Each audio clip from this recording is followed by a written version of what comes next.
what about now? It should be better, question mark? Alright, what about now? It should be better, question mark? Okay, alright, it was the plugin I was using that's messing it up.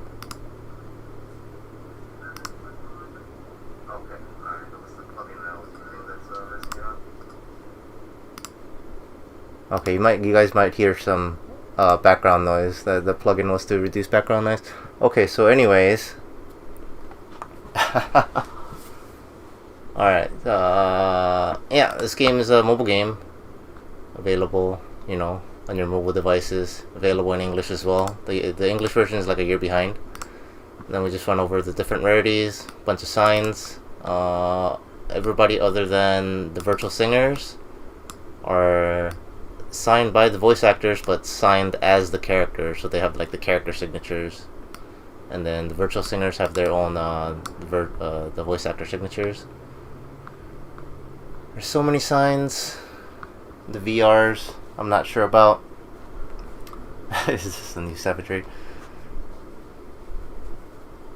Do I actually play as in like the game? Yeah, I play both. I played the Japanese version on release, and then the English version on release too, I guess. The English one I'm playing like free to play, like casually on the side. The Japanese one I play pretty frequently. Oh, VRs are 2 per carton? Jesus. Oh man, yeah. That's gonna be hard for collectors. Good thing I don't. I generally just collect the base rarity stuff. Cause this is a typical idol set basically. That has so many of these SSPs, and it's just these are probably 1 per carton, and there are 26 of them. And then the trial decks, the SSPs are all Mikus, so there's 5 different SSP Mikus.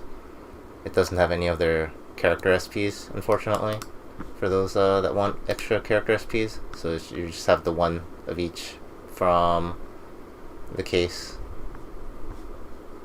So I normally read cards just off the official website, but since most viewers aren't going to be able to read Japanese, we're going to use this pretty cool website that uses that translates Weiss Schwarz, the Japanese ones. So we're going to read through this, but the website doesn't have a very good view, so I made a separate spreadsheet here so it's easier for you guys to see. Alright, so we're gonna start reading. Alright, I'm gonna basically be reading like the Japanese text on the card itself, and you guys can read along with the English text for those that haven't read it yet. And I'm just gonna give my quick initial impressions. It's not a deep dive into too much, other than like maybe when we make a deck list or something like that. But this is pay 1 character from Waiting Room to Clock, search level 1 or lower. It's a pretty solid card. It's probably going to be a staple in most decks. The only thing with this set, I've read some of the spoils. I haven't read like everything yet, but I've read the spoils that they've done, like the daily spoils, and a lot of some of the units, they're trait locked, and then this is Wonder Showtime. So I think Wonder Showtime is one of the units that aren't really trait locked from what I recall, but we'll see. So yeah, this is it searches for any level 1 or lower, and grabs any music character, which the entire set is music, so it's a pretty generic card. It's a staple in every deck probably. And then this is also probably another staple in every deck. 2 or less climaxes, early play. And the cool / weird thing about this card is it doesn't require color. It doesn't require color to play, so you can put this in basically any deck. The downside is that it's a little weaker than what you would get in some of the other early plays in other sets and stuff like that. And it also has counts your back row for power. So it'll be, if you have full back row, 2 back rows, it'll be 10-5 power, and then on play discard a card to heal to stock. I think it's a solid card. I think these 2 are probably the most generic solid cards that you can put in just about any deck, especially this one since it doesn't require any color, and then this one just searches level 1 or lower, right? Here for the VBS Supremacy build. Yeah, I'll mention it when I get to the VBS card. There's a set of cards that makes it seem like it's one of the best level 1 options. I'm not sure if it will be, but on initial impressions it seemed like it will, because it doesn't require any climax combo. Oh, it has one, but like it doesn't require one for you to plus. So it's on play heal, on attack, pay 2, discard 1 if you have the climax. What number is that? Number 25. Hold on. This one's number 25. Number 25. 25 is a shot. Okay. On attack, if you have 2 or other. Okay, this is straight lock, right? If you have 2 or more other Wonderland Showtime characters, you can pay cost, pay 2, discard 1, and then burn 1 twice, and then plus 3k, which is pretty decent for like endgame. The closer your opponent is at to dead, more the stronger this is, basically.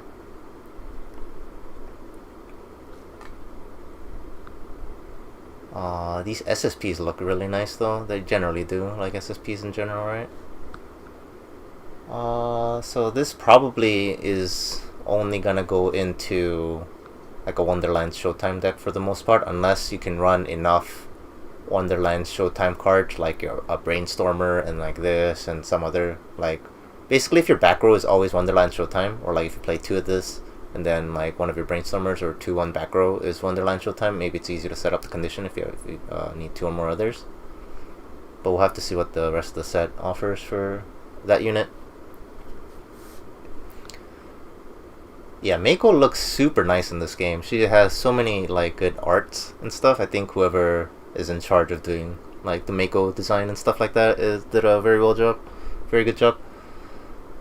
If you have 2 or more others, plus 2k, so it's a 3/5, and then when this card triggers is a trigger soul icon, this card gets a +1 soul. So you either attack for 1 or you attack for what, 3 to 4, depending on if you run double triggers, right? So I don't know about that. It's a 3/5, 2 or more others, very easy condition. But swinging for 1 or 3 or 4 seems probably not a good idea. If it was a 1 or 2, if it said something like if it doesn't have a soul icon, it gets +1 soul, I think that'd be an amazing card, right? Because then you would always be swinging for like 2 soul or more, right? That'd be pretty ridiculous. That'd be too strong, actually. Now that I think about it. Who's my favorite girl? The whole reason I'm getting this set is Miku. I'm a Miku fan, so that's the reason I play the game. So I can't imagine this being played very well, honestly. The Miku card. I think the variance is too high. This Miku card at the start of climax. Your opponent may pay 2 stock. If they do, this card can't front attack. They've printed these cards before. It's overstated, and your opponent can choose to pay 2 for you to not attack, basically, because they're never gonna pay 2 if you're gonna direct attack, right? Because it doesn't do anything for them. And then if you're gonna front attack, they are basically like paying 2 to encore. And if you're in front of something that you're gonna kill, and they're paying 2 to encore and preventing you from attacking, so you're like you're switching their 2 stock for your attack and a stock, so it's basically not worth running. This only gets value if you can direct attack with it. So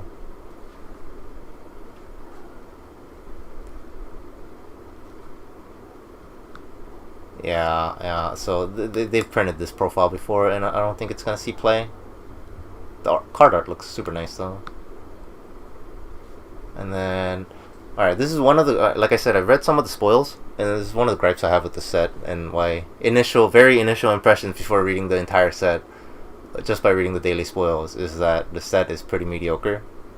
We'll see though, and one of the reasons is that so many of the level 1 combo just requires like on reverse, which isn't very good. It hasn't been good for years now, so if you have 2 or more others, +1k, so it's a 5/5 base, right? At the start of your encore step, if you have the climax, what is this, 28? It's probably another shot. or no, choice. Yeah. I think they're like, are they all choice? Is that how it was? I know Vivid, VBS was all standby. I think this is all choice. Yeah, yellow is all choice. So, yeah. At the start of Encore phase, if you have the climax, if this is in your front row, and then if you have two or more other music, which is basically any character in the deck, right? And then, if your opponent is, if there is no opponent in front of this, or it's reversed, then you can salvage one. So this is a little better than like the rest of the on reverse stuff, because you can do it on an empty board and you get stuff, but you're swinging for 3, so it's like not as good still because it's a 1k one, right? But yeah, they've printed better profiles than this before. Like Kasumi 10 from Bang Dream comes to mind.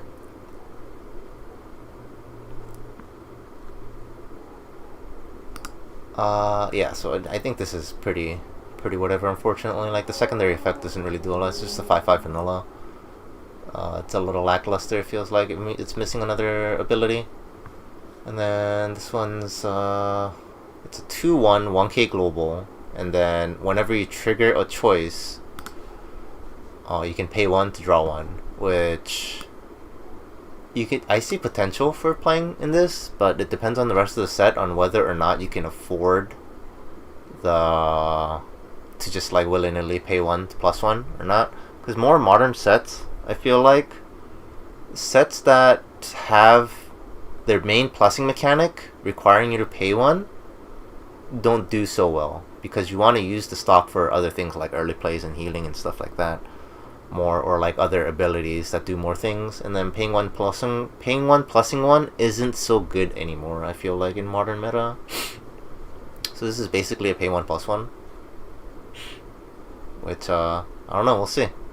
It depends on if you run a choice, and then maybe this is worth running one of, but it's also only a 1k global. I feel like there are better options than 1k global. And it's Kaito on attack against a level 3 or higher, +6k and +2 soul. I don't know about this. Like, I've played similar profiles with +1 soul, so they swing for 2. This swings for 3. I feel like 3 is too much, and if you trigger on top of that, that's swinging for 4. So I think if this was +1 soul, it'd be a lot better of a card. I think at +2 soul, it's a little too much. Unless you're playing like 8 standby, then maybe, because you know your standbys don't give any power, or don't give any soul, so it depends. Yeah.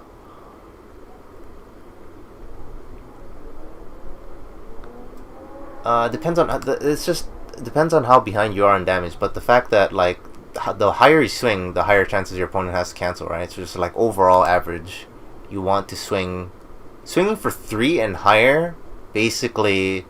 Especially like at level 2, when your opponent, chances are your opponent is compressed, you're compressed, right? Swinging for anything 3 or higher at starting level 2 is like, your chances for the damage to go through is very low. So I feel like this is not a good card, because it's 3 soul. The times you want to use it, it's a 3 soul card. And it's at the worst time. It's like at level 3 you can like kind of argue, because you can swing for like basically lethals, right? If it's 3 soul. But at level 2, it's the worst time in the game to be swinging for 3 or higher. 3/2 Emu, 2 or less climaxes, -1 level, so it's an early play. On play, choose one of your opponent's characters, bounce it back to hand, and then it gets +2k for the turn, so it's a 10/5 for the turn, and it's a bouncer. Early play, bouncer, not a fan, but let's see what the third ability does.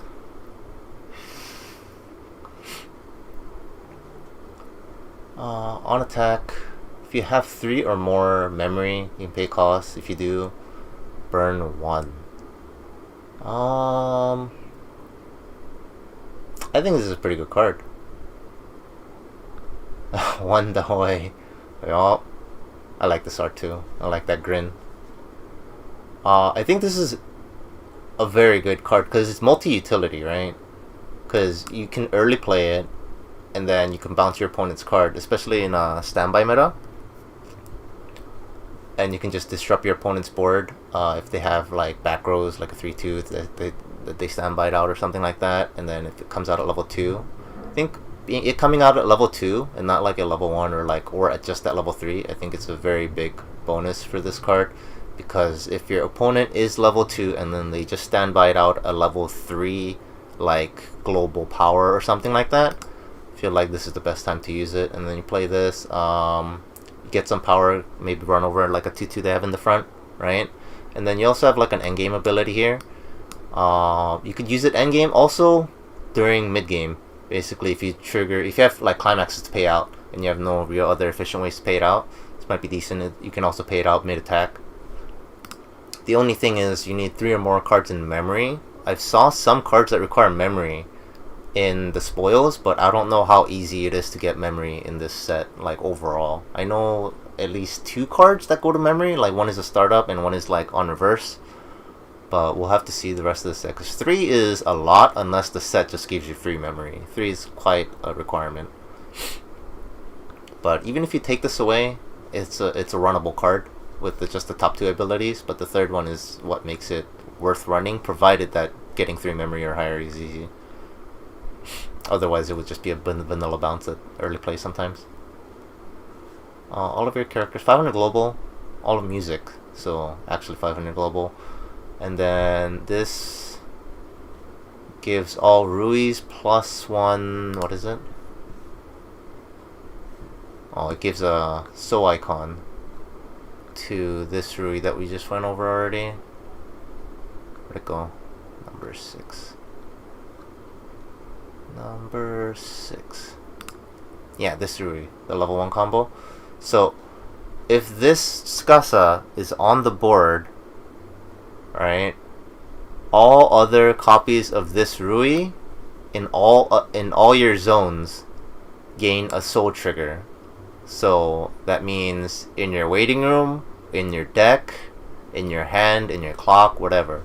Which means if this has a trigger, it's a target for when you trigger it on attack. Obviously, it gives you soul, and then it also becomes a target for choice. So I think on paper, if you run the Rui, if running the Rui is your level 1 combo, this is probably a solid add into the deck. Is my initial impressions. Like if you run this card level 1 combo already, like you would probably heavily consider running this as like a back row. And then the third ability is pay 1, send this to waiting room, and then what is this? It's an event, 22 event.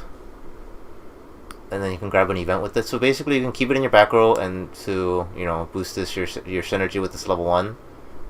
And once you're done with it, you can just sack it and then send it to waiting room, and then what is it? Is it this? Yeah. And then you get this card, which is 2/1 event, sent to memory. Top check if it's a music character or an event added to hand.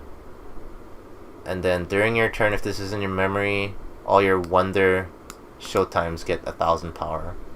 It's not an awful event. It's a decent event. But it also fulfills memory condition for like the Emu. But again, it's like, I don't know. I feel like that's what this set kind of runs into a lot from initial what I know about it so far. Is it just has a lot of these cute interactions, like fringe interactions. So whether or not that ends up being good in the overall, complete deck or not, I have my doubts, but we'll see. Alright, this is Emu00. On play, mill 2. That turn you get plus X power. X power is the number of music characters milled, so if you've milled 2 characters, you get 2k power. And then, oh yeah, this was spoiled before. Oh, this is a mouthful. If you're going first in the game, this doesn't activate. On attack, if you have the climax, which is a shot because they're all shot, right? And if you have 2 or more other characters, you can summon a level 0 or lower character and put it anywhere on the board. And then this card gets 500 power, and then you cannot attack 4 or more times this turn. So you basically summon a second or third attacker if you're going early and you're not going first, right? But it only targets level 0s. So I don't think this is going to be played except in like meme decks. I can definitely see this being played in like a Emu deck. You know, she just Wonder Hoys you back to back, just summon herself over and over. But it's not that good because it restricts you from, what do you call it, attacking 4 more times. So even if you use this and summon another level 0 that does like a vanilla level 0, right? Just to have another attacker and then like to +1, right? You have like a third character that's like a restander or something like that, right? You can't use the restander because this card locks you from attacking 4 more times. So I don't think it's a very runnable card except for like fun or theme decks. 500 for every other Kaito on attack. If it's if you're attacking a level 2 character, only a level 2 character, he gets plus 6k. So it attacks for, let's see, if you have full board, 5/5, what is that, 11/5? They've printed this profile before, and from my understanding, people don't really run it. So yeah, I don't really see a play. If this said like level 2 or higher, that'd be pretty nutty, right? Or if it was like a slightly lower power and it was level 2 or higher, I think that would be very runnable, because they've printed similar effects where it only targeted level 3s or higher, like level 0s, that if you are attacking a level 3 or higher, it gets a ton of power, and those cards have seen play. But this targeting specifically only level 2s makes it just not really runnable. The use case is too niche to eat up a deck slot. Unless like your entire, local meta or whatever consists of everybody running like 3-4 copies of 2/2s and they're always on the board, Doubtful though. Generally speaking, it's not worth the deck slot. 2/1 counter. It's a mill counter. Your opponent mills, but it's from the bottom of the opponent's deck, which I personally haven't seen before. I don't know if you guys have seen it before, but I think it's interesting that it mills from the bottom of their deck. There are, I believe, the cost is weighted technically higher, like on different abilities, on milling from the bottom than the top. So this is I think they might have like cut extra power from like the character itself, which is kind of inconsequential, honestly. But against certain sets, this is better. Against certain sets, this is worse, because certain sets care about their bottom deck. Certain sets care about their top deck. So I think it's just like a neutral mills your opponent's deck counter, which can be relevant in some matchups. It's not necessarily any good or bad that it's from the bottom deck, but it's something noteworthy. 2/1 Nene. If you have 2 or more other magics, plus 5k and +1. So, okay, I've seen this on Spoil before. I think this is potentially good, but let me finish reading the rest of the ability. But like that first ability sounds really good. I don't know, on paper. On attack, if you have a climax, which is another shot or another choice. If you have another music character, salvage a music character from your waiting room, and then this card gets the following ability. If this card's attack gets cancelled, it gets plus 4k for the turn. Okay, so I think this is a good card. This is like, I wouldn't say like, guaranteed people are going to play this, but I think this is a very, very playable card if you're planning to basically not play into the level 1 game, but like waiting for a slower level 2 game, or if you have a level 1 game and a level 2 game and forego your level 3 game. I think this is just overall a strong profile. The only thing is, they've tried doing this before. They've tried printing level 2 combos to get people to run level 2 combos, because level 2 combos, especially climax combos, is honestly the worst time to play climaxes, right? Because that's when you want to refresh right before level 1, and then if you're at level 2, you just refresh with all your climaxes, and chances to draw into a climax are lower for the most part, right? Because you just shuffled into them, so you got what, your draw clock and draw 2 into like other cards maybe that maybe get you extra climaxes or draws, right? So the timing kind of sucks because you always just want to shuffle all your climaxes back at the end of level 1. So I feel like over the years they keep trying to print good level 2 climax combos, but basically nobody bothers unless it's like busted, like Hanekawa Tutu from Monogatari series, where it just kind of refunds the stock itself immediately upon play, and it has an encore and it's sticky, right? And it's a decent like 9.5 power level. So this comes out for 1 stock, and it has 2 soul, right? Because you just need 2 or more other. That's like basically a non-condition. If it's 3 or more others, it's a condition, I feel like.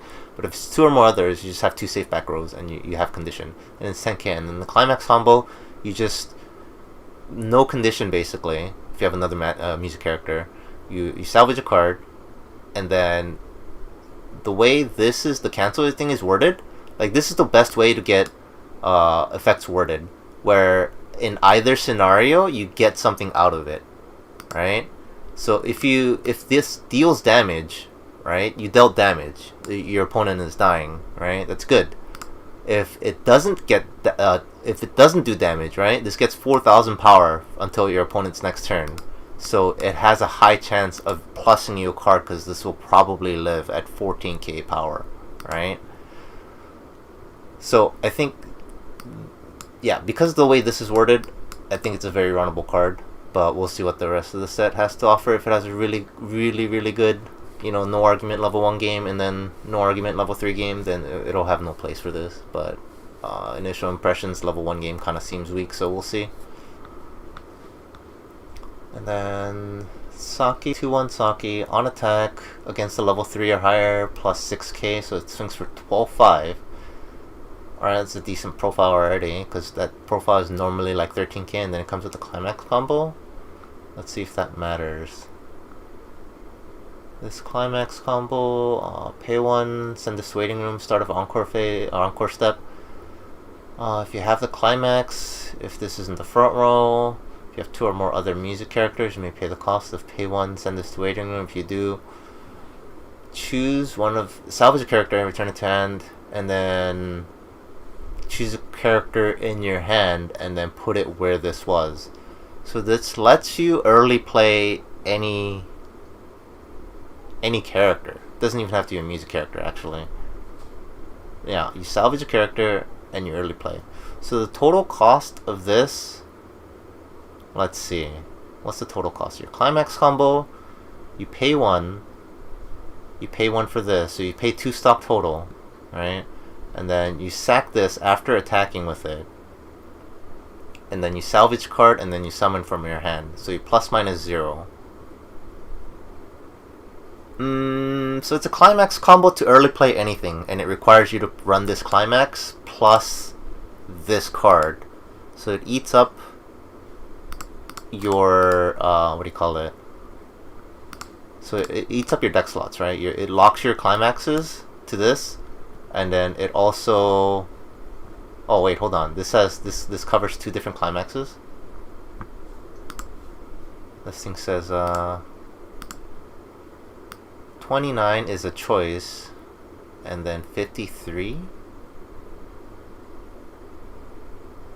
I really appreciate like this in translations, by the way. It tells you more than, because this set has a lot of cards that share card names, especially in the trial deck. So this card, yeah. So you can play this with the gold bar or this. Require 2 colors. If you want to play the gold bar version instead of choice, I would probably stick with choice, honestly, unless you really want to get this off, but choice is probably overall better. So it depends on targets.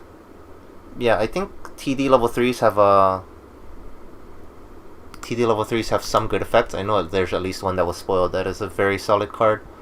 So it also plays it from hand, so any on-play effects that is on the level 3 goes off. So if that has like an on-play here or whatever.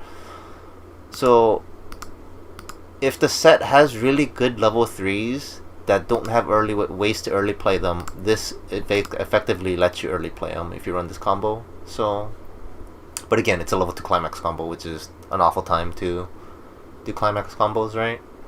So we'll see. Just a mental note that you can early play any level 3 if you run this climax combo. Level 0 Rui. Start a climax, choose one of your characters plus 1k. Pay 1, rest 2, Brainstorm. Mill 4 per climax. Look it up the top 3 and add any card. Alright, so we've seen this profile before, except this is a rest 2, which, unless there's some synergy with another card, I don't think it's worth. We've seen basically this. I don't know about the 1000 power, maybe it's a 500 power. It's probably like a 500 power, and with the same ability, except it rests itself instead of rest 2. Rest 2 Brainstormers are super not worth running unless you have specific deck synergy.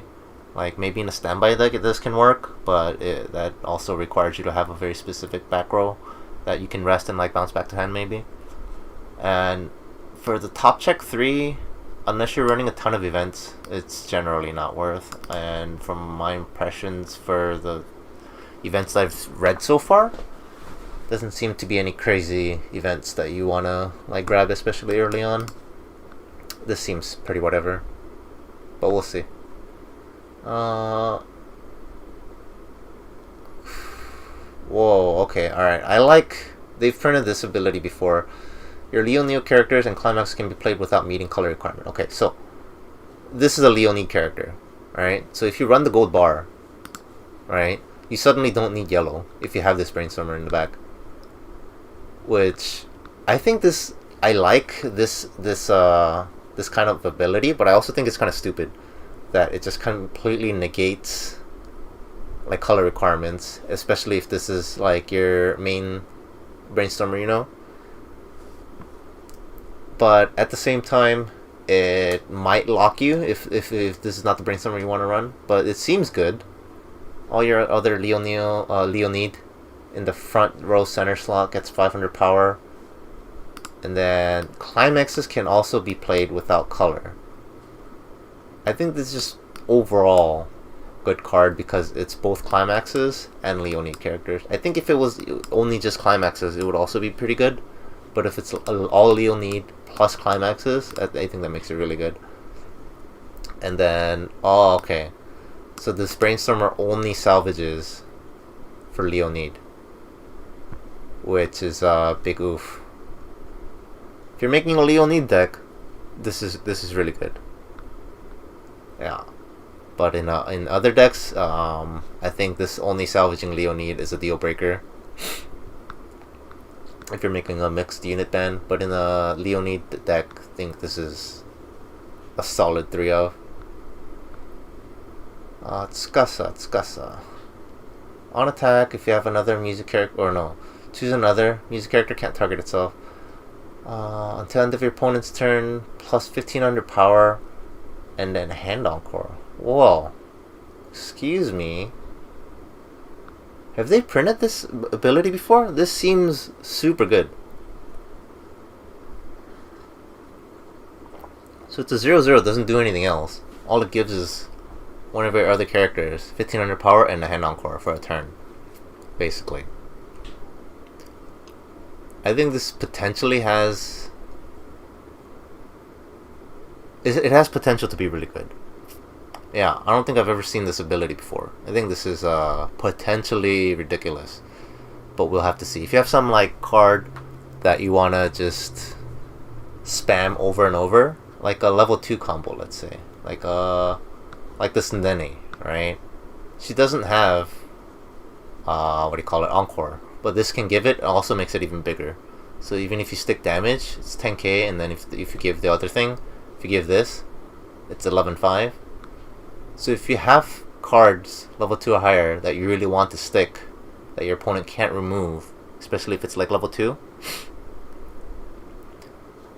I think in Haruhi, I don't think it gives the thing with this, right? The Haruhi gives encore for a turn. There are a ton of cards that give encore for the turn. This gives encore until end of your opponent's turn. So that's the big difference.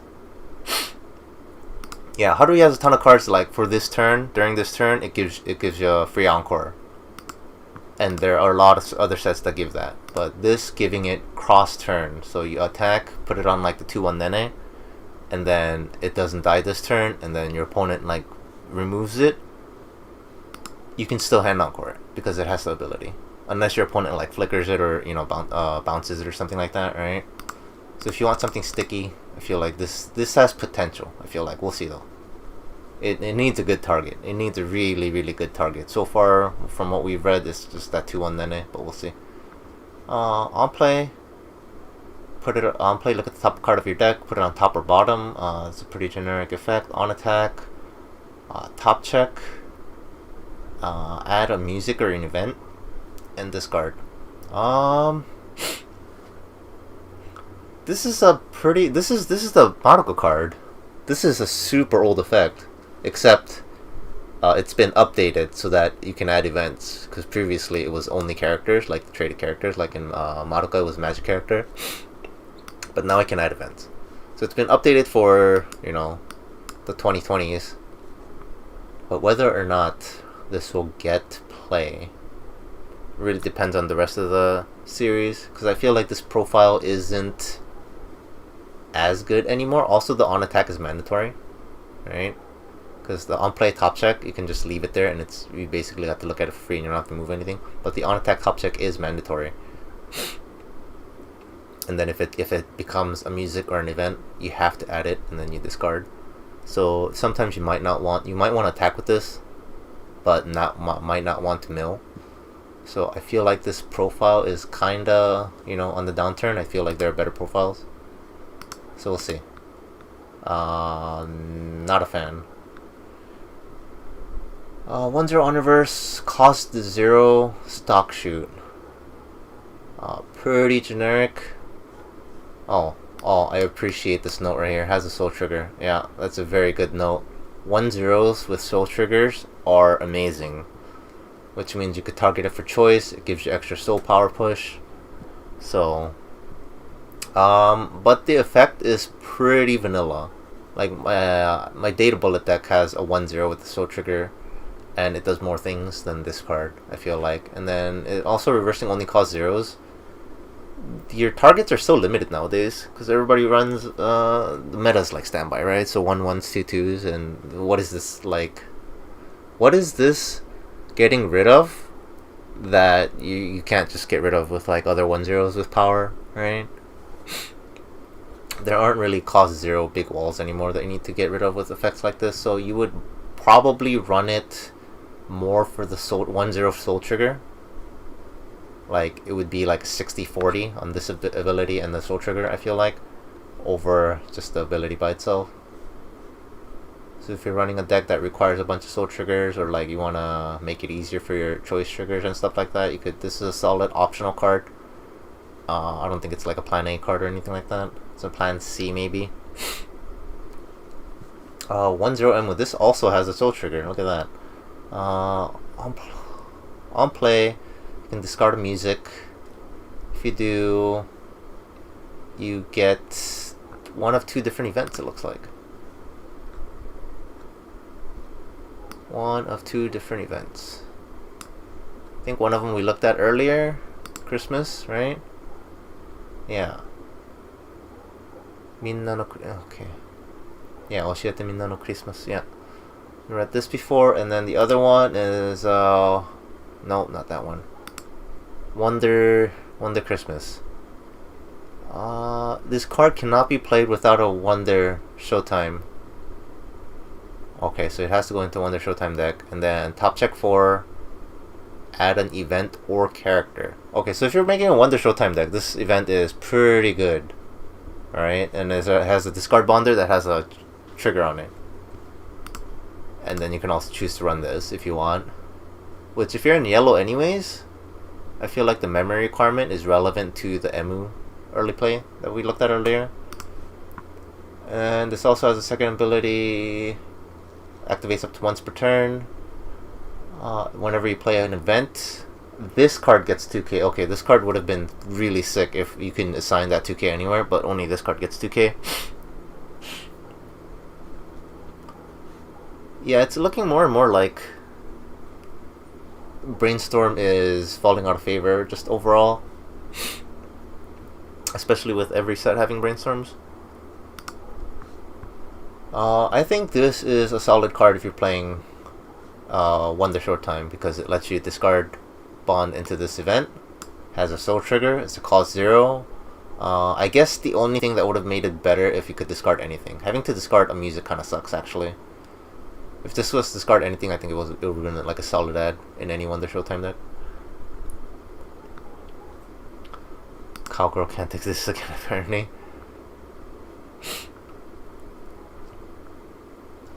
Yeah, and then we just read these already. Can't play if you have Wonder Showtime. Look it up to 4. I think this profile is pretty sick, because you can just like theoretically infinite, right? Into this event, into another of its event, into another of its, and like over and over and over if your deck is small enough, right? If your deck is like 20 or 16 or something like that, you just grab an event, into an event, into an event, into an event. And then the best part about that is, like, it doesn't, the Akatsuki effect was where you have to play a character and discard a card and then top check for another character, right? That eats up board space, so you can't like play a whole bunch, right? So I feel like if the Wonder Showtime deck is prominent, these two cards have potential to be very, very strong. Not eating up decks, not deck slots, stage slots to resolve this ability and mill your deck over and over sounds really strong. And then we checked this already. This seems honestly pretty whatever. I feel like during your turn power for 1,000 based on like the rest of the set right now doesn't seem very relevant. I think you want this mainly for the memory, and then the top check music character or event is basically just a refund, right? You're paying 1 to send this to memory, and then you're just refunding a card. And then it just has a bonus ability. I feel like the recollection is a bonus ability, and then you might mainly care about just these two effects: to top check to refund the card, and then pay 1 to send memory. Pay 1 to gain memory. Only downside is that it's at level 2, which becomes, you get less value of putting stuff in memory, because you want to do it as early as possible, because doing it at level 2, you need to go through at least 1 refresh before you see any value of, because you paid out the 1 stock, right? Unless that 1 stock that you paid out is climax. So you don't really get any compression out of it, unless it was a climax. 3-1 event. Following effect twice. Discard a card. You may discard a card. If you do, salvage an event. So it's a 3-1, and then you can hand swap twice. I don't think this card is playable. It's an event itself, and you can only play it at level 3. I don't think it's playable unless there's like some little crazy level 3 event later on. It's a -1, right? You pay 1 and then you -1 in order to hand swap twice. I feel like there are better profiles than that. But salvaging 2 events, like the events have to be like amazing. Your events have to be your finishers, basically.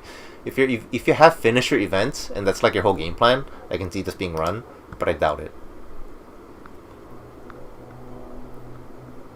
Also, just running events in their deck makes it really clunky. So I think it needs to be better than this for it to be worth running. If this also like top check and refunded a card, I think it'd be really good. Or if it was like level 2, not level 3, I think it'd be playable. But at level 3, it's no, I don't think that's a playable card. Alright, this is another memory card. I remember seeing it on the spoils.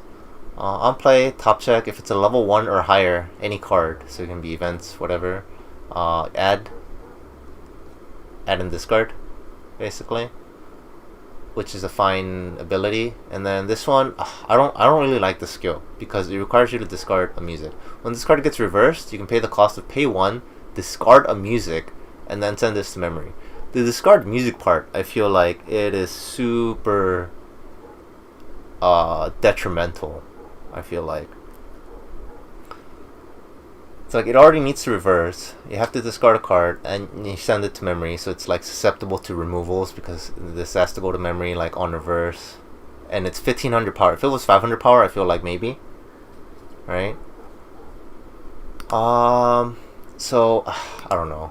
I don't think this is a good card, but I think a lot of people are gonna play it just because this is probably one of the more efficient ways to get gain memory, and it also has an on-play effect for top check ad.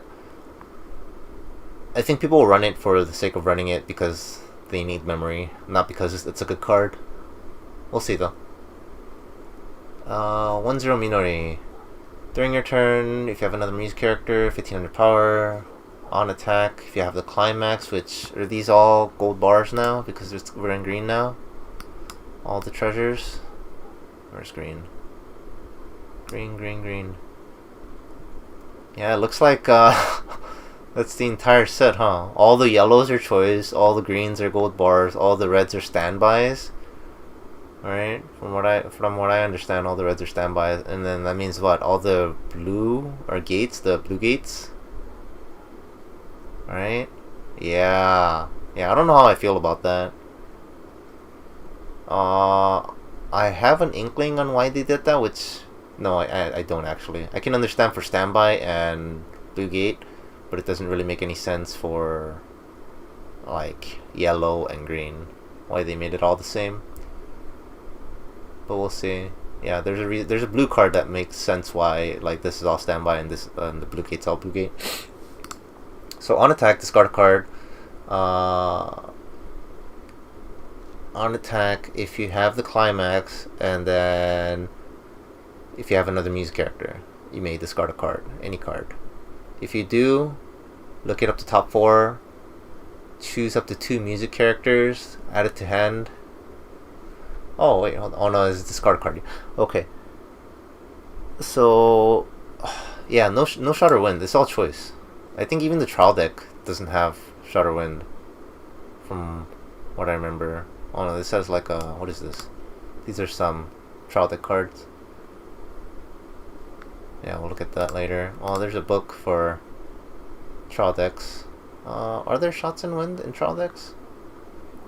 We'll see in a bit.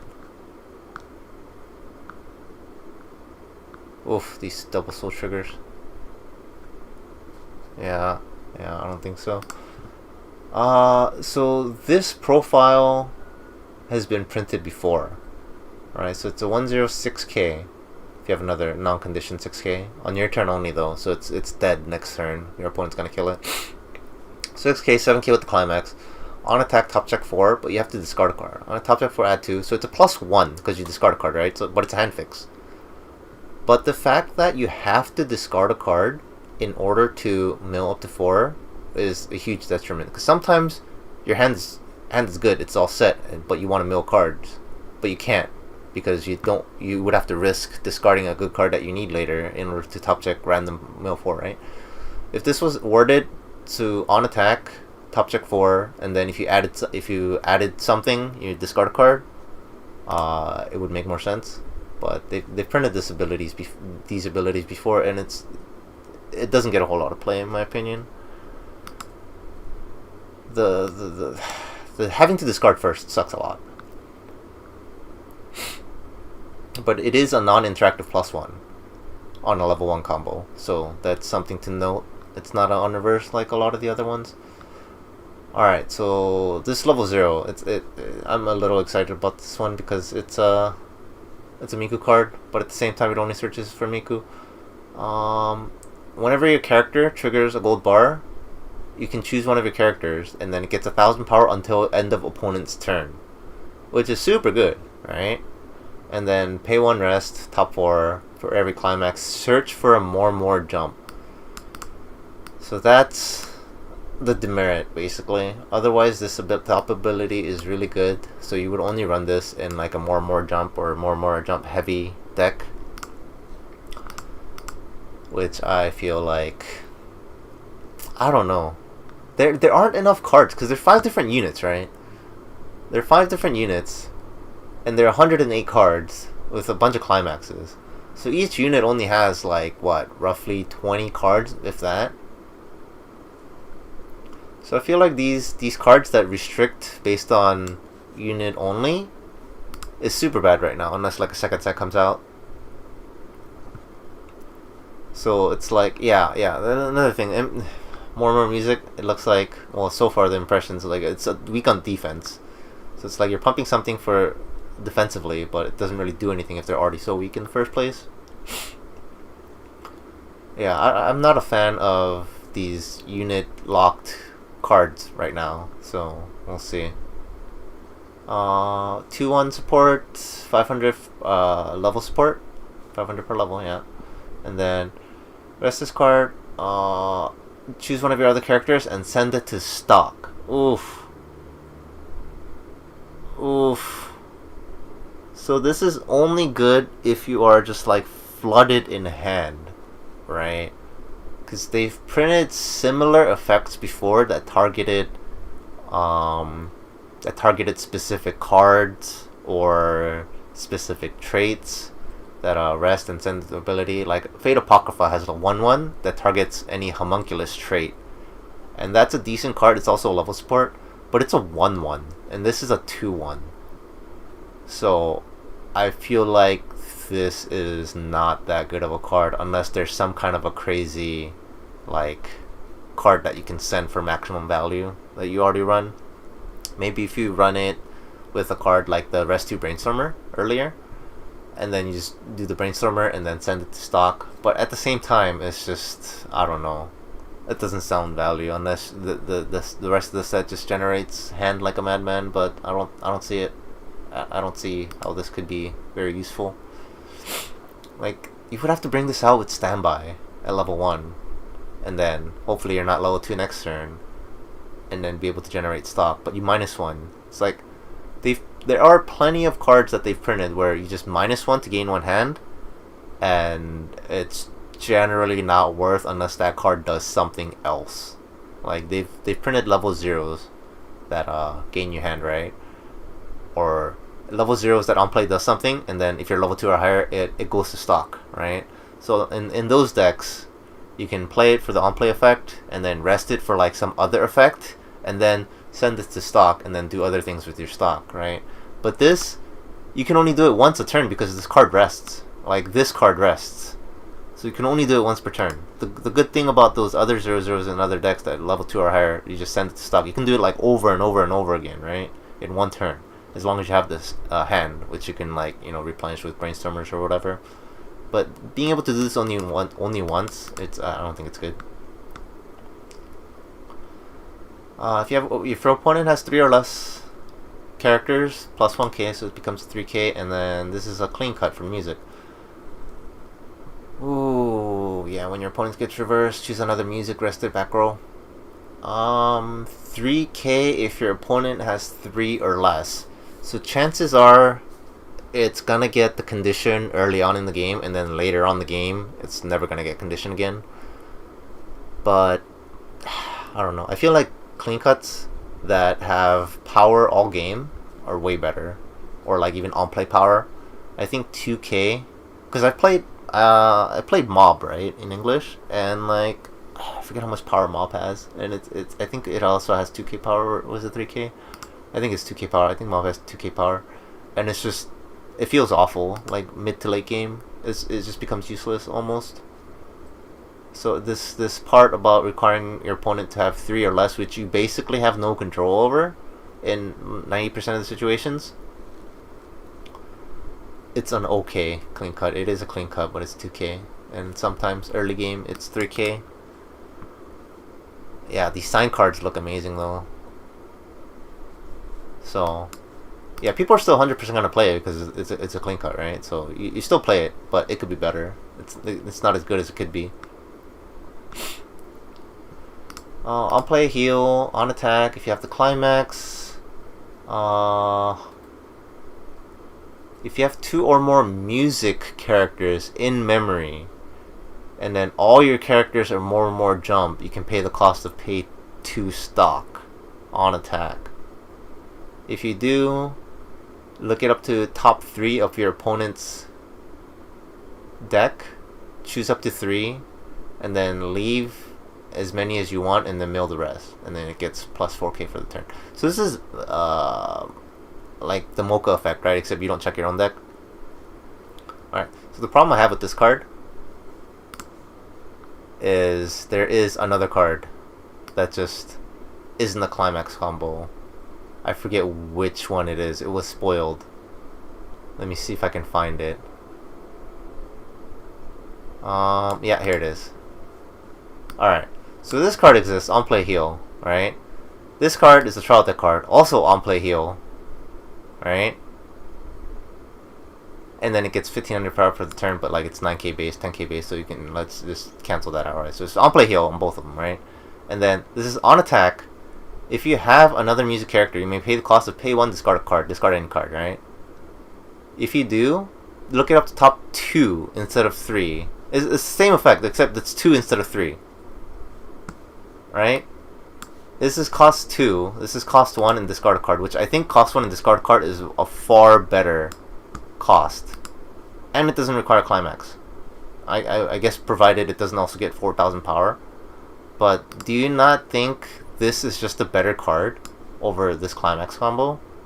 Because you can just splash this into any deck that is able to play green. And it looks at 2 instead of 3. And then I feel like the power is almost inconsequential. Except in French scenarios. So I feel like because this card exists, the card that we're looking at on the left here is just not worth running.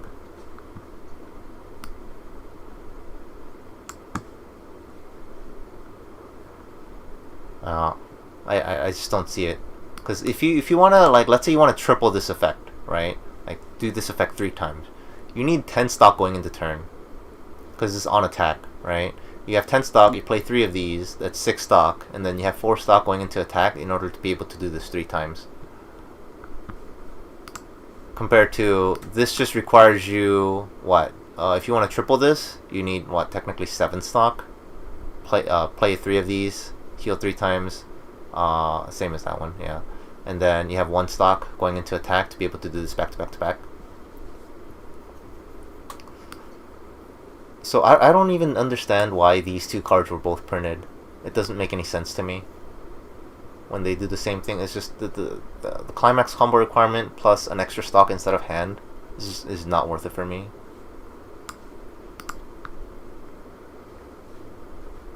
She-Ho 3-2. On play, end of opponent's until end of opponent's turn, plus 4500 power, and then gets the following ability. During this card's battle, all players cannot play backups, but they can still play event counters. So it's a generic pumps big, and your opponent can't play backups, or you can't play backups either. But it becomes a 14/5, which is it's a good ability to kill things, except it's on a level 3 that isn't early played. So the only way you're gonna early play this is with the 2/1 Saki that we looked at earlier. And then the other ability is when this card's battle opponent is reversed, you have the climax. You can pay the cost of pay 2, discard 1. If you do, mill the bottom 5 of your opponent's deck, choose up to 2 climaxes, shoot it to clock, and then mill the rest. Alright? Let's see. You need to reverse your opponent, you need to pay 2 and discard 1. And then bottom 5, you need to hit up to 2 climaxes. If you hit 1 climax, this card is whatever. You have to hit 2 for it to get value. But the problem is, if you hit 0, it's a double whammy, like a double loss. So this is what I was talking about when I said the other, like the 2/1 Nene it was worded in a good way where either scenario it's a good outcome. You either did damage or get a ton of power, right? This is the opposite. If you hit 2 climaxes, it's super good, right? But if you hit nothing, it's super bad, because you just milled 5 clean from your opponent's deck, even though they were at the bottom, depending on like the size of the deck, right? You just compressed them 5, and this got nothing, and you just paid cost doing like absolutely nothing, and you just help your opponent compress. So I think this is just a terrible card. If it was like an early play and it had the first ability for the 4500 power, like it had an early play condition, like base power is 9000 or whatever, and it comes 13/5, can't back up, I think this would be like a playable card, and then you can maybe, you know, squeeze this in or whatever, like at the right time. But it being only a level 3, can't get the thing, so it's just like, provided it has this ability, so chances are it's a guaranteed on reverse. But again, if you miss this and you mill 5 clean, it's just an awful card. So it's super high variance, basically. And like even if you hit 2, it's like depending on your opponent's deck state, I guess, right? It's if they have enough climaxes, this isn't the best thing. You would have to do this at least. You would have to play at least 2 of this card, get both reverses, and hit like at a minimum of 3 climaxes total for it to be good. If you hit 1 and 1, it's pretty whatever. So I don't think this is really playable unless you're making like a Shiho deck. Climax. When the climax is played, is another gold bar. If you have 2 or more other music, look it up to top 4, add a music character, and then mill the rest. So this is one of the few non-interactive plussing engines in the set. Yeah. So, but at the same time, it's like a back row card because it's not really killing anything in the front row, right? And then the Brainstorm is spammable Brainstorm. It's a search discard for music. At least it's music and not more jump, so it gets anything. So it's useful, and it gets cards, but it does. If you don't like do the climax combo, you don't plus anything because the Brainstorm doesn't plus you. It's just a search discard. So it's I don't know what their deal is on trying to make your like level 1 climax combos or level 0 climax combos just painfully not easy plus. It's like the previous the more jump. What was it? The level 1 combo requires you to this requires you to discard a card, which is an actual condition, and then this one is on a Brainstormer that doesn't plus you. So you just got like this back roll just for this climax combo for the most part, and then like I guess pay 1 so won't mill effect. Which I don't think is good, unfortunately, but I don't know. We'll see. You can't play events or backups. I think this profile is really good. It's a 4K. At any time you need just power presence, I think it's a good effect. There are better cards, obviously. I think like Konosuba has like a 3/5, and it gains the mill if you hit a level 2 or higher. When it gets reversed, you can rest it again. So there are better, but I think this is just like a solid vanilla profile, because at level 0, or sometimes like even your entire deck game plan, right?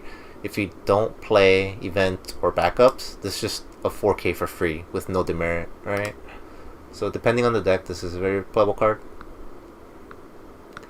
1/0 on play, 500 for every music character, including itself, right? So it's a 6/5 on play with full board if you play it last.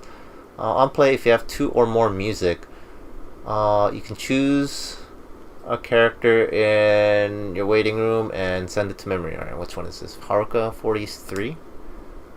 43? Oh, okay. It's coming up. Alright, you can chin this. No, either that does it. Okay. Yeah, okay. Alright, so you can send this card to memory on play, right? This on play, if you have 2 or more less, choose, and then you can send this card to memory. And this card does on play, choose one of your characters, gains a power so it can target itself, pay 1, send to memory, look it up to top 4, grab a more jump character. So you again, any card that targets only units, specific units, I don't think it's really playable right now. So I don't know. This doesn't seem very good. And this card also sends itself to memory. So, but this sends it for free, right? If you have 2 or less cards in memory. So if you have 2, you can still send it on the 3rd one, and then that'll be your 3rd copy. And then after that, you could send it to memory by paying cost. But the fact that requires an extra card slot on a very generic, like on play 6/5 effect. More jump deck, I guess, since this thing only grabs more jump. So it's a solid level 1 beater in a more jump deck, if you have no other options. On attack, choose one of your other characters. It gets X power. X is equal to 500 times your other character. So on attack, full board of 2K up to 2K on another character. So it's I forget what other people call this effect, but it's a generic effect. And then on attack, all your characters get the following ability. When this card trigger check icon hits a gold bar, treasure, you may draw a card. If you do, discard a card. So you always want to attack with this first, so all your characters get it, including itself, right? So on attack, it gets the ability, and then you go into trigger step, and if it triggers gold bar, you get it. So it falls in line. I think these two abilities synergize really well because this is on attack, give power to something else, right? So you assign power to something else that you're gonna attack with after this anyway. So this attacks first, gives all your characters this ability. I think it's a very solid card especially if you run a gold bar. So like, see, when something like this exists, it's hard to find room for this Haruka card, unless you're gonna run like 10 level 1s or something. So I feel like 4 level 1 combos and then plus like 2 to 3 of this, it should be your solid level 1 line. And then I feel like there's no place for this really, unless, I don't know, you have like no level 2 game plan. I don't think there's gonna be enough deck slots. 1/1. Okay. I like profiles like this. When it's dual utility, it's a 1/1 counter. It's 1/5 counter. It's not that good, right? Because it's 1/1 vanilla counters are 2/5. It does come with a trigger though. But the main reason you would run this card is the anti-reverse, right? When this card gets reversed, if your opponent's character is higher level than your opponent, the player, right? You can shoot at the clock, or heal them a clock and then shoot at the clock. So that's why you mainly run it. But it also has a second utility in your hand, which sometimes you might want to use it to pay out a stock during your opponent's turn. Sometimes 1500 power is all you need to protect something, and then it's not a card that you feel bad holding onto in your hand. Let's say you get this early on, like let's say you play a choice climaxes and choice deck, right? And then early on you grab this and put it into your hand, right? And then you can just either save it for level 1 for the opportune time, or like if you end up not playing it at level 1, you don't feel as bad because you still have the option to play this counter as a counter. And it's also another additional discard fodder if you need to, for like in a choice deck, right? Because you want triggers in your waiting room. So I feel like this kind of profile is just amazing when it has dual utility. In either scenario, it's in your hand, it's on the board, you don't feel as bad, and even on your waiting room in a choice deck. So we need more cards like this. If you have 2 or more climaxes in your waiting room, early play, -1 level. If you have 2 or more cards in memory, any card, doesn't have to be character. During that turn, this card gets 2000 power. If you have 3 or more any memory, your opponent cannot play backups. They can still play event counter. If you have 4 or more, this cannot be targeted by your opponent's effect. So pretty standard 2 or more, 3 or more, 4 or more condition. The other sets have had this before. So far, there aren't a whole lot of easy peasy memory cards. There's the one in the bottom, there's the more jump, the level 0 that goes to memory. Alright, where was it? Yeah, this thing that goes to memory, and then the 1/0 Haruka that sends the 0/0 that already has a memory ability on it to memory.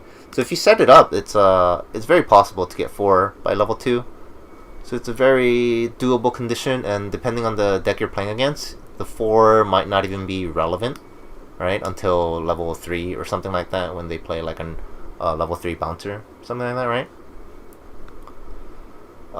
That being said, it is an early play.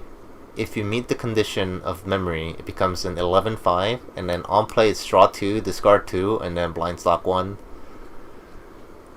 which is effectively a 3/1 hand swap, right?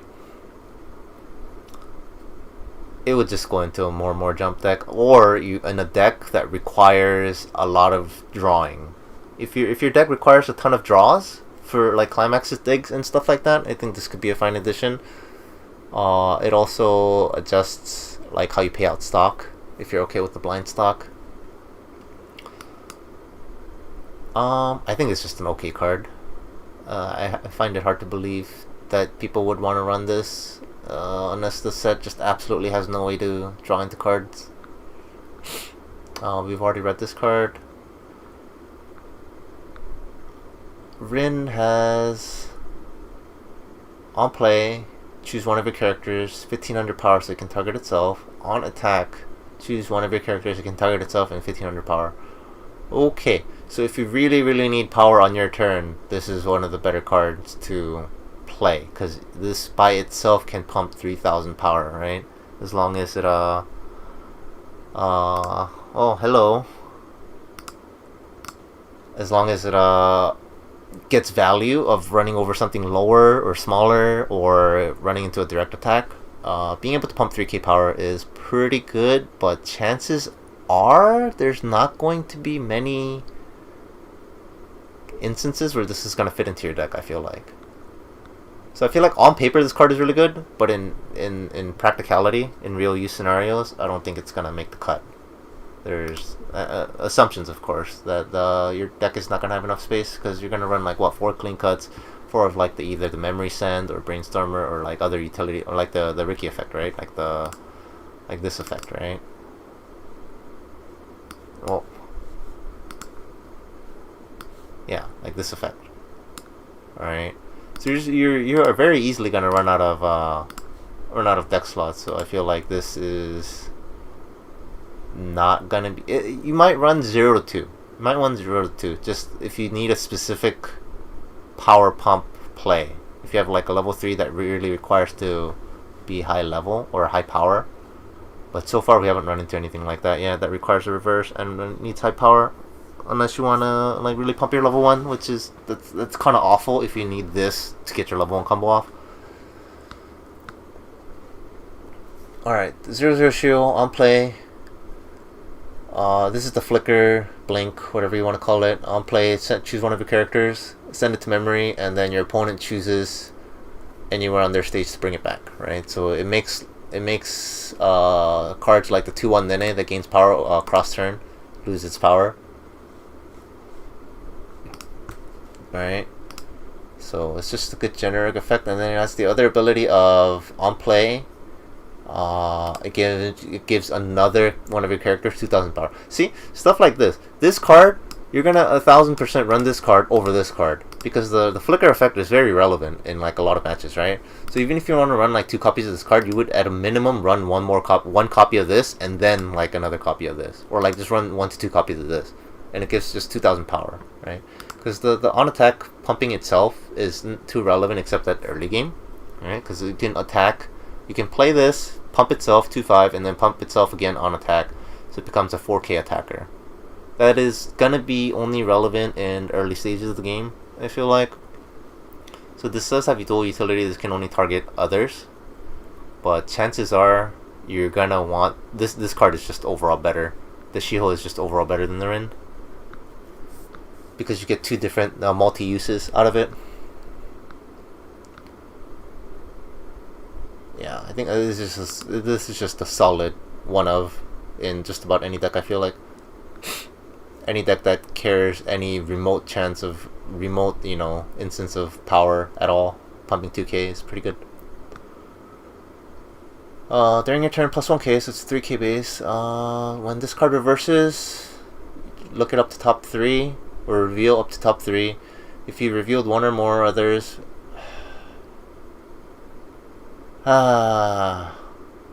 choose a more jump character. This card was getting really good as I was reading it, and then I saw the more jump condition, and my heart just sank.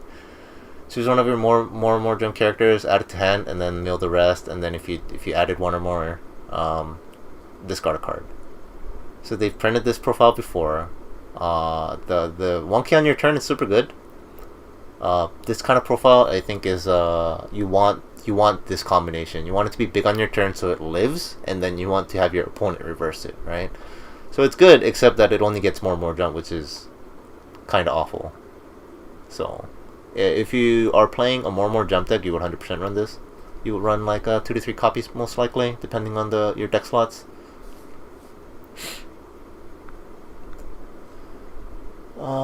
If you have 2 or more music, this card gets 2000 power, so it's a 2/9k. Ooh, okay. Pay 1 and send the climax to the waiting room, so it just immediately nukes it, which also kills its continuous ability, right? Um, when this card's battle opponent gets reversed, you may pay the cost of pay 1 and then nuke your climax to the waiting room. If you do, look it up to top 4, choose up to 4 music, add it to hand, and send the rest to the waiting room. And then until the end of your opponent's effect, this gets the following ability. When this gets front attack, you can bounce this back to your hand. Oof, okay. I believe they've printed similar effects like this before. So the maximum value with this is you're a 2-1, 9k, play 1k1, the gold bar, alright? And then you attack with this last. Because you attack with it, you swing for the 2 soul, the 1+1, and then once it gets reversed, then you nuke the climax, and then you pay 1 and then plus up to 4. I think the fact that you have to nuke the climax just makes this card not very runnable. Because you get significantly diminishing returns, I feel like, when you play more than one copy of this card. It's also only 9k, 10k, and it doesn't get any additional power for the climax combo or anything like that. So I don't think this is very runnable. I think you just have better options in the set. Yeah, the killing the climax is just oof. Yeah. The losing the soul part is the biggest thing I feel like over the power even. If you have a level 3 or higher character that's getting 4,000 power, it's a 2-1. Oof. It's a 2-1 9k if you have another early play out. And then if you have 2 or more other music characters, plus 3k. So non-conditioned 2 or more other music characters, you have like 2 back rows, right? So it's a 2-1 8k. And then if you have a level 3, it becomes 12k. It only has 1 soul. I don't think it's runnable. Yeah, I think it needs to be bigger for it to be runnable. Because if you have another level 3, that means you have the ability to like early play, or you have early play before, right? So the number of times this is relevant, especially with the 12k power line, it's not worth the deck slot. You said kill climax right before refresh. Yeah, I understand that you can kill the climax right before refresh so it shuffles back, right? But the number of times you run into that scenario where you're exactly 1 card off from refreshing is just kinda, I don't know. If you play in a meta where your opponent shuffles a bunch of cards from your waiting room into your deck, you can consider this as like a counterplay, right? Because you can start attacking with 3 cards left in your deck. Even if you could do that every time, and then do the climax combo, and then on. No, this is on reverse. Yeah, when this is on reverse anyway. So if you attack with this last, you're done triggering. All right, hold on. On reverse. On reverse, top check. On reverse, pay the cost, and then you top check and mill the rest of your deck.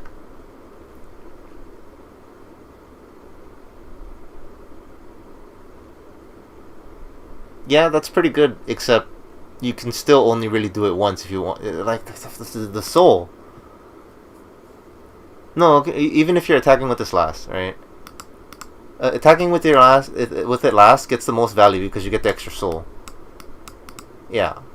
And yeah, you just like straight up, actually, yeah. I don't know what I was thinking of trying to do this more than once. Because you straight up can't do this more than once because you have to nuke the climax. So you can only do this once. I don't think it's playable. Maybe in like a more jump deck or something.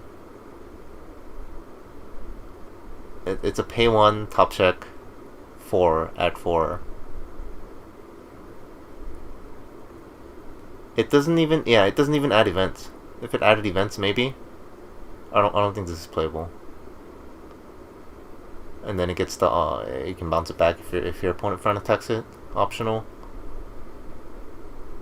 So it's like technically a +5 up to, right? Because if you hit all 4, you pay 1, you hit 4, and then the bounce back is basically a guaranteed +1 because your opponent, well, not a guaranteed unless your opponent removes it some other way. But if your opponent lets it live, it's a +1. If they front attack it, you just bounce it back to hand and it's a +1.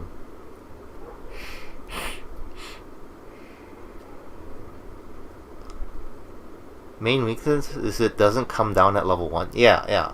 I've discussed this earlier. Like, level 2 climax combos need to do something, like, insane for it to be, like, even worth running. And this is not one of those, I feel like. It's... you have to reverse something. By the time you're level 2, it can potentially be too late. Especially with this card being only 10k. So, if this card, like, became gigantic, so you're, like, guaranteed to reverse no matter what your opponent has for the most part, you can consider it. Because your level 0 and level 1 game can just be you know, vomit all over the board, attack, and then get a climax, and then get this up, and then you're just, oh look, suddenly I'm full hand again, right? But it's only 9k, 10k with climax. So there's a very good chance your opponent can either, like, outplay this, or your opponent just naturally has a board that you can't kill with this. And it's not good enough. You would have to, what, pump it with, like, this and this. And it's, oh boy, yeah, it's not a very good play. Like, at that point, if you're relying on, like, 1 or 2 other cards to just get the reverse off, that's too many cards into the combo to just get it off, and it's not worth it. Alright, so all the gold bars. Yeah, it looks like the pictures are basically the same. It's just kind of zoomed out a bit. Alright, Vivid Bad Squad. There are a couple cards in this set that makes me want to try and build this deck first, because of how the level 1 climax combos aren't so good in this set. 00 Akito, if you have another music character, 1500 power, so it's 3k. It's basically non-conditional 3k, except maybe like turn 1, right? And then, the start of your opponent's attack phase, if this card does not have a card in front of it, you can move it to an empty slot in the front row. So, if it has an opponent in front of it, you can run away from it into an empty slot. So if your opponent just doesn't put anything in front of it in the first place, this can't move. You can't cock block Soul. One of the good things about just free runners and runners in general is that you can move it in front of something that you know is weaker and they can't kill you with to -1 Soul. This cannot do that. That's why it has 3000 power. Alright, so it's a 3000 power conditional free runner. I think this is a fine card. I think that the 3000 power, the trade-off is worth it. The not being able to get in front of it, because there's nothing in front of it, that means, what do you call it? If your opponent doesn't put anything in front of this, that means they're not killing it. That means you're plussing 1, right? Otherwise, if they're putting something in front of it, and then you're going to move it anyways to like an empty slot where it doesn't have an opponent in front of it, the outcome is like the same as a free runner, right? So, but this just naturally has 3k power. So it's a 3k free runner in 99% of the situations in terms of you plussing a card. So I think this is a very good card. I think if you want a runner, this is the card to play. So yeah, one of the weaknesses, if you run this with like clean cut, it would not synergize at all, because you clean cut something and then move this to the back row, and this cannot run into the front row during your opponent's attack step because there's nothing in front of it.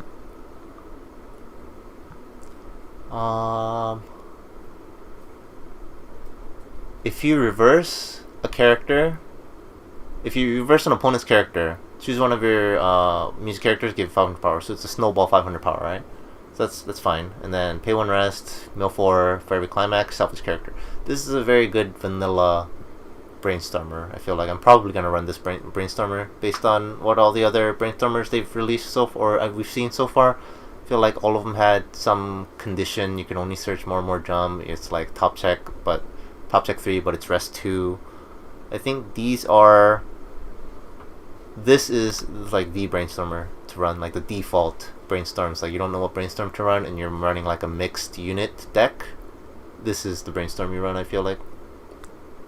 This is the only non-conditional Brainstormer that I've seen so far. 3-2 Kohane. If you have another music character plus 1000 power and a hand encore with a music character. Okay, it's a 3-9k. On attack, if you have the climax, which is standby, if you have 2 or more other music characters, you may pay the cost of pay 1 and discard any card. If you do, your opponent burn 3 for your opponent, and then heal 1. Okay, so how good is on attack, pay 1, discard 1, heal 1 tied to a burn 3? Because if this has encore, right, you want it to be sticky. It's something that you want to play, like you want to swing with every turn, right? So the most benefit that you get is being able to heal 1, and then you can, depending on the situation, you can just aggro your opponent for the burn 3, right?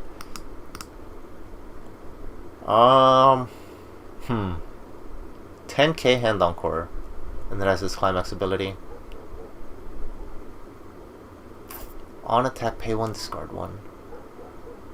Pay 1, discard 1, heal 1. There have been other sets that did this, but I don't think they've had like burn 3 attached to it, and also have native encore. I think this has potential to be a really good card. If you bring out one or more of these early game, like early level 2, right? And you just keep going off with it and annoying your opponent, you can potentially just stay at level 2 and kill your opponent. I think this has potential to be a really good card. It also doesn't check for Vivid Bad Squad or anything, it just checks for music. Checks for 1 other music, and then checks for 2 other music on attack. And it's a standby combo, so you naturally have standby in your deck, so it can come out at level 2. Yeah, big potential, I feel. High hopes for this card. We'll see.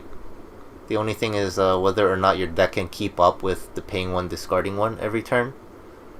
Because that is not a laughable amount of resource to pay every turn, especially if you have more than 1 copy out on the board for this. At the same time, you could just keep swinging with it, as long as you feel like it's strong enough to kill your opponent's board with. It's only 10k though, so you probably need a back row support. Yeah, I don't know. It's a super good card. Super good. Okay, this is the one of 2 cards that I was talking about earlier. About I'm interested in making a deck around. So the climax combo itself isn't that great. When you play the climax, that turn this gains 2500 power, so it becomes 6k, and on a standby because all the red ones are standby, right? And then it gets the following ability. When it reverses something, you can look it up to top 4, add a music character, and mill the rest. So super generic, and recursion on reverse. Kinda whatever. On a standby, this just doesn't get extra power, so it's just 6k. What are you reversing, right? But it has a bond ability. It has a bond ability on play. When you play this card, you can discard any card and bond to this Akito. And then this Akito makes me want to play this combo. This Akito also bonds to the Toya that we were just reading. So they discard bond to each other, which is just overall a good combination with like bond cards, right? Because I've played combinations like that before, like having one grab the other and then also grab the other, like back and forth over and over, so your entire hand can just be consisting of like these cards. It's already like pretty decent, right? But this card, if you played the other Toya this turn while this was on board, so ideally you play the Akito, discard bond to the Toya, and then you play the Toya on board. If you did at the start of your climax phase, you can pay the cost. If you do pay 1, bounce this Akito back to your hand, and you salvage your character, salvage any music character. So it becomes a pay 1 plus 1, pay 1, salvage any character once per turn, because this goes back to your hand, and you can do the same thing over again next turn. So you attack with the Toya, get it killed, and then it's probably in your waiting room next turn, right? And then this card went back into your hand, right? Because you bounced it back and used the ability. And it doesn't require a climax. It's just at the start of your climax phase. So you can just loop this over and over and over again. And then you just have like a, worst case, this is the Toya is just a chump beater, 3-5, right? No climax combo. And then at the same time, even if you do the climax combo, get plussing or whatever, this bounces back to hand, so it leaves an empty back row for your standby, because you're running standby when you're running red like this, and you're already running this level 1 combo anyway, so you might as well run standby. So this is probably one of the first decks I'm going to try building, just revolving around this level 1 engine, and see if that's even worth, honestly. Pay 1, plus 1, and then being able to loop it, and leaving your board open. Yeah, that's the first deck I'm interested in building. This is pay 2, sack, I believe. Yeah, whenever you use this backup, 2500 backup level 2, you can pay 2, sacrifice, send one of your characters to the waiting room, and then choose one of your opponent's higher level and send it to the waiting room. Standard anti-change counter. 2-1. If your opponent has 5 or more climaxes, this card gets -1 level. Alright, this card's already bad. 5 or more on your opponent's side that you have little to no control over is an awful condition. Alright, when this card gets played from hand to stage, until end of opponent's turn, it gets the following 2 abilities. During your opponent's turn, this card gets 4000 power, and this gets bodyguard. Huh.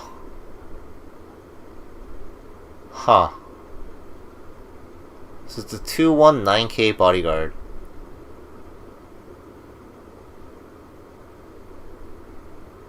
And this doesn't even activate if you stand by it out. And the effect only lasts for 1 turn, 1 cross turn. This card's awful. Yeah, if it had a better early play condition, I think you can do some shenanigans with it.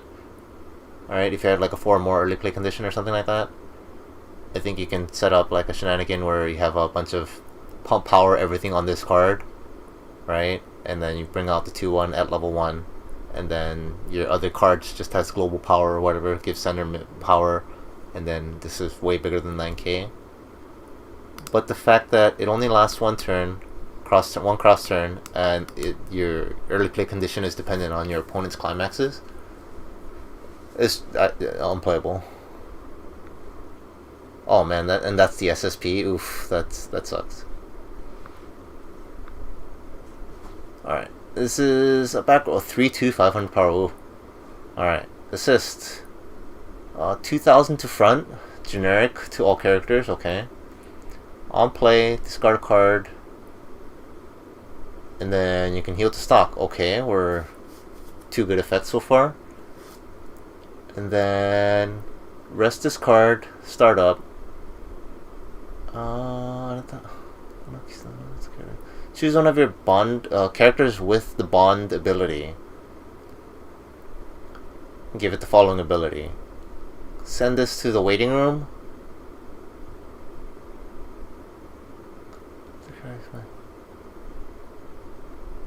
Okay, that's an awkward ability. Alright, so rest this card, choose one of the characters that has bond, right? And then that bond character gets the startup ability. Send the bond character to the waiting room. If you do, you grab the bond target and add it to hand. So I am not sure in what situation that this would be beneficial. Let's see, actually. Let's look at the card list. And then let's see what cards have bond. Project Sekai, Kizuna, okay. Oh, do I not have?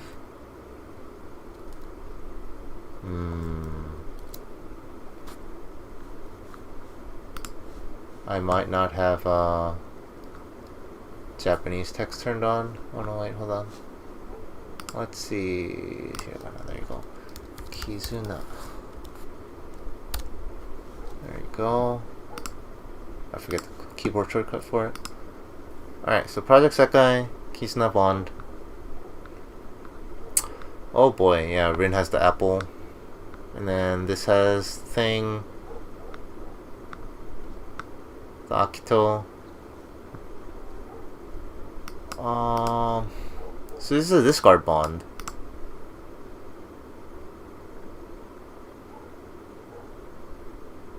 And then this grabs the Kohane. It grabs each other. Does it grab each other? What does yeah, it grabs each other. What does this do? Bonds and then rest 2 Brainstormer. Oof. Alright, so the benefit of this ability is that you can swap your bond character to its target by resting this card, is all it is. I don't know if that's worth. I don't think it's worth, especially with the limited number of bond cards in the deck. So best case scenario, let's say we're running this combo, right? With Akito. Where did the Akito go? Yeah, this thing. So you have the Akito, right? But it's so late into the game, you don't want this plussing engine anymore.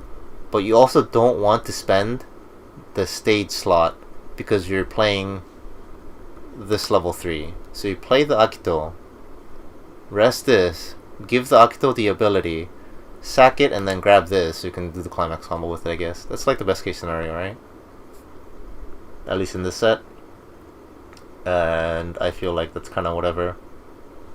It was looking so good for this card too. The 2k to front and then I'll play stock heal. If the third one was a much more relevant ability, I feel like this would have been a standout card, but as of right now, it's just a generic 2k front and then I'll play stock heal. You would still run it in your standby deck, but nothing stand out compared to, you know, other sets. And then this is the card we were just looking at earlier, discard bonds to a Kohane 0/0 that we're gonna see in a bit, I think. Yeah, 69. And then it's a rest 2 Brainstormer again. So it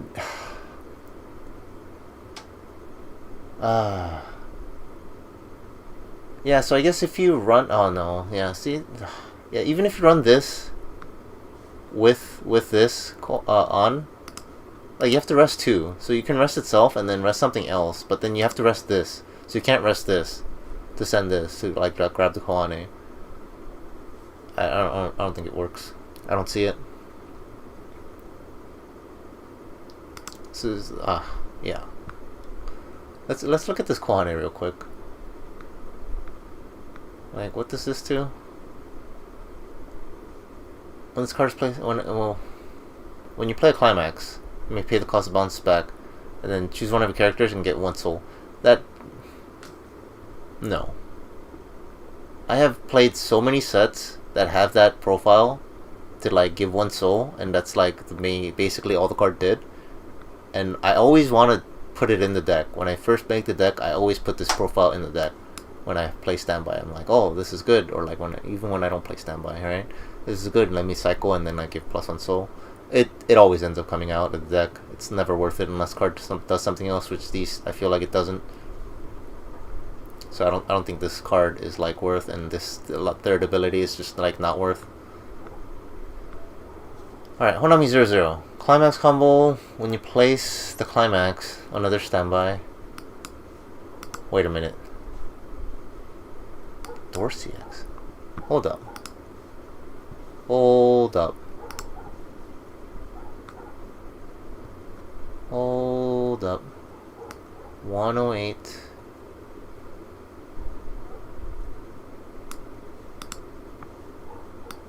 Miyageru sake ni. Okay, so it combos with the blue gate, right? Or number 80. It's the door? Oh, wait, you know what? Oh, okay. I didn't realize there was the gate in this. I thought they were actually all standby. Alright, I was mistaken. So one is actually a standby. A gate. A red gate. A door. So you can run this with blue gate or red gate. Alright, let's get back to it. When you play the climax, if this card is in the front row and you have 6 or less hand, and you have another music character, and you have another music character on board, choose a character and send it to stock in your waiting room. Choose a character in your waiting room, send it to stock. Top check, and if it's a level 0 or lower character, send it to stock.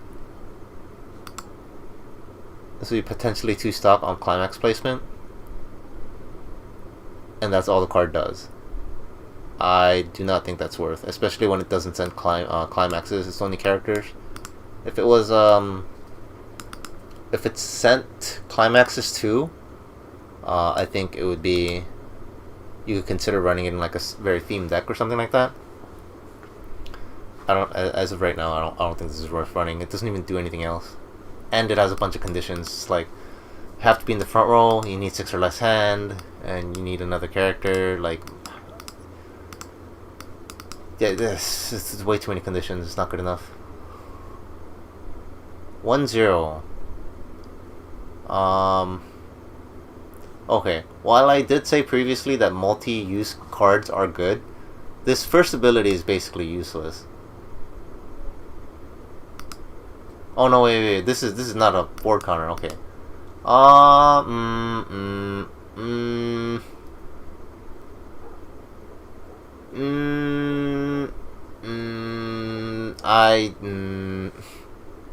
don't see many scenarios where this is useful in like current meta. This effect was super good back in the day. If on board, if this card is on board, if you're another one of your characters gets front attack, you can pay 1, sack this card, and then bounce the character that's getting front attack back to your hand, right? So this is like counterplay for on reverse, and that's really about it. Yeah, because you're not plussing anything. You're paying 1. You're sacking this card on your board, so it would need to be in your front row and like direct attack to get any value for it to be still alive, right? And you pay 1, sack it, and then it's potentially a pay 1 plus 1. On what though? If you're running this level 1 combo, like you don't care, you kind of want it to die, so you can just grab it back again instead of paying 1 for it. So this card is, I feel like, very niche scenario where it's useful. I don't really see where to use it at the moment. Alright, we already read this Akito, so I'm gonna try this deck. 1-0 Len, I saw this in the spoil. I don't think this is a good card, but I'll read it again. Whenever you play a standby climax, right? Any standby climax. For that turn, this gets 1000 power and twin drive. On attack, pay 1, trigger twice, right? I think this is super lackluster. If you're running 8 standby and you're playing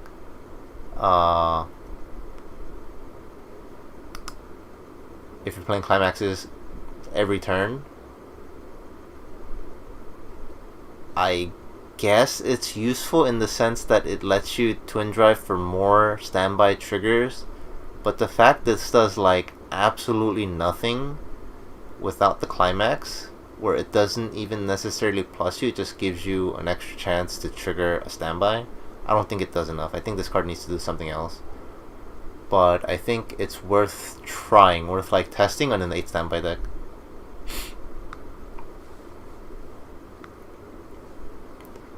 And then like worst case, if you're in an 8 standby deck, it just pays out climaxes mid-attack, right? So it's not unrunnable, but I think it could be better. I don't think it's good enough. 2-1 Toya.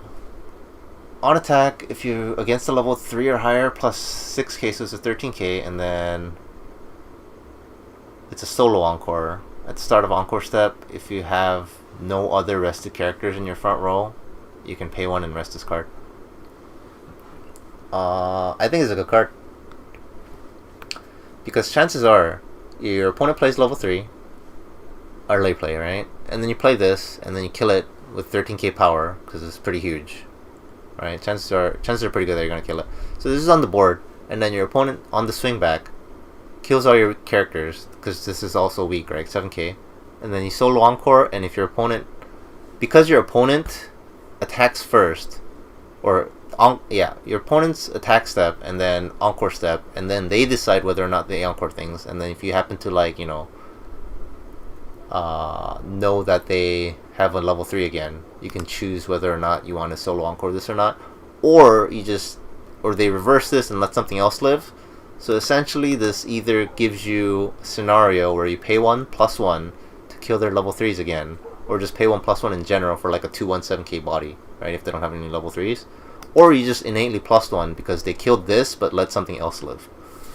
So all scenarios, I feel like this is a good card. And if you ever feel like playing a 2-1 to kill level 3s, or like level 3s because it's the level 3 higher early plays, right? If you were gonna run this profile anyways, I think this is one of the best what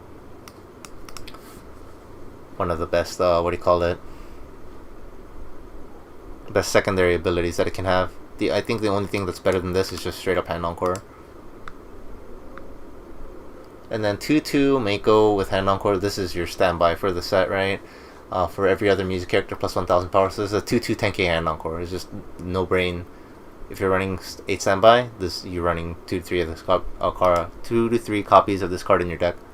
No questions. 0-0 assist, 500 to front. On play, look at the top card. Reveal the top card of your deck. If it's a music, add it to character, add it to your hand, and then discard.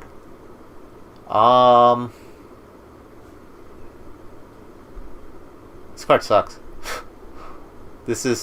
Why is this not in like the trial deck or something?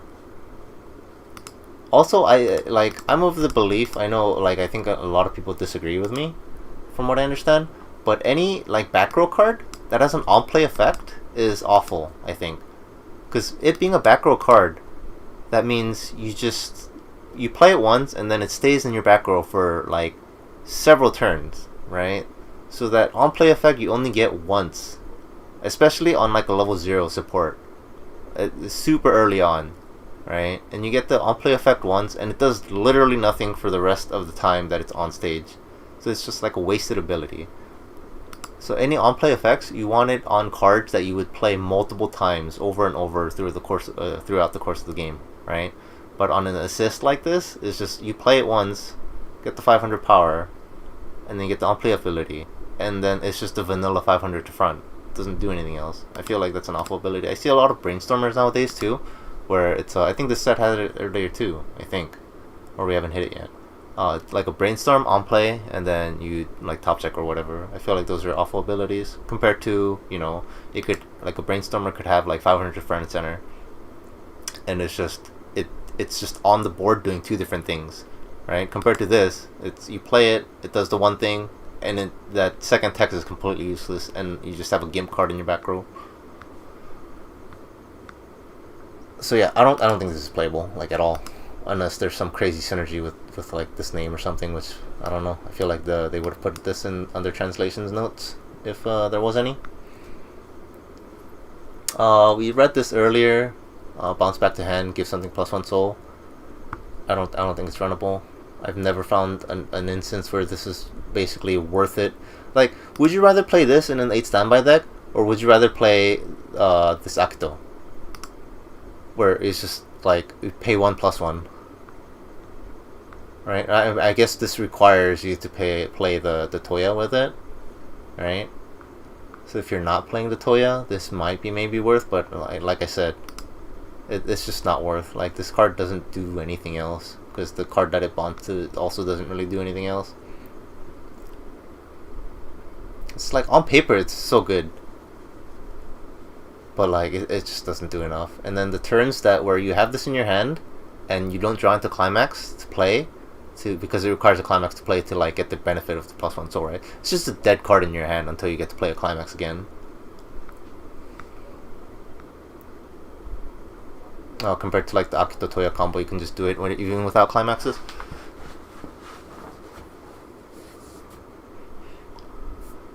Zero on. At the end of your turn, if you have the climax, which is another standby, if you have 3 or more music characters, you can choose 2 of your characters and swap them. Alright, the 3 or more is an actual condition. Okay? If you have another 3 or more characters. And then this is also at the end of turn, so this is past encore phase, right? So this means that you have this card, and you have, like, let's say this is in your back row, right? Because it also has this rest 1500 power ability. Let's say it's in your back row. That means you have another back row, and 2 out of the 3 characters that you attack with, 2 of them like has to live for this ability to activate. So it's an actual condition.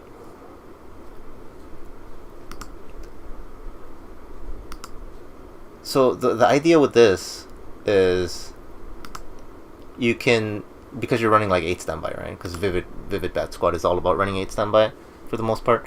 So you can bring out you play a climax, and then you do this like this Koane ability or whatever, or the Akito ability to pay 1 salvage 1, right? Bounce back to hand, and you bring out a fat 2/2, which you want to be in the front row, but you can't put it in the front row because you can't attack with it that turn, right? So you bring it out in the back, and then you do this combo, right? And then you just switch whatever small thing you have in the front that you attack with, and then bring it to back row, right?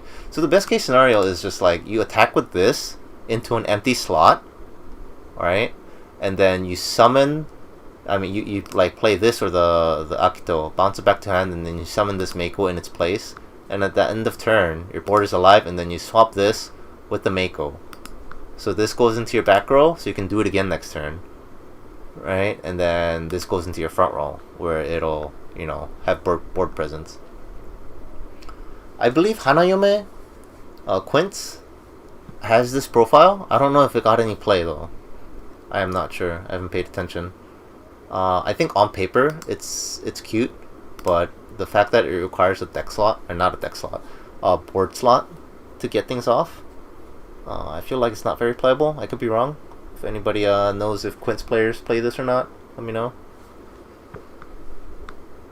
I don't think it's worth. It's trying to be too cute. It needs to do more.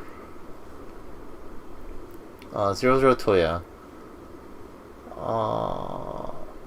On play, look at the top card of your deck, leave it there, or mill it, and then whenever another character attacks, this gains 1500 power. This is not really runnable unless you need to top check, like, or something, but there are other better cards that top check better than this. If you specifically need the top check, top or mill, and on attack, no, this card gets it. It doesn't even pump out the power. I don't think this is playable. Yeah, they don't play it. Yeah, see, so I don't think this profile is playable. This on, and then this Toya is not playable either. 1-0. Wait, what? Oh, okay. During your turn. I was about to say, well, that's pretty free. 1K. It's a 1K global on your turn. To all their music characters. Cousin is.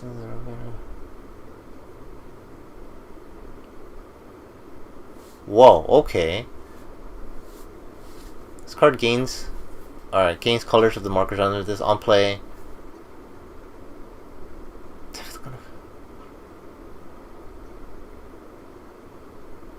Okay, if this was summoned from your hand or waiting room, choose a card in your waiting room, put it underneath this face down as a marker. Oh wait, is this face up? Yeah, it's this face up.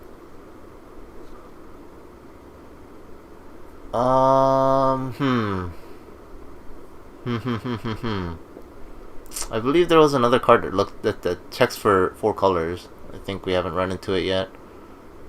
1K global on your turn. I feel like this doesn't do enough. Unless there's a sick level 3 combo that requires 4 colors, and you can they're like one specific color, and you really need the extra 3rd color or 4th color off of this card. This also gets you any card. It doesn't have to be a character. It can be a climax. It can be yeah. So I think this has potential uses, especially because you can target any card and put it under it as a marker. So even like a climax, there are ways to get climaxes in this set, right? Like swap climaxes with your waiting room. So if you're about to refresh, you could like quote unquote save a climax, so it's accessible to you next turn by playing over this or whatever. So yeah, I think this can see play, depending on the deck. The deck has to require either the color or like it has to hinge on being able to save a card under it. 1-0 Mako. On play, all players perform the following action. Oh, it's a memory destruction. Okay. If you have if either player has 5 or more memory, they choose 4 cards in their memory and then they mill everything else. So yeah, memory destruction, which I feel like this effect doesn't do enough. Like, I think if it went down to like 2 or 3, it might do something, but 4s, chances are, the only thing this effect does is ruin their compression, right? And it doesn't actually affect their conditions or anything. Like their 3 or more, 4 or more memory condition, because I think the most amount of memory you like need, other than very specific, combo cards or whatever, is just 4. So if you only ever get it down to 4, this thing only ever ruins their compression, and I feel like that's not enough. And then on attack, 500 for every other, so up to 2k on attack. So yeah, you would run this for the on attack ability, and then the memory effect would be a bonus, basically. But then there's like the other cards, what was it, more jump, that does a similar thing, but does like a better secondary ability, I feel like. But if you don't run green, I guess this is your only other option to pump power.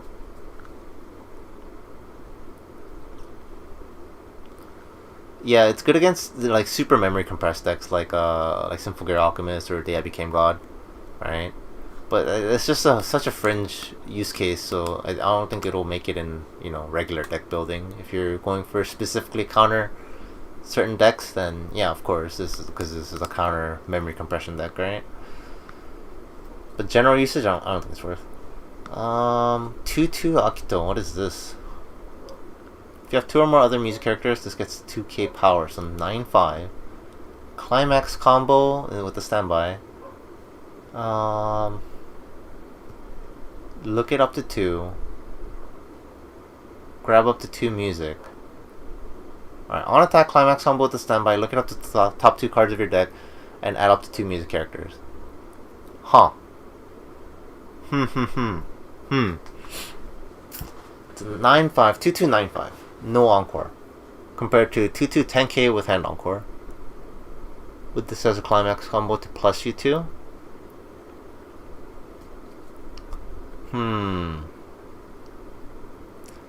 So the math probably works out, I'm pretty sure, that this is an on attack plus it's add up to 2, right? It's like a plus 1.5.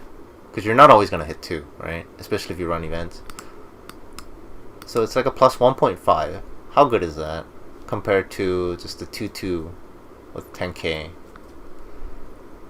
I think it comes down to how well you can protect this card. Like, let's say for instance you run the card that gives this 1500 power and hand encore for the turn, right? This has potential for it to be better than the 2-2, I feel like, because if you pump it to, this is 9, 5, 10, 11k, it becomes 11k with hand encore if you run that other combo card that we looked at earlier. I forget where it is. I think it was yellow card. Yeah, I think it was a yellow card. I don't even remember what character it was. Was it might have been Wanda Hoi. I want to say it was Wanda Hoi.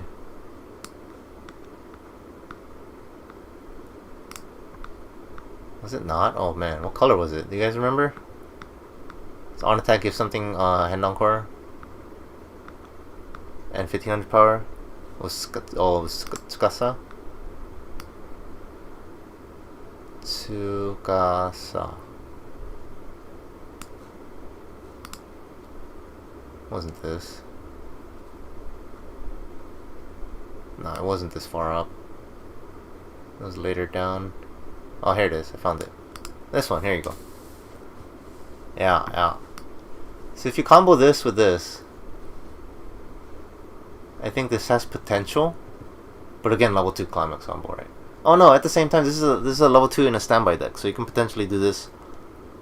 So the high roll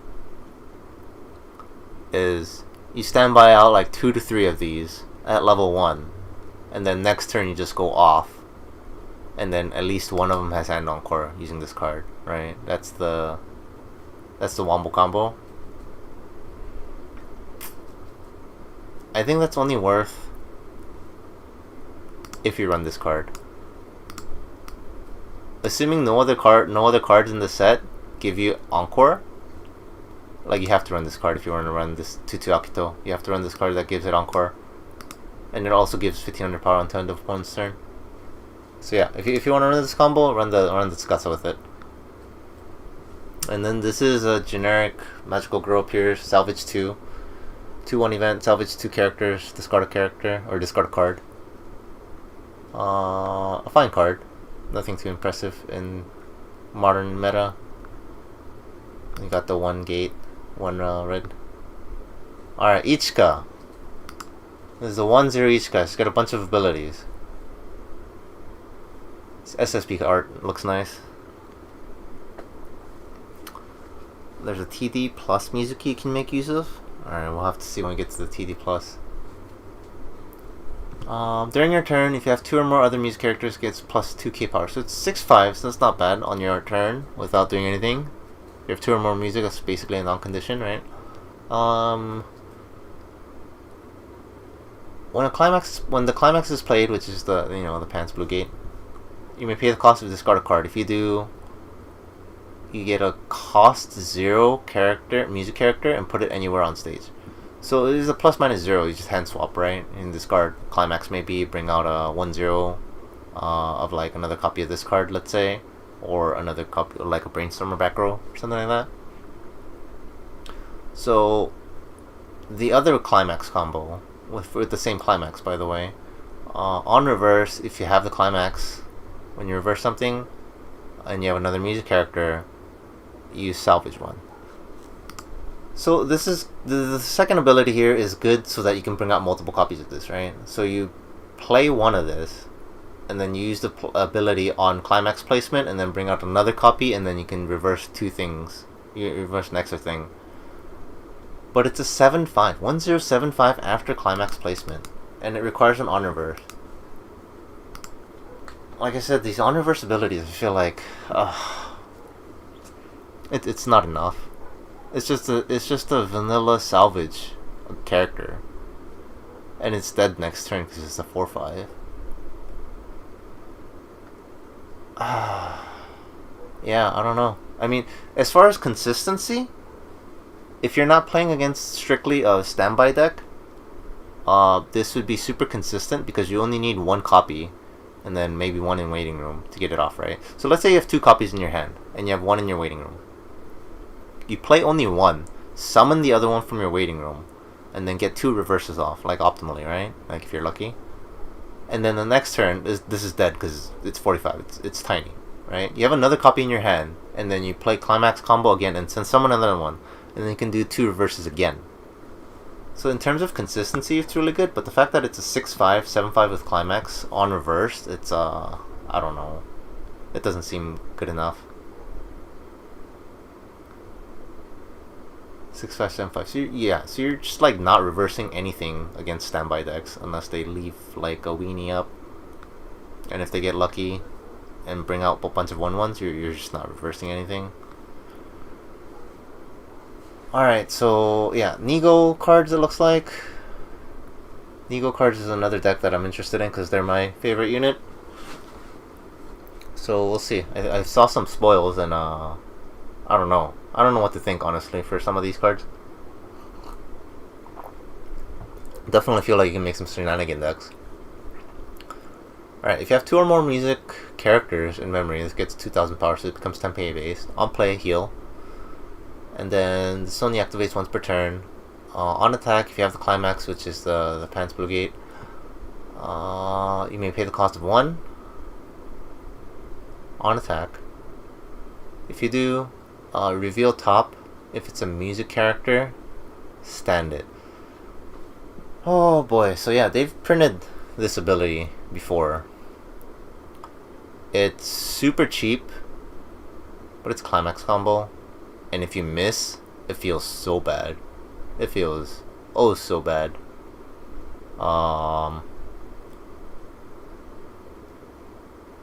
Yeah.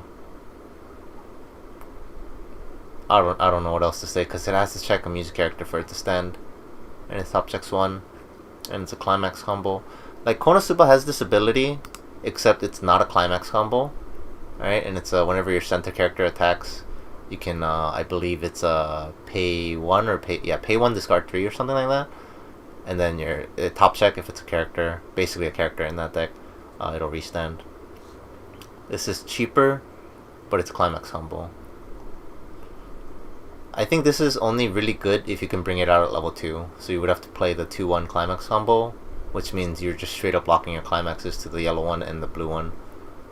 And you don't really have a plussing engine. Yeah. I mean, the chances to hit are pretty high, right? Because it hits all music characters, and let's say you don't run events.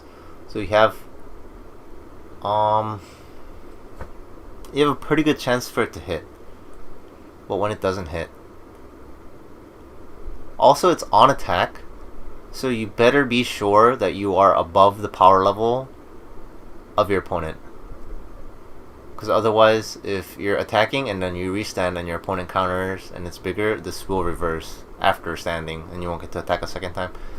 Alright, this does say note that this has 3 soul. So you can like, I don't know, man. You can like side a level 3 for 1, or side a level 2 for 2, and then stand and then front the second time. I think this card having 3 soul is probably its saving grace. But at the same time, if your opponent like outplays you, or like plays against you, or plays around this and just leaves an empty board, this card is like absolutely garbage. Because no climax is swinging. This is swinging for 4, and you want to play it because it heals, right? Yeah, rest counters and restanders and like anti-damage is just like a par for course. If your opponent plays rest counters or anti-damage, it's just any restanders kind of rip.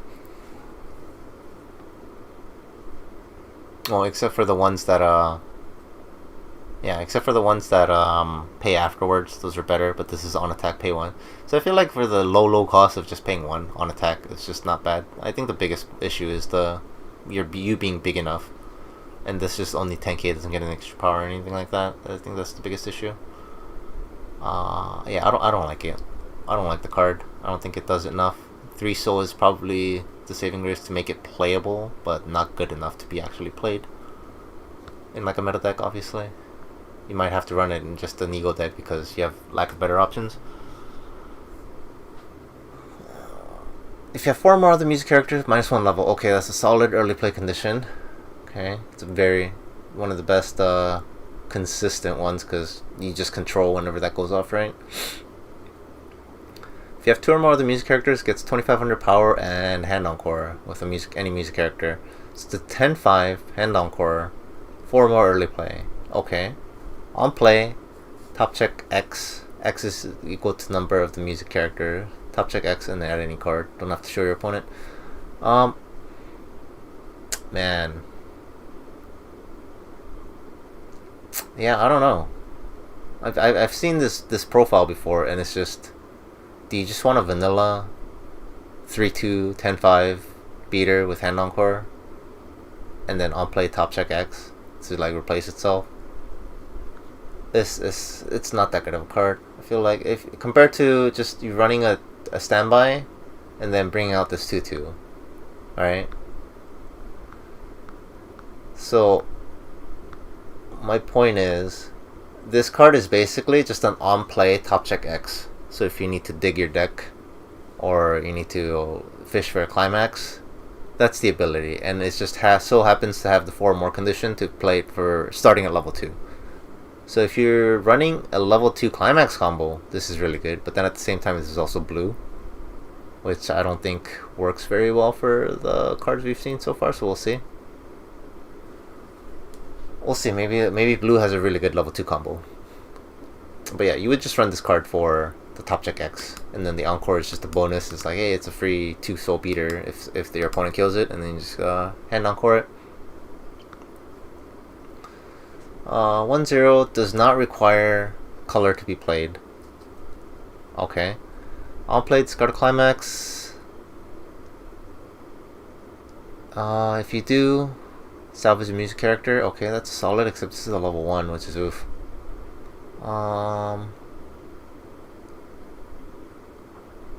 During battle, if the damage you take during this card's battle, if the damage you take gets cancelled, this card comes back to your hand. So it's a double down, right? So I think if this was worded the other way, I think it'd be a better card. If the damage you take was not cancelled, return this back, you bounce it back to your hand. But compared to the way it's worded, if you take damage, you don't get to bounce this, so it's a double loss, right? You don't get the +1 and you took damage. Or if you do cancel, then you don't take damage and you +1. So it's a double or nothing. It being level 1 kinda makes this card not very playable. Level 1, 3-5, you're not killing anything. And then this is when when the damage you take, by the way. So you have to, your opponent has to attack into this. If this was like on attack or something, then that'd be like amazing, obviously, right? If it was you dealing damage, but this is you taking damage. So you have to attack in a way that this card lives. So you have to attack in an empty slot or side like a level 1 character, hopefully, for less damage. So I don't think this is very playable. Like, even if you ignore the color requirement, this is a level 1 just for unplay discard climax effect. And then just, yeah, no. If this card was unplay discard climax effect, and then this is like whenever this card's damage dealt is cancelled, you can bounce this back to your hand, this would be amazing. But yeah, but it being a defensive card with 3-5 power at level 1 is just not very playable. Alright, 1-0 Enna. Yeah, high roll design. Yeah, I don't like high roll designs. The best ones are when it's both. You're not mad with either outcome. Those are the best ones. 1-0 Enna. During your turn, if you have any card in memory, this card gets plus 3k. 1-0-3k. Alright, it's not a bad start so far. When you reverse the battle opponent, if you have the climax and you have another music character, you can discard a music character. If you do, search for 2 music characters and add it in shuffle. Oh man. Alright, so at least this is 7k AK with climax combo, so you have a chance to kill your opponent's 1-1-7-5s against standby. But at the same time, you have to discard a music character. I think that's awful. I think if this was discard any card, it'd be probably the best like on reverse combo in the set. But it requires you to discard a music character in a deck that requires you to run the Blue Gate Pants. So chances are you're gonna want to discard some Blue Gates, but you can't because you have to discard music characters. I don't think this is runnable unless you're trying to build an ego deck.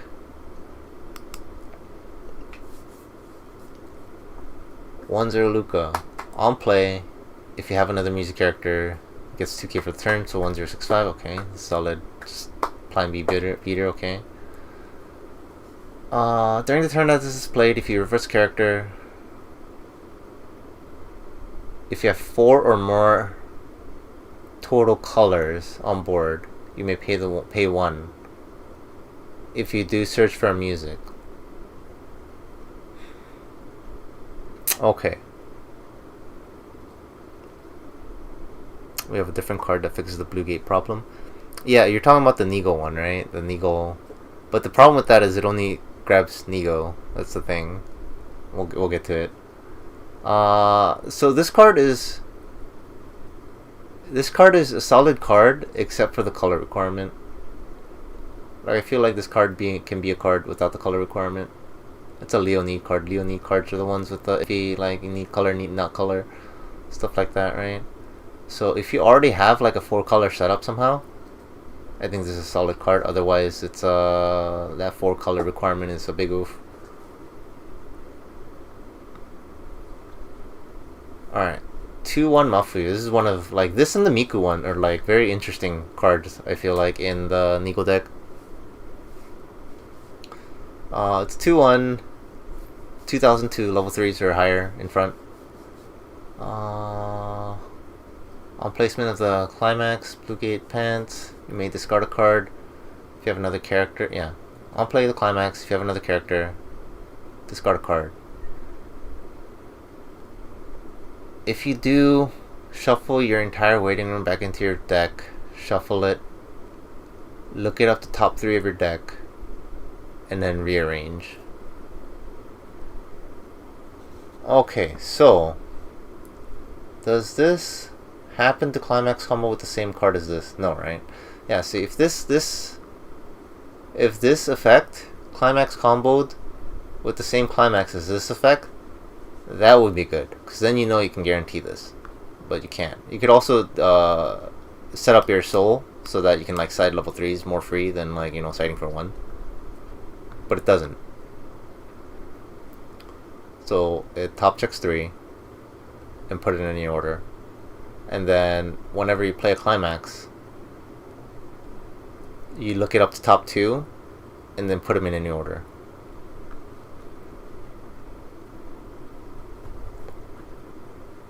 So this, man. So if you have the right climax, you get a refresh. Oh, you know what? This isn't even like optional. Alright, you can't even like not refresh. Let's say you have a bunch of like clean cards in your waiting room. You can't not shuffle it back in. You have to shuffle it back in if you want to top check the 3. Alternatively, you can just climax combo, even if it's the climax combo, not use this ability, not pay the cost, but you could only top check 2. You could also top check 2 even if you don't have the correct climax. It's just any climax.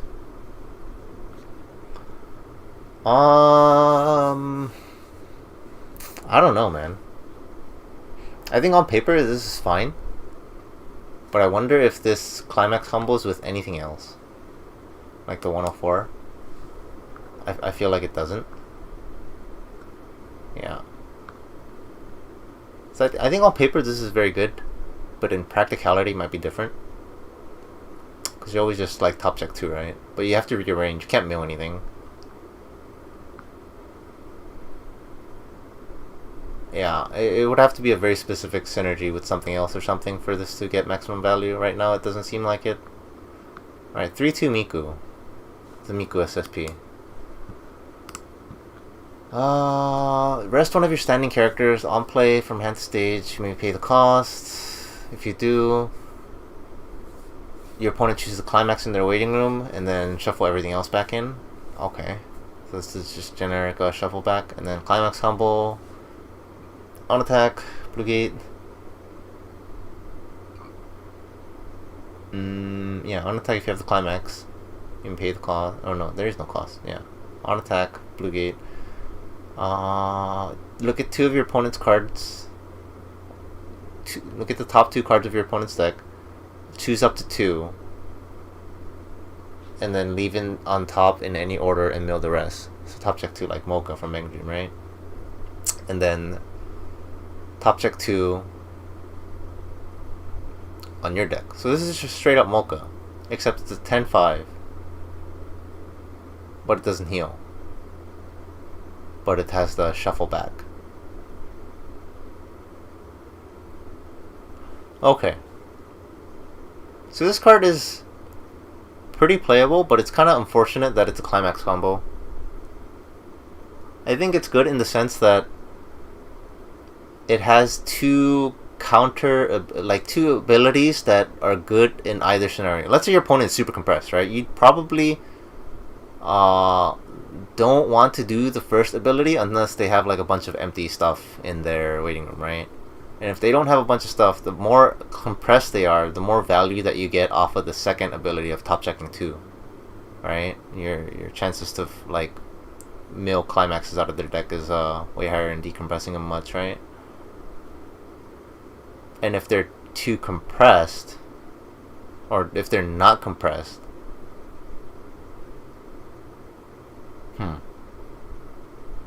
oh, you know what? Maybe not. Yeah, I guess this is just straight up better when your opponent is compressed and they have a waiting room. Because if they're not compressed and they don't have a waiting room, this card does nothing. Most of the time, yeah. If they're not compressed and they don't have a waiting room, neither of these abilities do anything. So never mind. So this is good if they are compressed, and or have a fat waiting room with no climaxes. It's another double down. I think this is a fine card to run just for the first effect alone. But yeah, the second effect, it being a climax, is I don't know. The card needs like a one little something else, I feel like, for it to be like really good.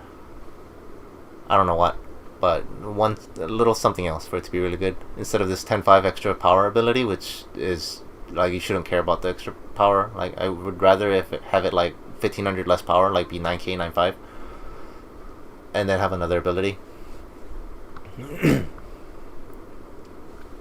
Mizuki Zero. This is probably the card you were talking about to fix the Blue Gate issue, right?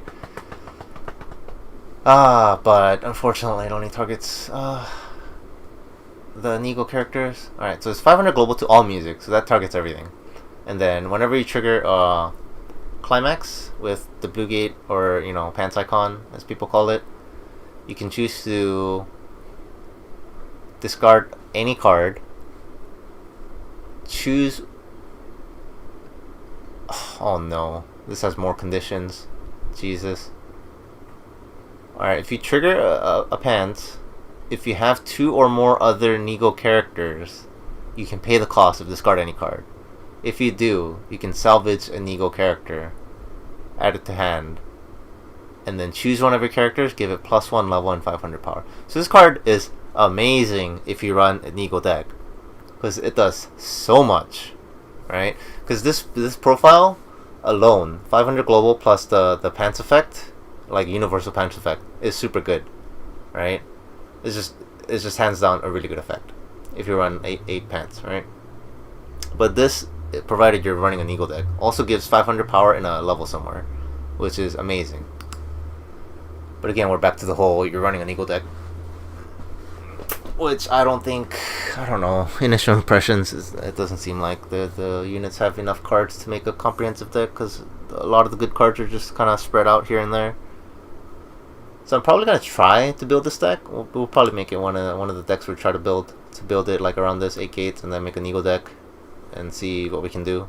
And then like the non-Nigo decks would just be, or like, no, it'll be a Nigo deck, and then we'll still run a couple non-Nigo cards as tech, but the vast majority of the cards will be Nigo. Alright, this is a very interesting card. The next one, the 00 Mafuyu. I really like it. We'll read the second ability first, because the first one can be complicated based on the wording. The second ability is pay 1, start up, send this card to memory. If you do, look it up to top 3, choose the level 1 or lower character, which is roughly 50% of your deck in most decks, right? And then add it to your hand and send the rest to the waiting room. So it's a solid ability, pay 1, send to memory, get a memory, and then you mill 3, and then you get a card, hand swap basically, right? You pay out of stock. Overall good effect. Now the first ability, the memory, or recollection, is at the start of your climax phase. If this card is in your memory, you can pay the cost of 2 stock. If you do, choose a climax in your hand, send it to the waiting room, and salvage a climax with the exact same set of trigger icons. This translation doesn't specify, but that matters, because watch. If you do it in the way this translation says, it's broken. That's why it's not worded that way. So if you do it in the way this translation says, right, I can discard a standby, and then say, hey, this has a soul icon, right? And then salvage a blue gate or a pants. And then, hey, I discarded this, it has a soul icon, and then I'm gonna salvage this, it has a soul icon. You cannot do that. The correct wording in Japanese, it has to be exactly the same. Like, everything has to be the same. So, like, the whole thing, it has a soul icon and a blue gate icon. So you can't discard this to get a standby and something else. So basically, you run like 4 and 4 climaxes, and then you just, you drew into the wrong climax, but I'm running 8 gates, so I just discard the wrong climax and then salvage the correct one. Alright? I think this is a pretty interesting. I don't know if they've printed similar effects like this before, but this is the first time I feel like it's so very straightforward. It's just pay 2, like climax swap, and it's permanently there in your memory. You can do it at the start of climax phase every turn after you get it into memory. That's why it costs 2, because I think the other abilities have like some other conditions and stuff like that, but this is just straight up, this is in your memory, and then the climax you're discarding is the same like type, same exact set of triggers as the one you're trying to get. Go for it, pay 2 and you get it.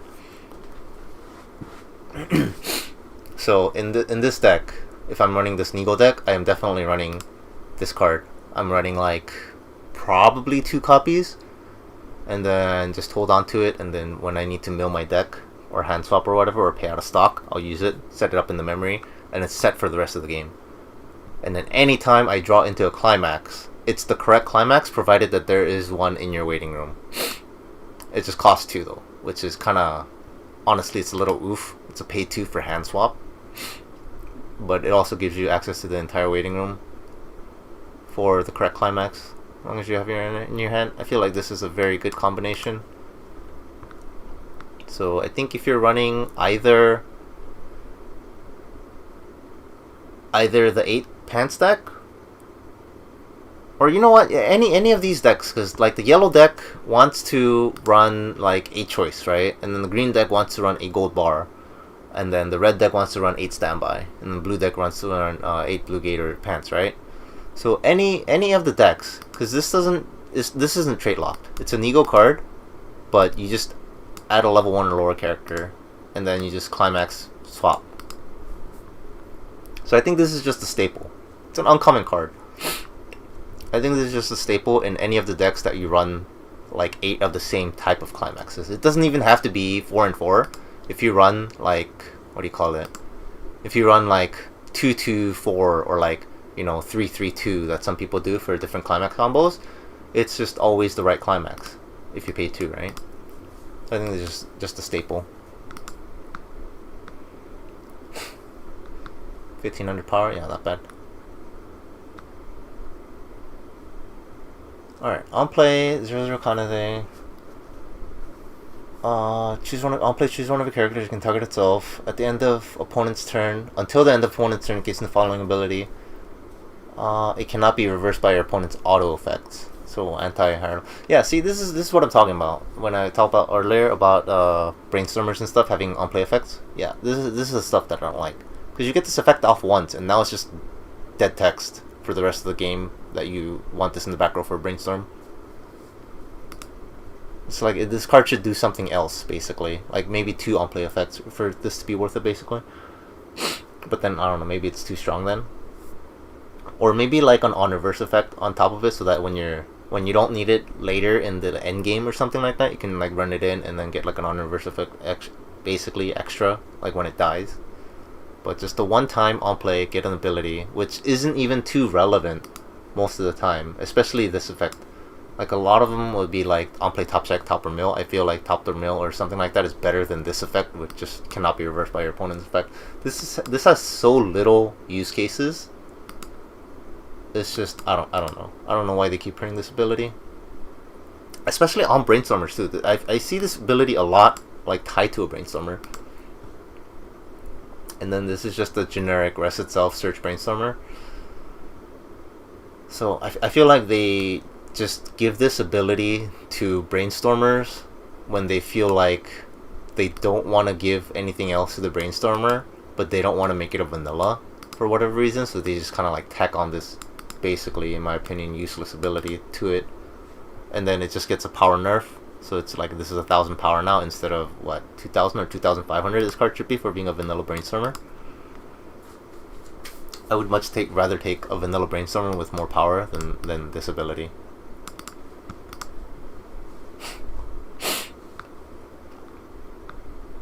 Alright, 1-0 Ichika. During your opponent's turn,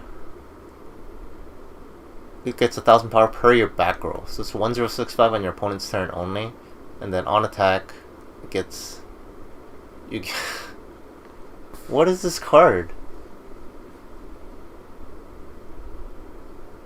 Alright, so this card becomes 6/5 on your opponent's turn, but it's on attack, 500 power for every other of your characters to another character.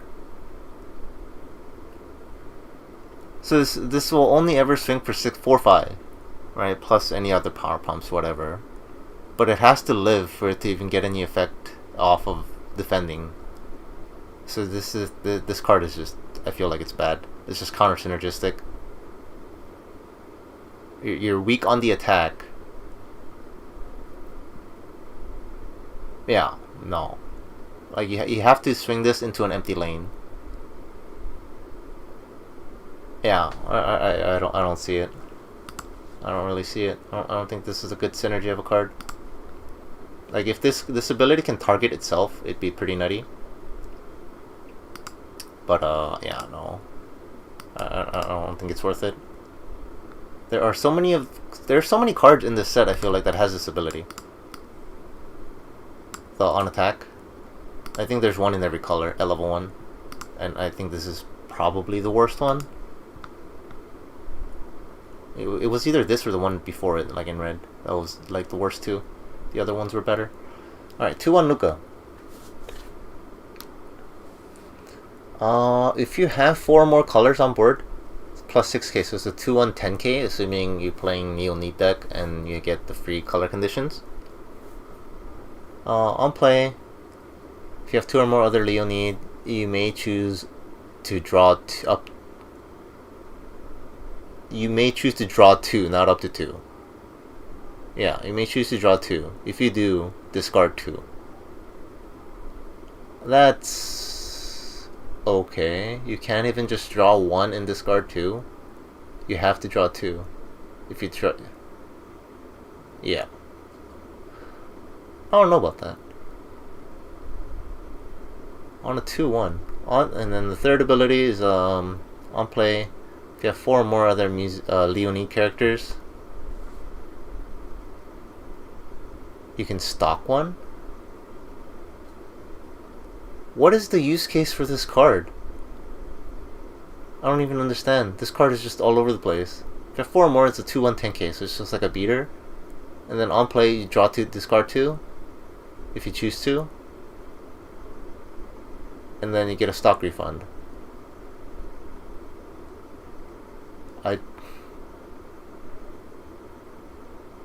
I think this is just a classic case of Bushiroad trying to get you to play level 2 cards. Right? Because this is a 2-1 10k, and then if you play it last, it's a 2-0. And it's a level 2 card. And then it has the, like, I guess bonus effect, honestly, to draw 2, discard 2. If you have 2 or more others, right?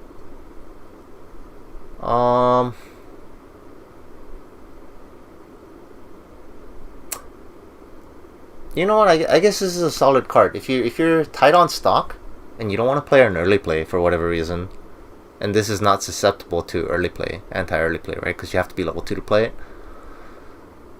So would you play a 2-0 10k that has an on play? You may draw 2 if you do discard 2. I don't know. I don't know if I would, honestly. I think the 4 or more color condition might be an issue. 4 or more colors. Yeah. Because from what I understand, it's like it's like free and not free at the same time for the 4 or more color condition, based on like other sets that do similar things, like Bang Dream and stuff. It's like quote unquote free, but it's definitely a non non-zero condition. It's an actual condition. So I think it's worth playtesting if you're playing Leonid with 2010K. On reverse, anti-higher level, bottom deck. With Encore. Oh, it has 2 soul. Hello. Solid card.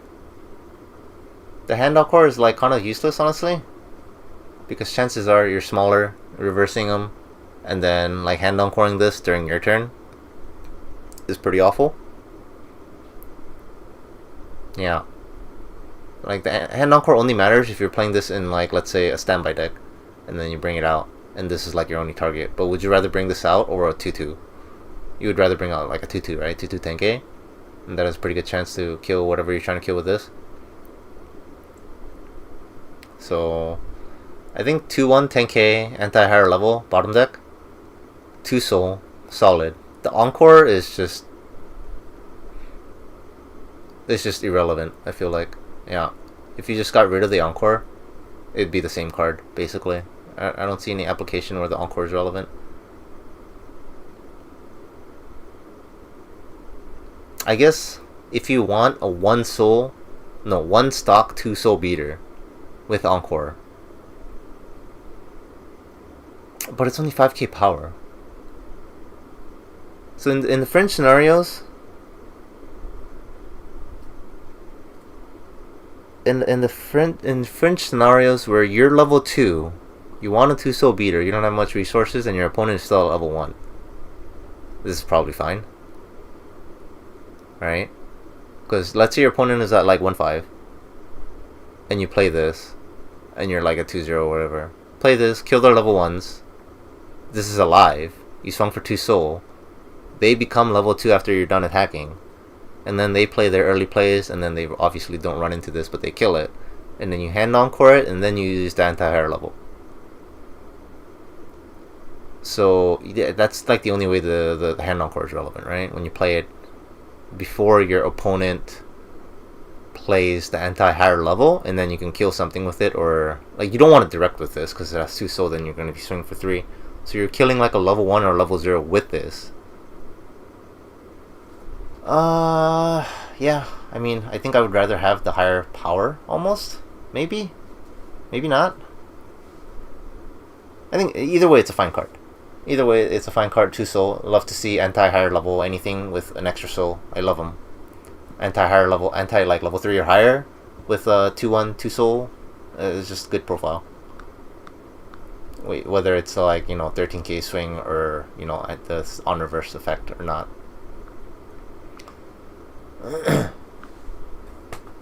Alright, 1/0 Kanade, 500 for every other, so it's a 6k with full board. On attack,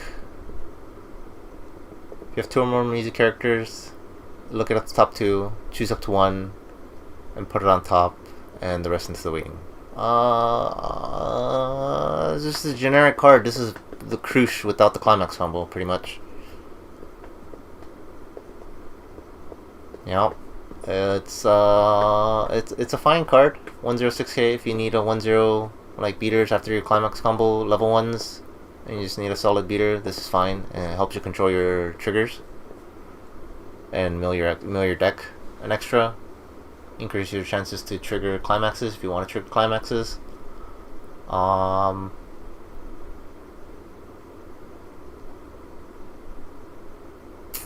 This would be good in a standby deck because it lets you mill an extra card, right? Yeah, isn't this just better than the Len? The 1/0 Len that we saw earlier where you play a climax or a standby and then you can twin drive?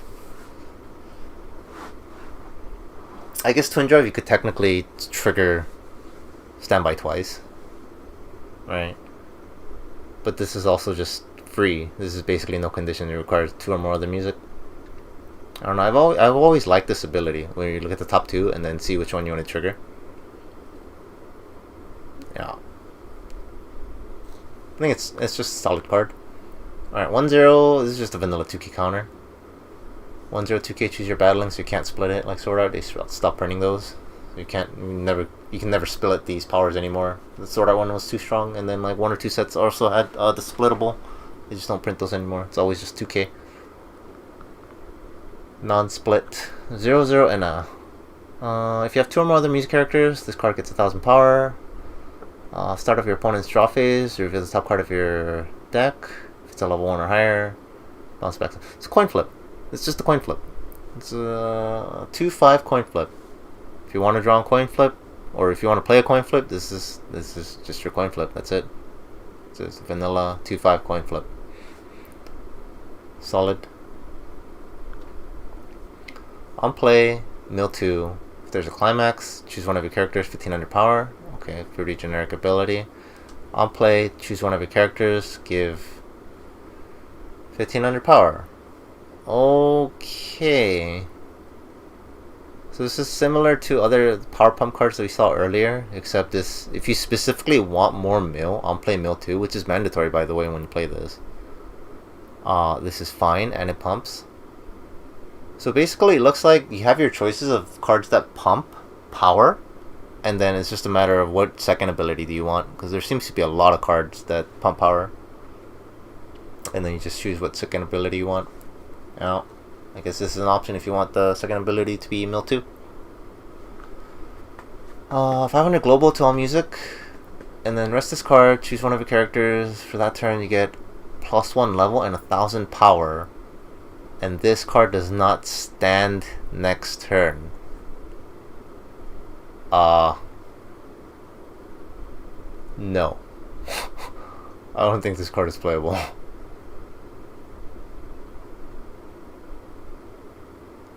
Yeah, no.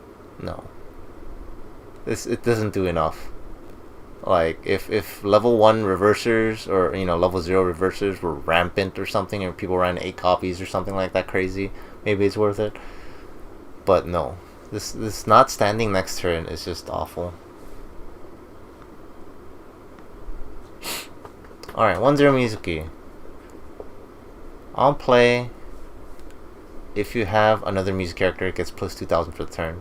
So 1065, okay, pretty generic. On attack, if you have the climax, pent.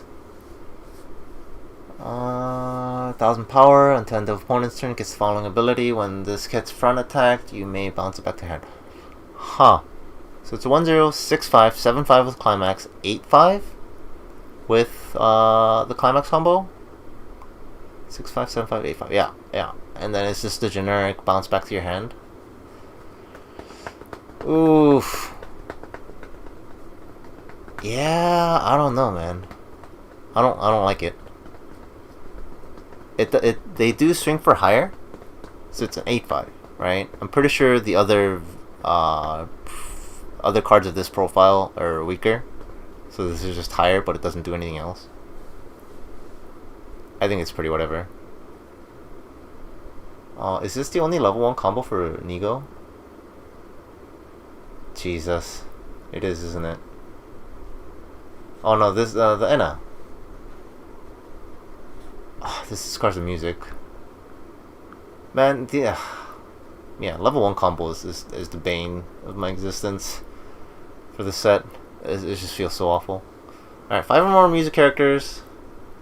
You choose one of your battling characters, or choose one battling character,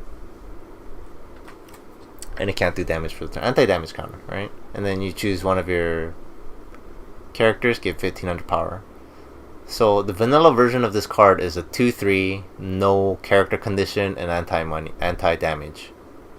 Right? But because this has a 5 or more character condition, it gives you 1500 power. Which I think is just worse. It's like 9 out of 10. You use this to prevent your opponent from doing damage, and you don't care about the power. The power is just kind of like negligible at that point, right? It's like the damage is what you're using it for. But like you would 1000% trade every time. Either do you want this condition and 1500 power, or do you want a non-condition and no power? You would almost always choose non-condition and no power. Yeah, they like kind of stopped printing them for the most part, right? They're just all like kind of like this, or have some other condition that's actually a condition. No non-condition anti-money, anti-damage counters anymore. Which is like, I don't know. It's their design decision, I suppose. But the problem with this, I think if it was like 4 or more characters, it'd be more palatable. But 5 or more is just so easily like counterplayable, you know? Or yeah, or make it cost less. Make it cost like 2 or something, alright? And then give it the same power, more power, whatever. But like 5 or more is just so easy to play around. There's so many cards that just like, you know, bounce back to your hand, or like, you know, zap it or something, or like just remove it. Like remove it to another zone or something like that, right? So it's just like 5 or more is just, it's so easily shut down. It feels awful.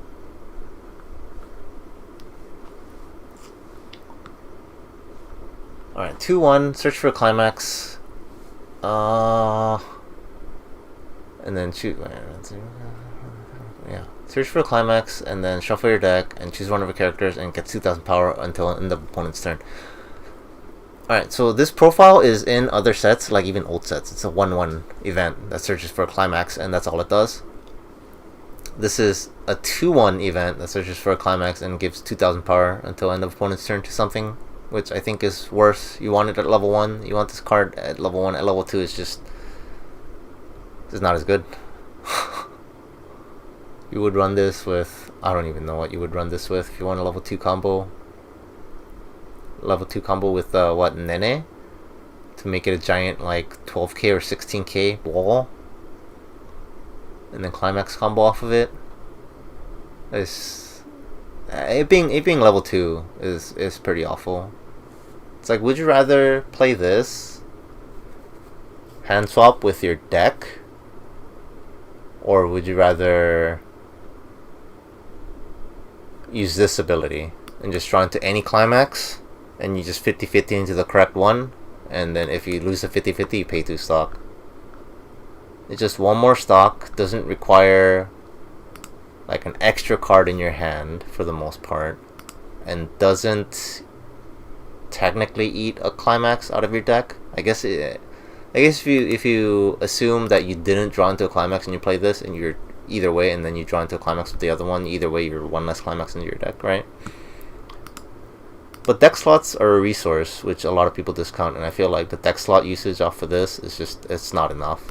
I think I would much rather just play this, like utilize this 0/0 more, and then hopefully draw into a climax. And then there are other ways to like dig into climaxes. Like, where was the, what is it? This card, Top Check X. Because you need just any climax, right? And then it's only a 1 stock difference between the two of just swapping. So yeah, I don't think it does enough. I think if this was a 1-1 event, and then it gave like 1,000 power for the turn, for your turn only, or something like that, I think it would be a much better runnable card. But 2-1, 2k into end of opponent's turn, it's not worth. Alright, so these are some promos. God, I don't know if I'm ever gonna get these. I want them because they're Miku, and it's the whole reason I'm buying this set, but these cards are ass. These cards are doo-doo. Alright, so the character across from this gets +2 soul, so your opponent gets +2 soul if they put anything in front of this. So if they put a 0 in front of this, that 0 has 3 souls, so they can side for 2. Which is amazing for them. You +1, but like, depending on the state of the game, that is a super fine trade-off for your opponent, especially depending on what 0 they're siding with. If they have like a runner, or like some other like on reverse thing, or like other characters, like I said earlier, that you want to attack direct. And then when this gets reversed, you draw one. This no, wait, no. When you reverse something, you have to draw this card. You can't even like not. This card is just awful in so many ways. If you kill something with this, you are forced to draw this card, and it's only 6k power, and your opponent gets +2 soul. So even if your opponent doesn't side this, if they're playing like an 8 standby deck, they put like a 1/1 in front of this, and they're just swinging for 3. This card is just all sorts of awful. 1/0, 4/5. During your turn, +1k, so it's 5/5 on your turn. On play, you look at the top 2 cards of your opponent's deck and put it back where it was. So you just look at it, you can't move it. This is runnable if you really want to see what's on the top 2 cards of your opponent's deck, but it's probably not worth the deck slots. It's most likely not worth the deck slots. It's just a vanilla. This is March tournament pricing, and this is release tournament pricing. And then this is probably from the physical concert that they're having for this game, and then they're probably gonna like hand it out at the venue. It's just a vanilla book, climax. Alright, so that's it for boosters. Those are all the cards from the boosters. Let me look over some of these foils real quick. I kind of glanced over all the foils. Are there any standout foil pictures? All the SSBs look super nice. NS looks nice. Looks like the SRs and stuff. Like, I'm kind of sad the SRs and the VR cards didn't get any alternate arts. I feel like that would have been super cool if they got like really cool alternate arts. But alas, we didn't. They're all just the same and like zoomed out or whatever, and just no frame. Oh look, I forgot to put the VR picture for this one.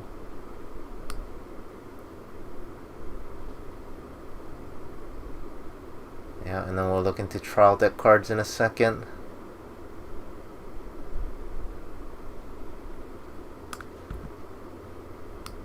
VR. SSP. Yeah. Alright. I'm gonna start with Nigo here. Maybe they'll have a VR's just zoomed in. Yeah.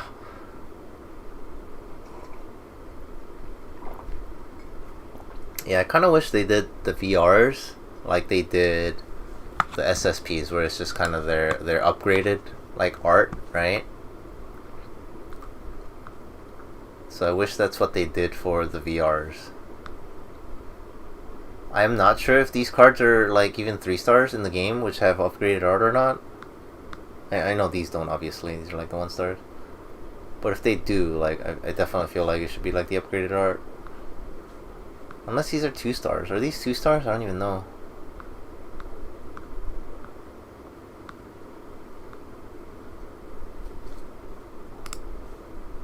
Oh no, yeah. See, even this, I know for sure this is a 4-star. So I don't understand why one of them wasn't, like the base rarity was like the base card, and then the SR was like the upgrade art. So they just, yeah. Or they could have made a VR and SVR, yeah. Yeah, I don't know. They only did it for the SSPs for whatever reason. And then these are just, yeah, they have up. Ugh, that's disappointing. I don't know what they're doing with the other art assets then. Alright, so this bonds to a Len. I've been told this is just apples. Apples, 1/0 vanilla, yeah, 5/5. And then the funny thing, hold on, before we get to all the other things, right? I think this works, okay. So, okay, this doesn't have it, but this Rin is the same card in every unit. It's the exact same card, bonds to the exact same, like... Oh, you know what? These aren't even in their unit. Jesus. These are just straight up virtual singers. Oh, this is worse than I thought. Oh.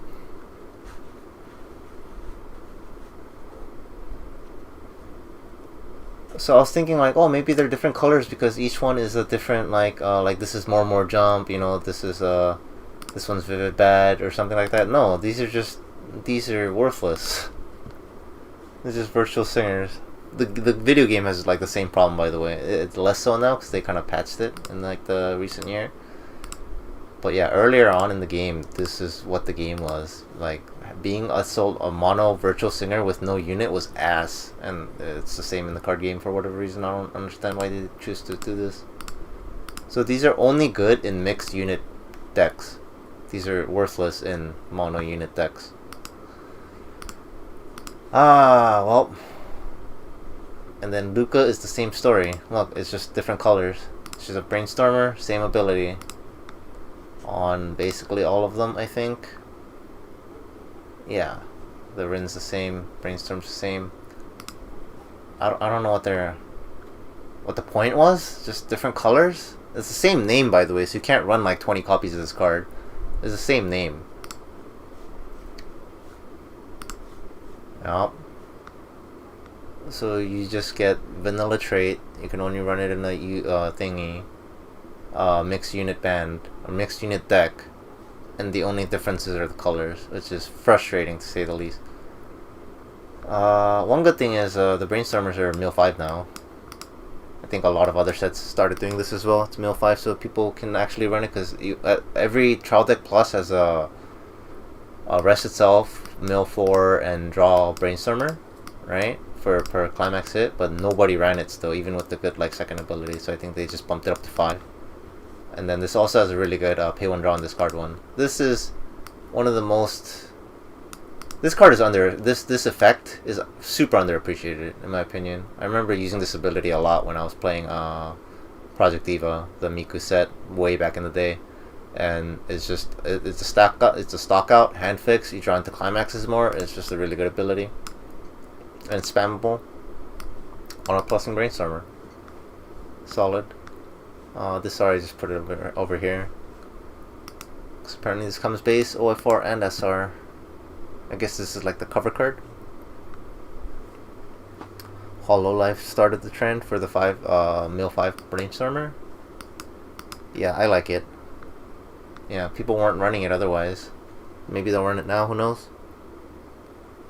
But everybody always preferred the choice Brainstormers, like you get to choose salvage from your waiting room or your deck instead of the draw one. People felt the draw was too random and not consistent enough. Alright, 0-0 Kanade. When this is sent from stage 2 waiting room, look at the top card of your deck, put it on the top bottom, okay. When this is sent from stage 2 waiting room, you may pay the cost of discarding card. If you do, look it up to top 4, choose a level 1 or higher. Oh, this card's good. It's a good card. Yeah. On death, top check top or bottom. On death, you may discard a card and then look for a level 1. Check up to top 4 for a level 1 or higher.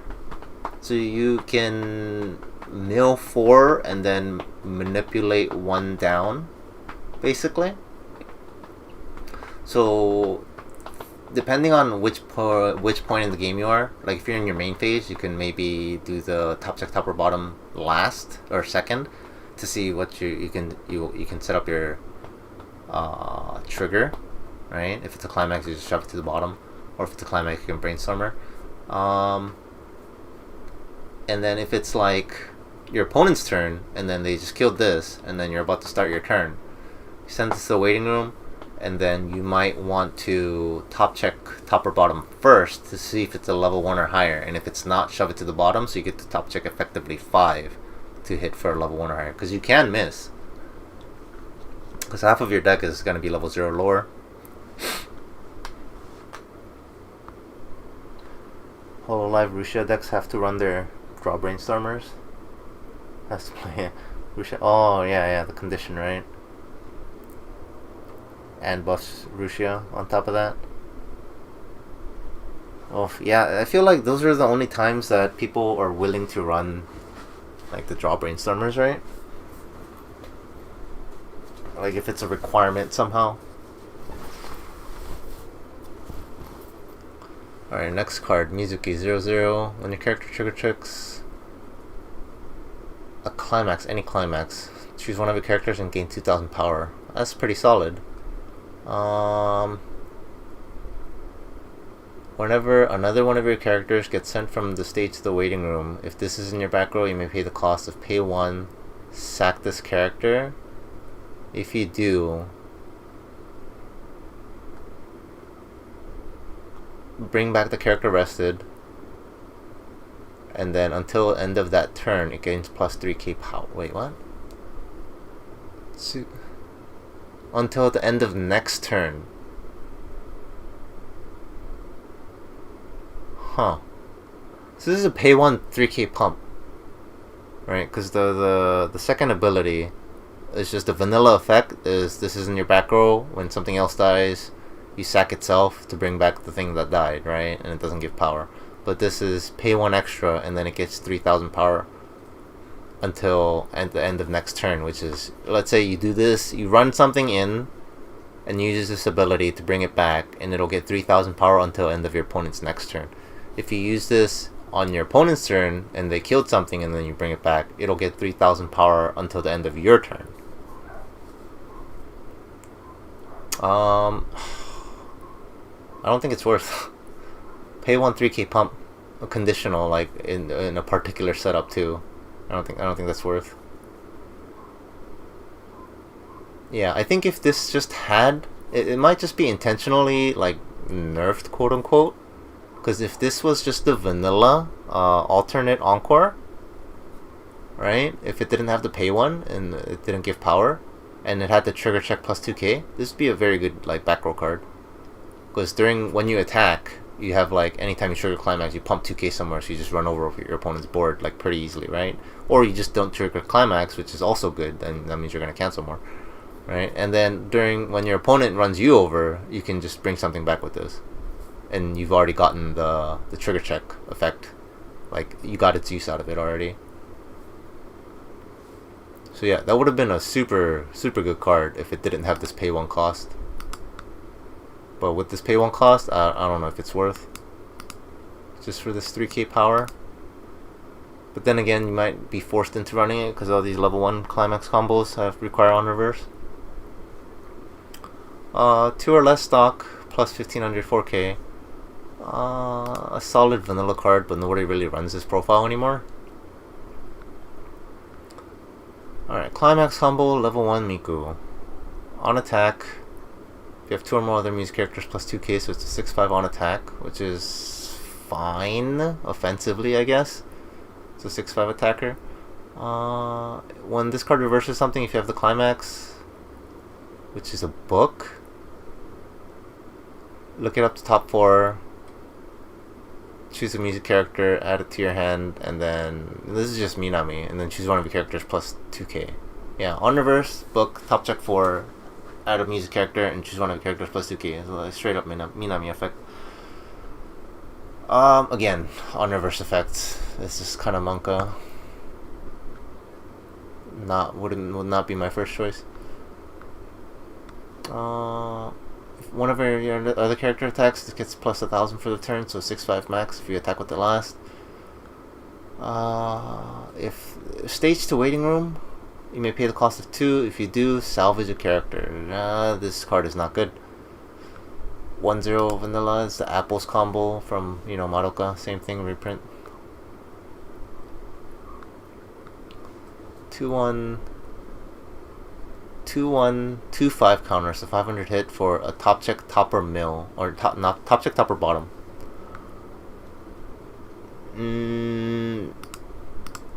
Not a lot of use cases to run this, honestly. It's just defensive. It's just like basically a Leafa counter, right?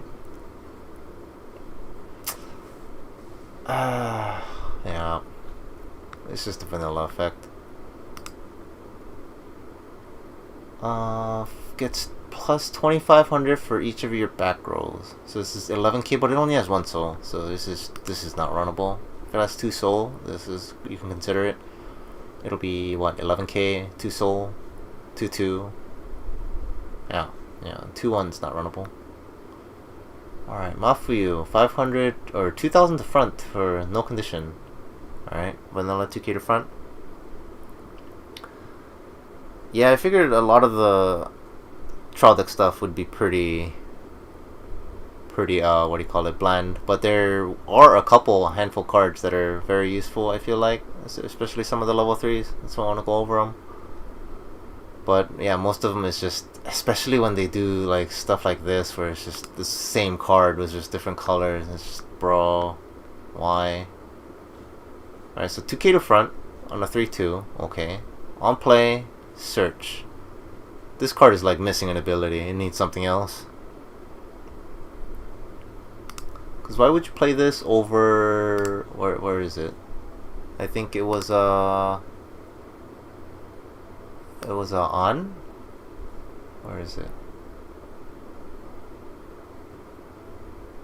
On? Oh, I think I probably passed it. Yeah, this is 2k to front, and then it has a on play stock heal, and then it has the rest ability, right? Well, I guess you do have an argument, right? Because this is search, but the on is probably just better, and this has more power technically, which if you care, it is an option.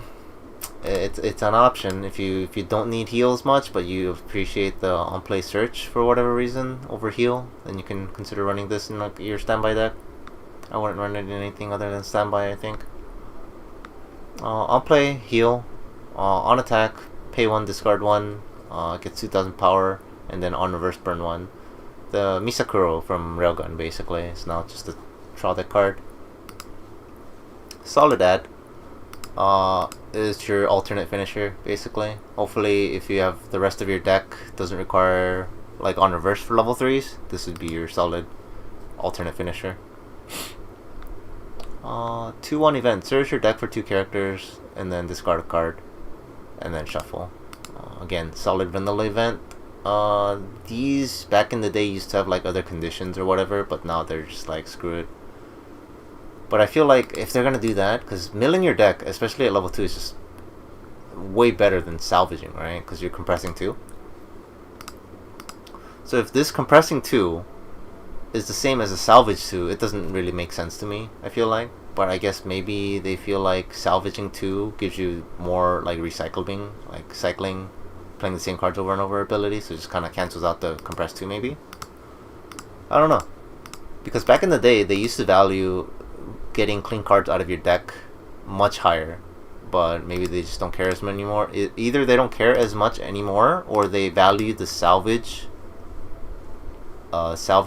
portion like higher than they used to. Because back then they used to think like salvaging and searching were like weighted the same, except that searching ended up in you compressing, so it had a higher cost. So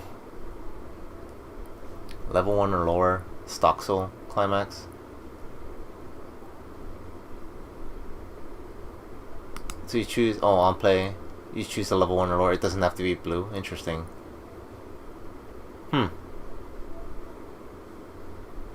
Good and bad, I guess, depending on your deck setup. Sometimes you want to put in like a level 3 or whatever, so you can pay it out next turn. But chances are you're just not gonna run this with the way the set is. It's like no way. Alright, what does this combo with? This is book, right? There's only one climax combo in the trial deck, right? Yeah. Alright, let's see. Nigo, we read this. Alright, Tsukasa. When this card gets reversed, if your opponent's level 0, stock reverser. Okay. Yeah, stock bomb. Solo encore.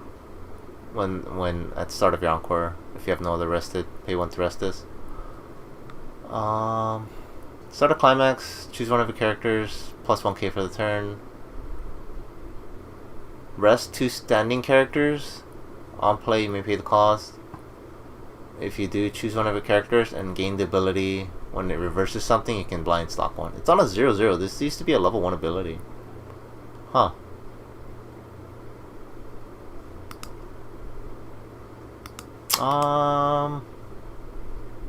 It's a fine ability, but like I think you would only run this in like a budget deck. I think you probably don't have room in the deck otherwise. Just blank Sekai Miku characters have a blank climax combo. Yeah. Oh, this Mako is the same thing too. Jesus. Alright, all the 1-0. It looks like all the level 1 combos in the trial decks are Miku. On attack plus 2k. Is this the same thing? Jesus. It's the same ability except it's yellow. At least this one's traded. Right? I think this one's also traded. Yeah, this is Nigo. And then this is Wonder Show. And this is also Choice. So, bruh, like this effect in 2022 is because you're never gonna triple this like you used to back in the day. Back in the day, you could triple this because standby wasn't a thing.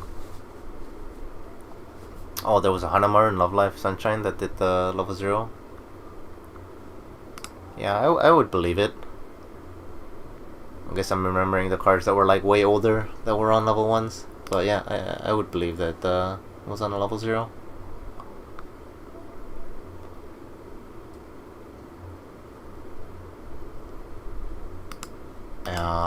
Yeah, back in the day, like, standby wasn't a thing, so you could just, if they have one small character, you can just reverse that and then pump your next one, and then it'll be what, 6-5, 7-5, and then 9-5 for the second one, and then 9-5 for the third one, and just snowball it, right?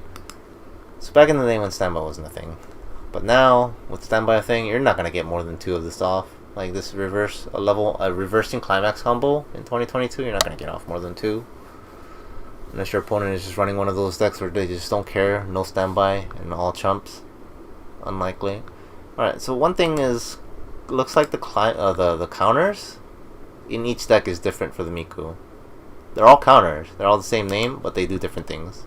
So the previous one was 2-1-2-5 top check topper mill, and then this one's a 1-1 2k. And if you have, when you use this backup, if all your characters are music, you can blind stop one, so you get a refund. It's a 1-0 2k. But like, why would you run this?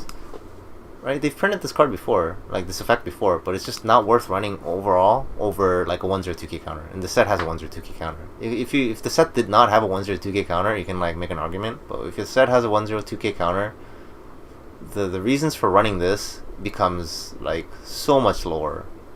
Unless I guess you run like a choice and you really need the trigger so you can salvage it, right? But paying 1 stock to blind stock its replacement is just generally worse. Yeah, so the only reason you would run this over a 1-0 2k counter is if you're playing a choice and your deck also really needs a 2k counter. Unlikely. Alright, 2-1 Kaito. This looks like a new card. 2-1 level support. On play, you can pay 1, discard 1. If you do, look for a card, probably an event. Shuffle, choose one of your characters plus 2k. Event 3-3. Okay, T58. Alright, that's in this trial deck. Alright. You search for this event. So on play, pay 1, discard 1. So this is, you're paying 2, let's say you're playing this just to get the event. You're paying 2 stock and discarding a card. This event better be amazing. Choose one of your characters. During that turn, it gets the following ability. When this card reverses a character, burn 3. Choose one of your characters. Plus 1,000 power and 1 soul. What is this? It's a 3-3. Burn 3 that requires an on reverse so you can get a soul. This is awful. Yeah. No, this is awful. Like maybe if it was like if you gave power to the character that you gave the on reverse effect to, like 2k power or something, and then if that reverses you give a soul somewhere, it would make more sense. But it's like you're giving the power to something else that like doesn't need the on reverse probably, unless you snowball this, which doesn't seem work. 2-1, we've seen this already, it's just a different color. Oh boy, wonderful. Nemu level 3, or Emu. On play heal, on play. On play power. Power is X. X is the number of music characters. So if you play this last, it's plus 5k power. Vanilla healer. This is as vanilla healer as you can get, pretty much. The only thing more vanilla healer than this is an actual vanilla healer where it just heals and does nothing at 10k power. Alright. This doesn't look like a generic R. Let's see what this is. On play, you can drop to 1. Choose one of your opponent's characters and give it the following ability. It can't play during its battle. It can't play events or backups. So it's an anti-counter. And it's a draw one, so it replaces itself, an anti-counter. And then on play, if you have 4 more, choose one of the music character. Oh, you know what? This isn't bad. If you're having one of those decks where you need the reverse, right, or you need something to live, this is a fun. If that's your finisher, which I haven't really seen so far in, like I guess if you're running this event, you need this, make your opponent not be able to counter a lane, and then you draw replace itself, and then you play it for 3/1. So yeah, 1 stock, and then you net cost, right? You pay 1 stock because you get 1 back, and then you pay 0 cards because you draw 1 back. Your opponent can't counter, and that's it. Pay 1, your opponent can't counter, and you eat a deck slot in your deck because you have to run it, and it has to be in your hand. Unlikely that I'll be seeing play. I don't remember reading any cards that did anything crazy for reverses. Alright, same thing. New Len card. 500 front. And then pay 1, send this to waiting room, top check 4, add a music. This is fine, but I probably wouldn't run it. So it could, like, the point is, like, this is fine for card design, right? It's 500 front, so early game you just use for the ability, and then this is the startup ability is just kind of sitting there on your board until you need it, right? And it's not eating up space in your hand for like a mill 4. So whenever you need to pay out a stock or whenever you need to mill your deck, it's just there. And then while it's there on your board, it's giving 500 to front, so this is fine. But there are probably better cards to run. On play, mill to 3. And then on play, you can pay 1 discard, salvage, and then give another character plus 1k. This is a very useful card. I think this is probably one of the best cards in the trial deck, other than like the Haruka I mentioned earlier. Let's see, what else? This Enna is good.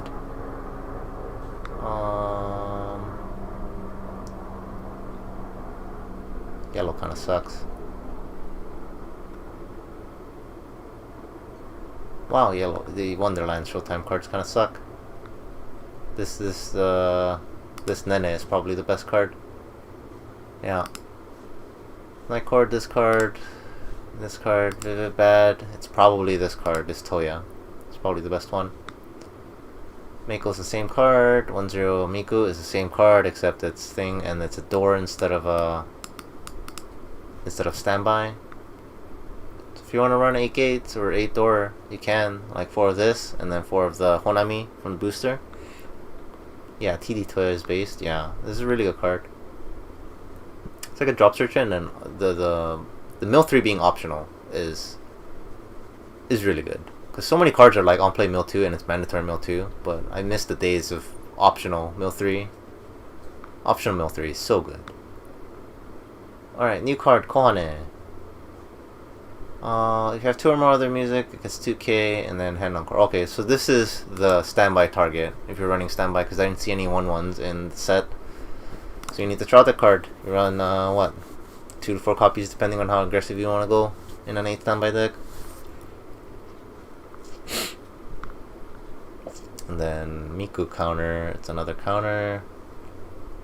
It's a memory kick counter. So choose one of your battling characters and give it memory kick mandatory. So out. Pretty generic. Alright, you make a card. 500 global. Pay 1, rest 2.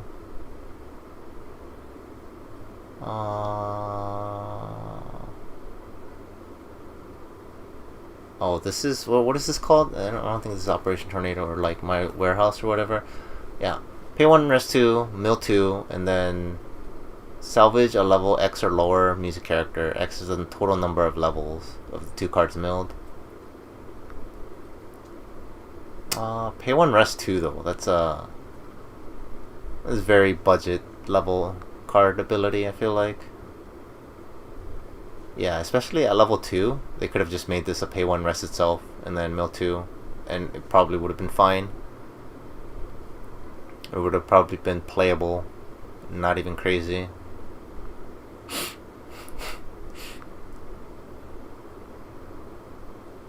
Same thing.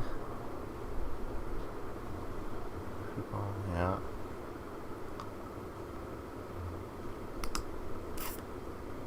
Yeah. 3-2 on. If you have 2 or more others, it gets 1500 power, and then the following ability. When you reverse something,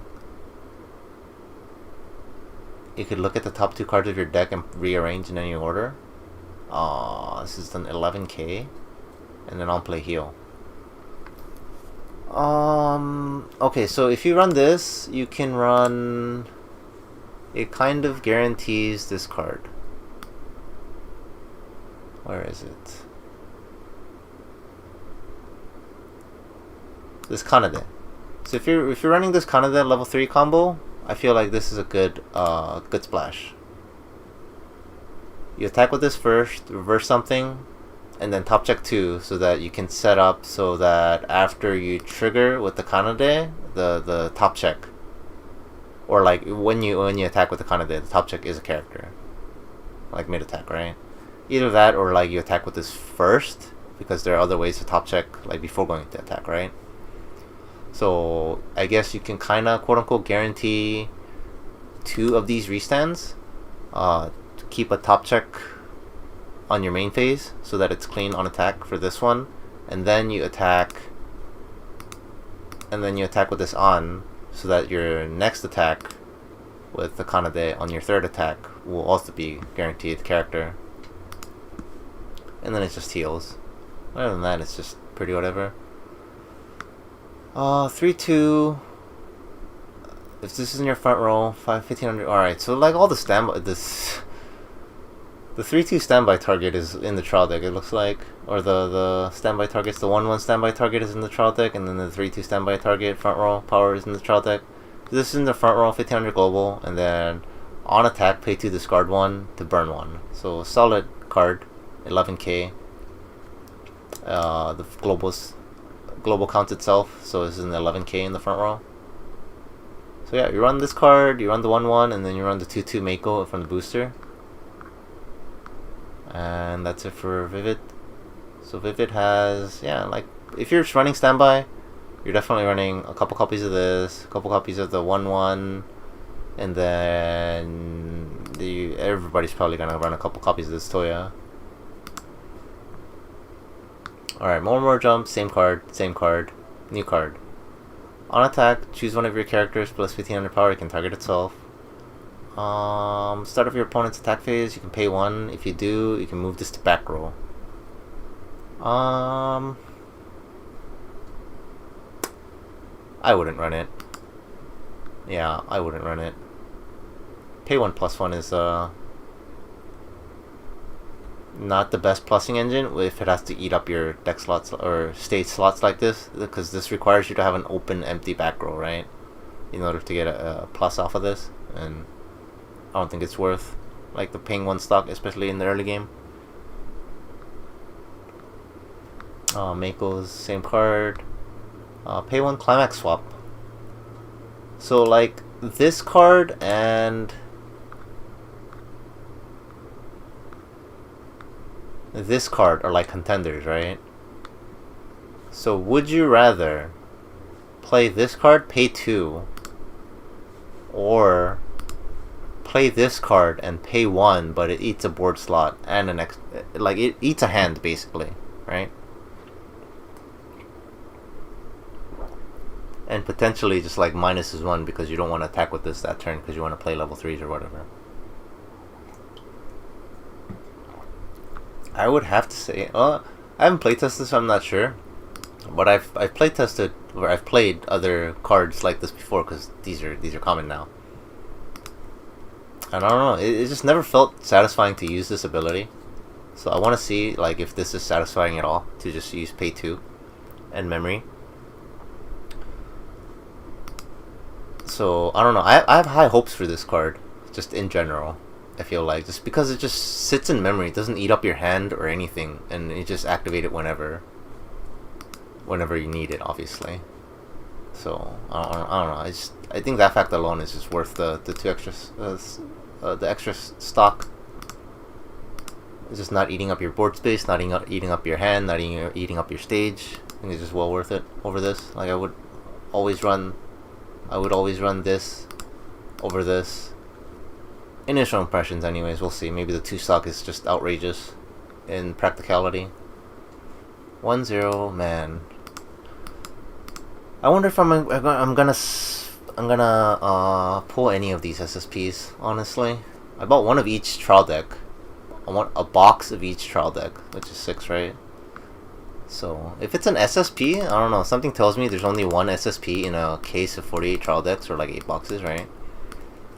Cause like I don't know why they made this into an SSP.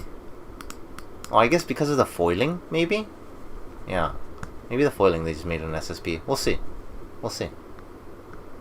Hope I pull like at least one. I'm probably not gonna keep it. Like I'm not one to keep high rarity. Alright, so this is a 3/5 counter. I feel like that's very usable. So this had a memory kick counter, I think. Yeah, the memory kick counter, 2/1. 2/1 memory kick counter. This is a 2k refund counter, 1/1 2k refund counter. And then this was, what was this? This was a top check, top or bottom. And then we have one more trial deck after this. Shiho is 500 level support. On play, discard a card. If you do, salvage a character. Yeah, again, I don't like this profile. Like an assist card with on play effect that like doesn't do anything anymore. Yeah, I think the only time that's okay are like the level 3s that heal, basically, or the level 3s that like search or salvage a card, because at that point you don't have a whole lot of turns left, right? So it's fine. But like level 2, you could potentially have several turns left, and these on play effects like this, I feel like it's not worth. Yeah, anything level 1 and lower for like a back row card with an on play effect is just generally really bad, in my opinion. Yeah, this Haruka card I think is really good. We read it way earlier on in the day because of the climax combo to compare on play heal. Gets 1500 power for the turn, on attack, pay 1, discard 1. Look at up the top 2 cards of your opponent's deck, choose up to 2, and then put it on top in any order, mill the rest. I think it's just a solid addition to any deck, if you can, you know, play the green, that is. Minori. If you have 2 or more other music, gets 1000 power and the following ability. Discard 2 characters. When this card reverses a character, you can pay the cost. If you do Clock Shooter. Whoa! This is Lifa. And then on play, salvage a character. Alright, so this is a 10/5. Effectively a discard Clock Shoot, because you salvage one, right? So you play it and then you have to discard 2, but you salvage one, so you only need 1 more card in hand to get this off. So 10/5. This is solid, I feel like. Would you rather play this or this? Let's see.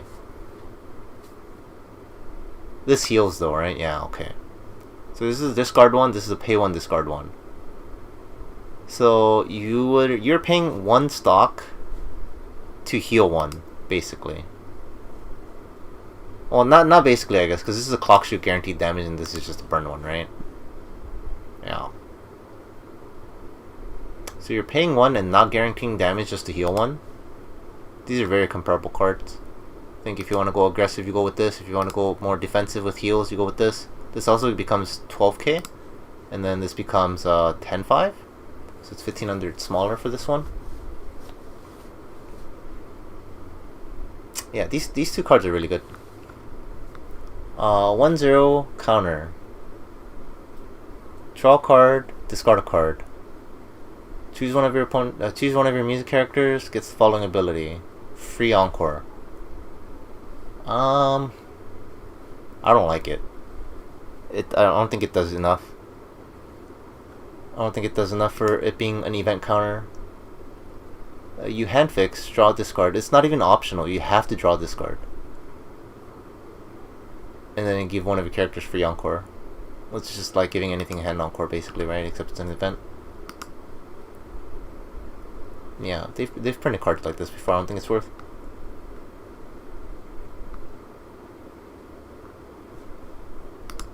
Oh, we have one more. Leonid. Jesus. Alright, what is this new card? During your turn, plus 1k, so 2-5, and then... Alright, free runner, 2-5 free runner. Not bad. Not bad. You want a runner? This is your runner. Cat side, I'll play... Search. Oh, this is just Leafa. 0-0 Leafa from Sword Art. Exact same profile, 3k cat side, and then drop search. Seen it, same card, same card, same card. 1-1 new card, 1-1 level support. Whenever you trigger, check a soul icon. Choose one of your characters, plus 1k. Not the worst, but I don't think it makes the cut.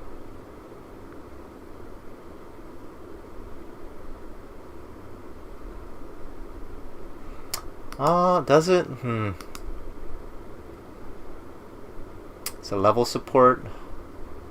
Yeah, we have to figure out what the back row is for.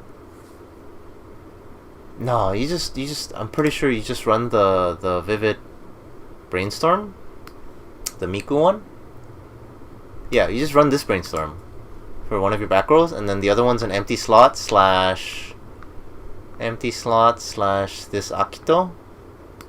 This Akito or this Kohane, right? So I don't think there is room to run this card. Yeah, although it would be good in maybe run it anyways, like one or two copies in an 8 standby deck, because any climax you trigger fulfills condition and you're running a bunch of triggered cards. So, and then one of the weaknesses of standby is not being able to push for souls like consistently enough, because your climaxes don't do anything. So the only thing that pushes for soul is your 2/2s, and you're not gonna always have like 3 2/2s, right? So any lane that you don't have a 2 soul beater on, you just pop this and then put it on. Oh no, wait, no. Okay. I'm terribly mistaken. I was thinking this was giving soul for some reason. Okay, never mind. This card sucks. And then I think that's it. Oh man, my mouse is like acting up. Okay, there you go. Alright, Miku, the same thing, except this is on a book. Oh Jesus, why is it on a book? Oh man. Wait, what was the level 1 combo? Oh, it was an Ichika, huh?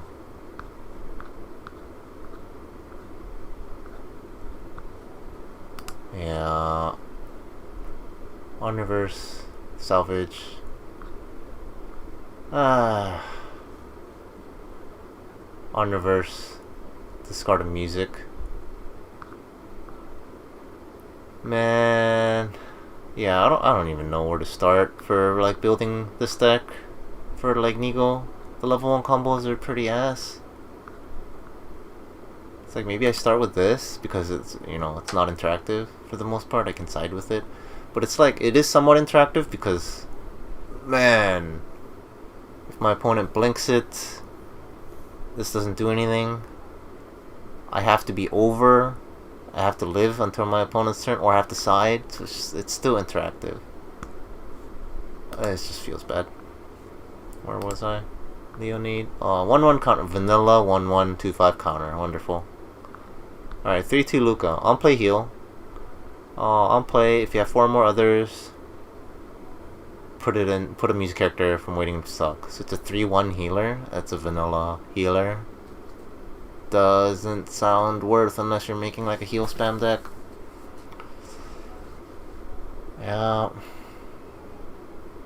Oh, you know what would be a potentially good card to go with this? If you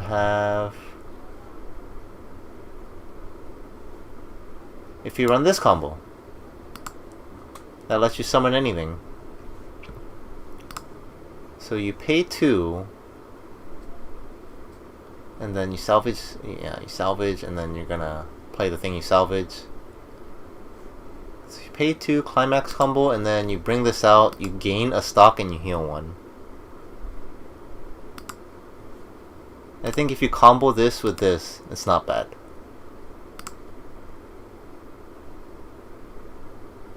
Now, so this becomes a 2-1. Becomes a 2-1 climax combo, turns into a 3-2 10k token, and then you heal 1. The 2-card combo though. Is that worth? Is paying 2-1? Yeah. 2-1 climax combo, start of Encore. If you have this card, you heal 1. Is that worth? 2-1 climax combo, start of Encore, you heal 1 if you have this. Doesn't sound worth. But then you do get a 3-2 10k token. And then you just have a 2-soul beater. Compared to just early playing, right? Early playing doesn't require climax combo. And then if it's a stock healer, you just 1 stock, it's a 3-1, and then you discard a hand for healing 1. Alright, so this is only really worth it if you do this multiple times. Because otherwise early players are just more efficient, right? Because it doesn't require a climax combo. Oh, this also only gets power against level 3s or higher. Oof, yeah, okay, no. Nope. Let me nope out. Alright, 3-2 Ichika. On play. On play free summon your own level or lower. And then this card gets 2000 power, so it becomes 12-5. And then when this reverses something, you can pay 3, discard 1, deal 2, and then look at the top card of your deck, top or bottom. What?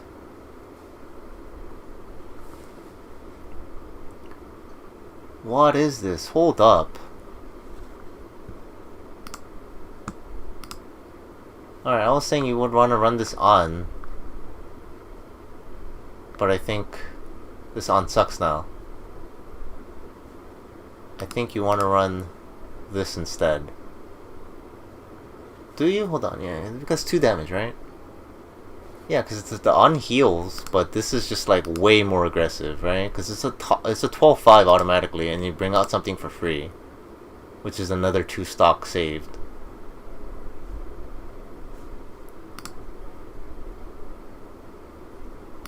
Oh, but then you pay 3, discard 1 in order to get the 2 burn off to top check as well. Oof, it's kind of rough. Yeah, if you're comboing it with the Kanade Restander, I don't know if you have enough stock.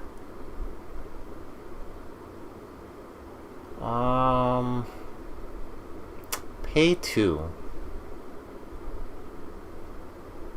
So if your level 3 climax combo doesn't cost anything, you just attack with this last and you're gonna have enough stock, and then you discard a card and then you burn 2 and then you get a top check top or bottom. Alright, so if it's not a climax, you just put it on the bottom. And it's a 12-5. If you want to be super aggressive, at the same time defensive, I guess? I don't know.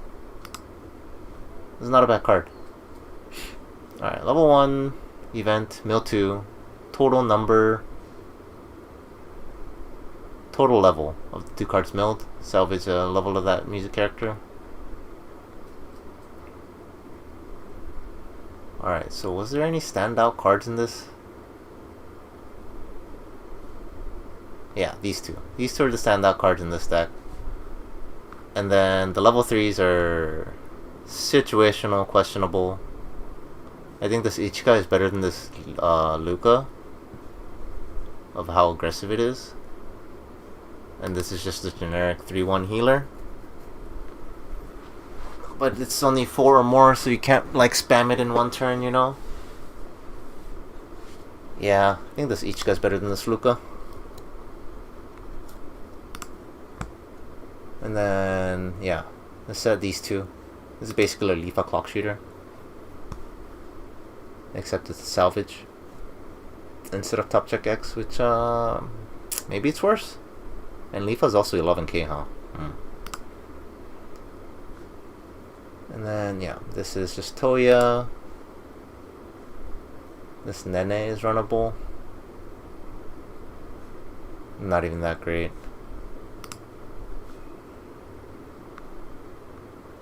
And then this Enna, and maybe this Mafuyu.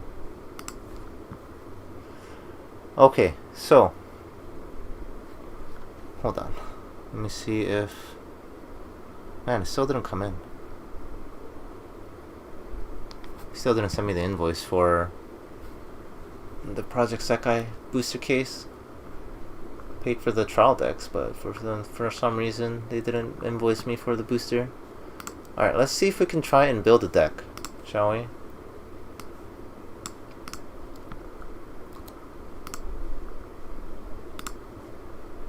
Alright, this is gonna look weird. This is how I build decks.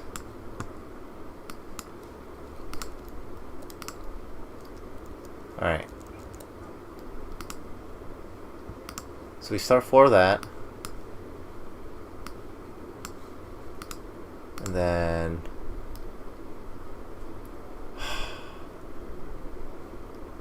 we're gonna try the Akito. Akito and Toya deck.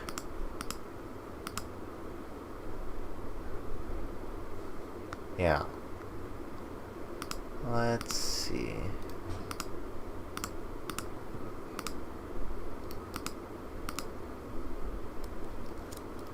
That's the Toya.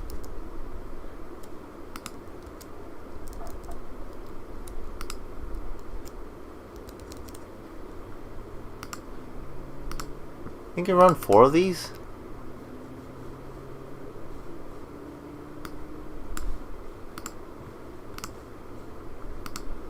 I'll try going with 4 first, and then see where we get there, where we go from there. All right, and then the Brainstorm 3 is probably good.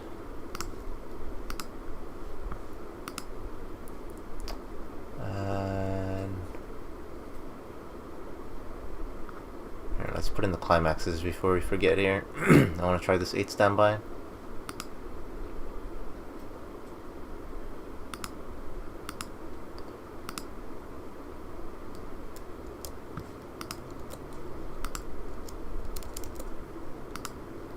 And then where is the Akito card? Here it is. I can't see myself running like 4 copies of this card, right? Let's try 3, and then we'll cut it down. Maybe 3 and 3 is better? Not sure.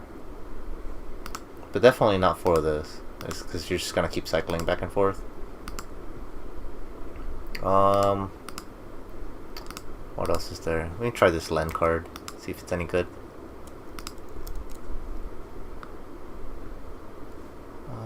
Let's see.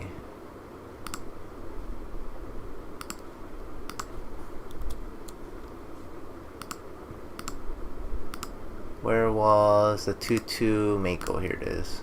Oh, this comes in VR. Oof. Wonder if that's gonna be expensive.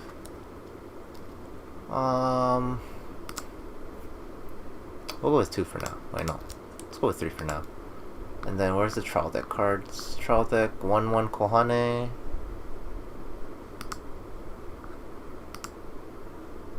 1 Kohane. There it is.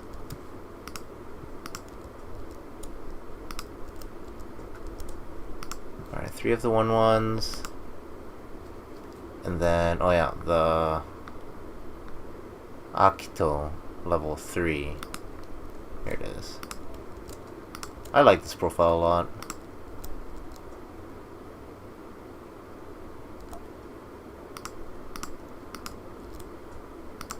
Try running 3 of that. So we have our level 3 targets, level 2 target, or level 2 targets, level 1 targets. We want back row. Which back row do we run?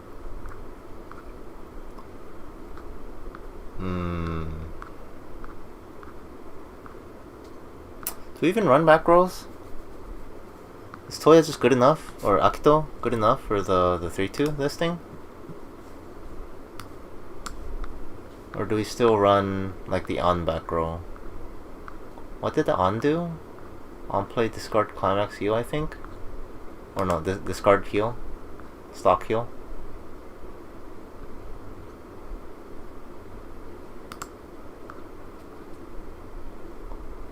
Yeah. 2K to front. I don't remember there being a good 2-1. Alright, let's see if we can fill out the utilities first. Grab this good Toya card. Run at least 2 of that. And then we need our beater. This is a generic.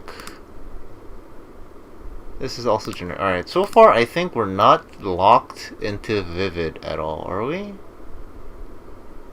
Yeah, this is music, level 1. This is any character. This is just a thing, right? And then this is any music.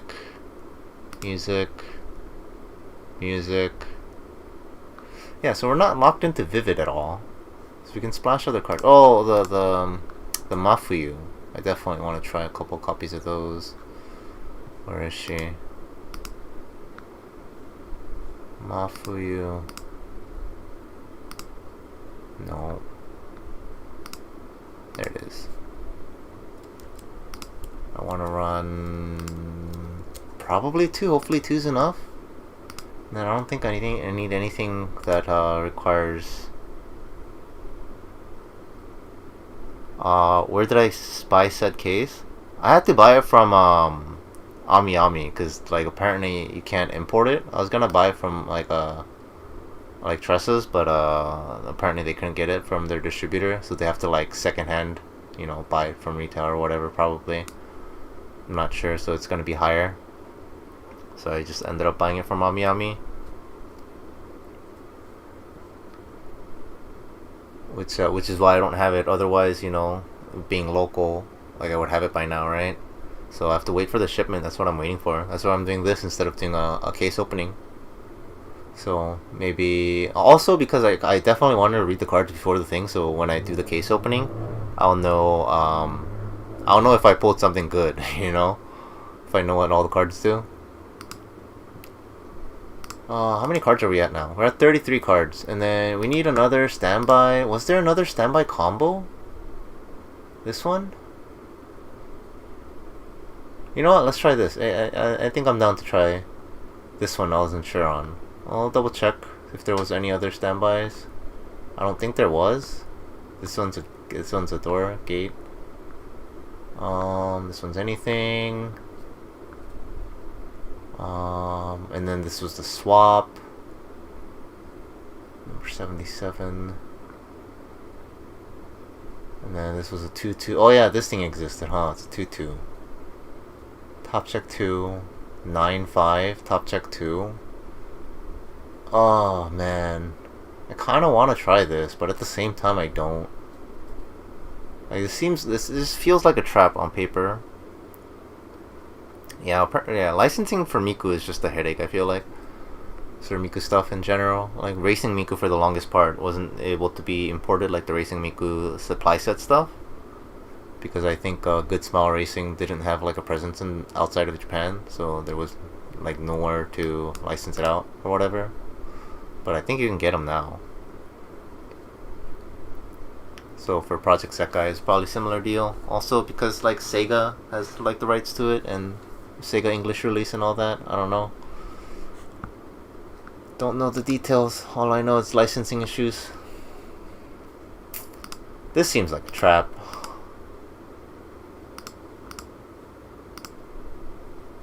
Because you would have to what? Get to level 1. Play a have this in your waiting room.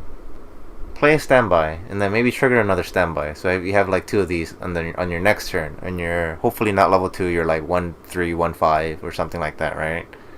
And then you attack with this. I don't know. 9-5 doesn't have encore, but it pluses you. Alright, maybe in a deck that doesn't run this Toya combo. I think that's the key right now, because this Toya combo is your level 1 climax combo right now. I don't think it fits in that. Maybe in another, if I want to try, if this combo ends up sucking with the Akito Toya, like free pay 1 plus 1 over and over without a climax every turn, if that ends up sucking, it's too clunky or whatever, then I think I'll try the 2-2 Akito combo. Alright, so where is the hamster climax? Is this the hamster climax? Yeah. That's Hamtaro.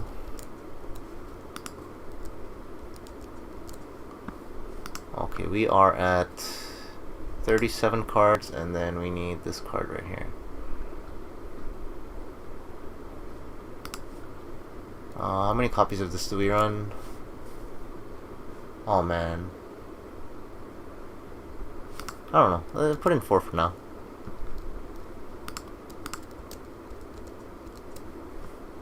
For this, man, do I even need 4 of this? I don't even know. I have no level 0 beaters right now. Also, this deck is like basically mono red right now. I have 1, 2 zeros, 1, 2, 5. I have 9 zeros right now. Alright, I definitely need some zeros. Alright, what other zeros were there?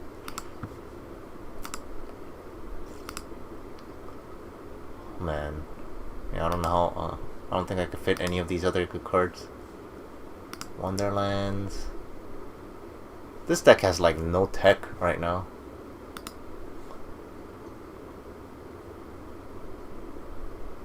I want to run some blue cards, but these blue cards give me access to this and this.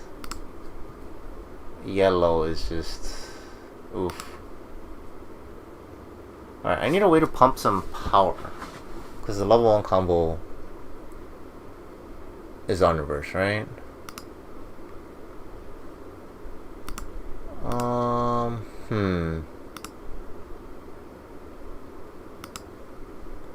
What do we have right now?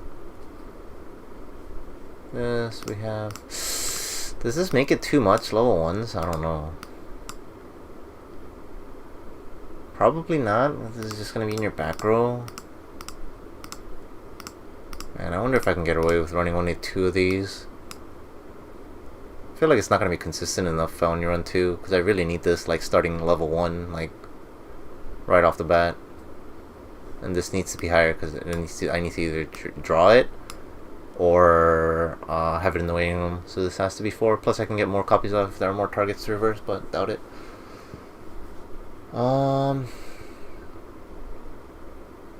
Which power pump do I want? I probably want one that mills, huh? Want the one that mills, because the other one's like double power. The other one is flicker. Oh.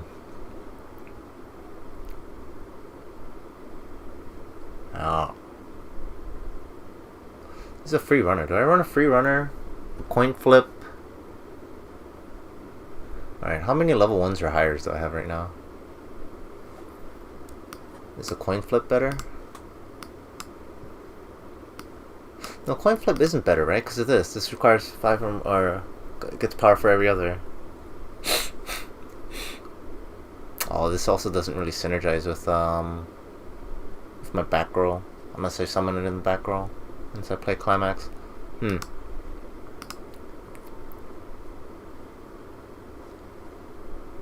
Was the Akito 2-2 per my back row?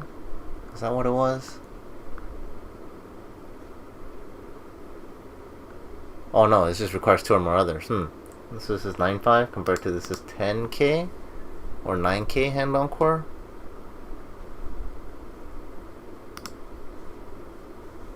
I just need zeros.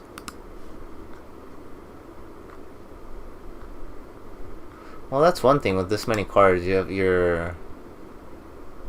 have no real shortage of level 0 options, it feels like. Because you have the 4K, you have the clean cut. I really don't like this opponent's 3 or less condition though.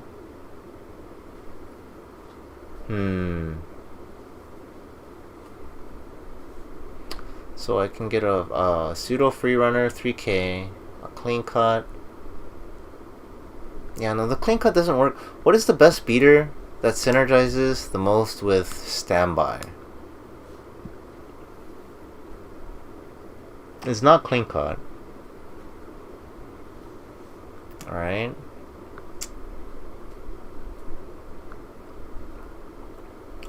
This is memory.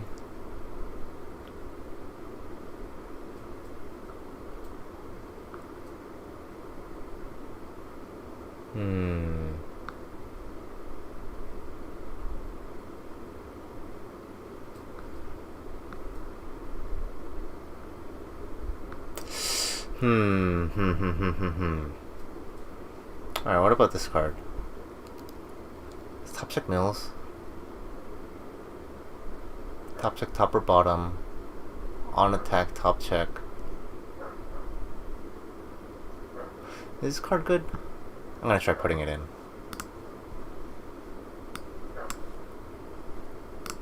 Whatever I need to trigger my standbys. This is pretty good. It mills 2 cards.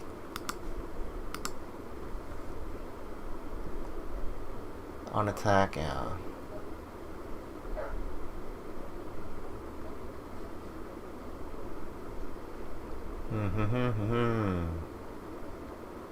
Do I want a 1-1? Well, I think it was green. The 1-1 the 1-1 anti-hair level. Oh, do I want early plays? I want early plays, right?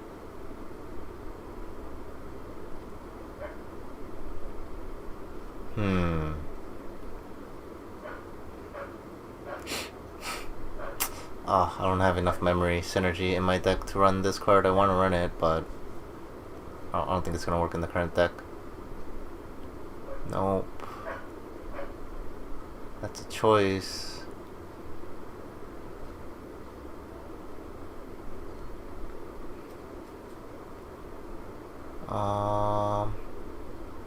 Nope. I could run this early play. 2 or less. -1 level. No color. And then stock heal. Alright, let's try running like 2 copies of this. 2 copies.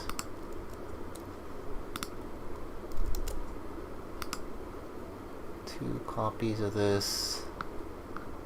Where are we at? We're at 45 cards right now.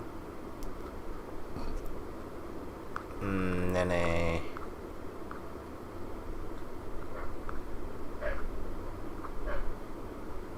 I don't think there's any room to run any events. It's just none of them seems worth.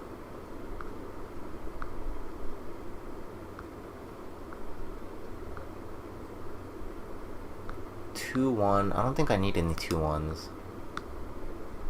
Oh, did I put in that on level 3? Oh, let me put in some ons. Forgot about the on level 3s.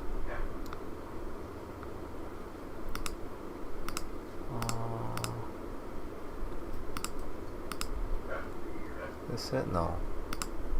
There it is. On level 3s. Because it is a healer. So right now I have this, and this is a healer, and then this is a pseudo healer because it's a climax combo. This doesn't heal, right? This is the burn. Yeah, pay to discard one burn. There's a 1/1, 0/0. It's a climax swap. We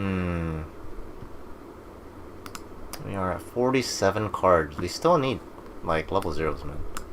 We need to stop adding other things. We are at 8, 9, 10, 11, 12, 13, 14, 15. Oh, you know what? We're at 15 zeros. It's fine. Oh no, these aren't zeros. What am I doing? We're at 13 zeros. We are not fine. We need more zeros. We have 3 slots left. That's like zeros.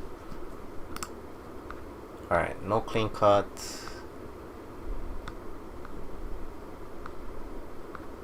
What other zeros can we run? Nope. Double power pump. Oh yeah, I kind of wanted a power pump, huh?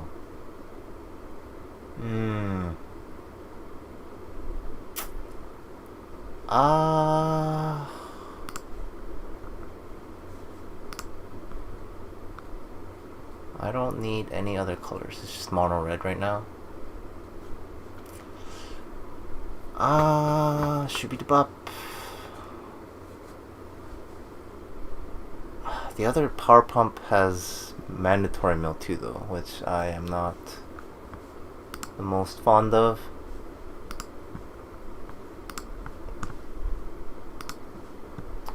So this has blink. Let me put that in for now.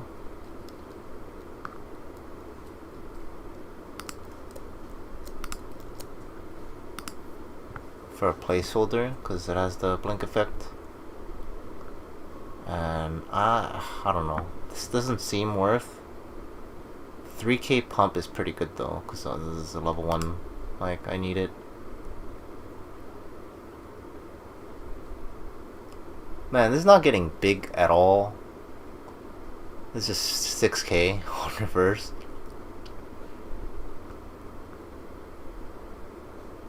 You know, maybe this is good. Maybe this Rin is good. Maybe I put, like, play 2 of these Toyas.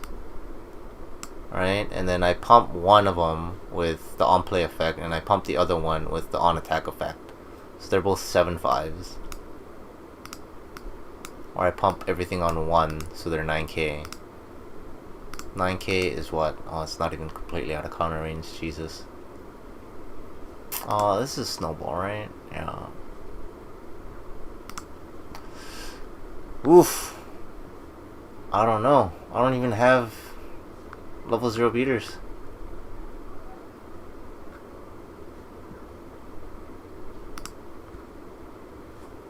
Alright, let me put in 1 copy of this Rin for now, just as a placeholder. I mean, I guess I can run level 1 power pumps. Oh, but I need zeros, so I think I'd rather have zeros right now.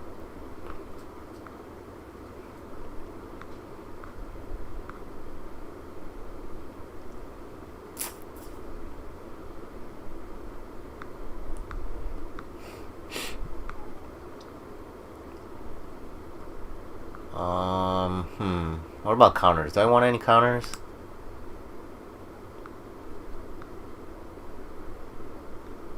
I feel like I should run like 1 counter or something, right?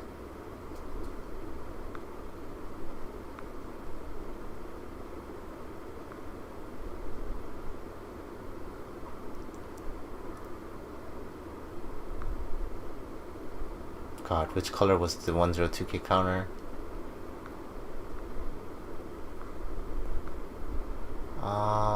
This card's no bueno.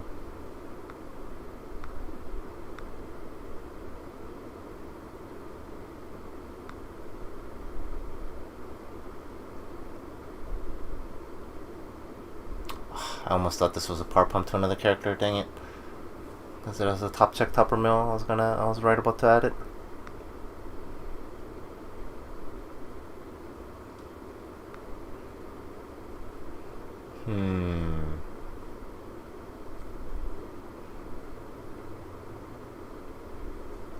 1-0 power pump 2k somewhere. Doesn't seem value.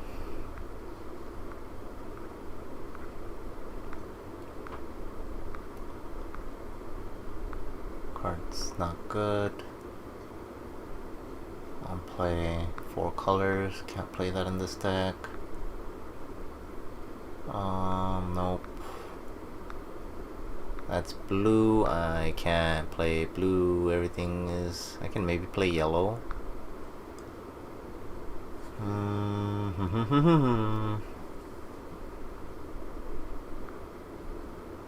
These are blue. Oh, there's a 1-0 2k counter. Alright, let me add 1 of that just as a placeholder. 96.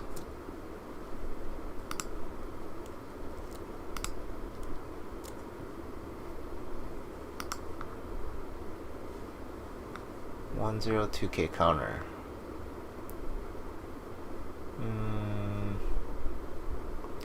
Coin flip? Nope, not a good synergy. This is a top check, topper or top mill 2. Milling a climax sucks though. Like this is also like good, but it doesn't mill, right? It's a top check topper mill, or top check topper bottom.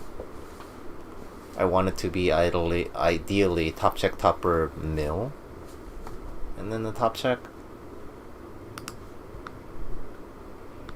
But I don't think that's a card. I don't think there was a card that did both.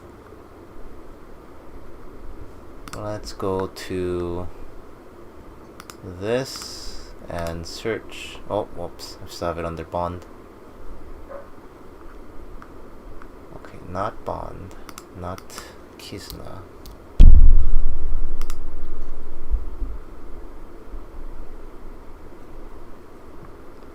Okay. So this is the free runner.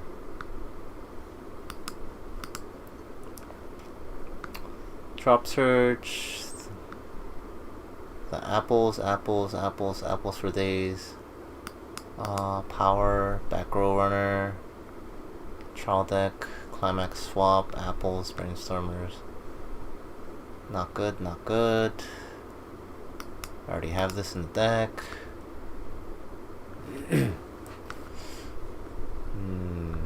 That's Gasa. Nope.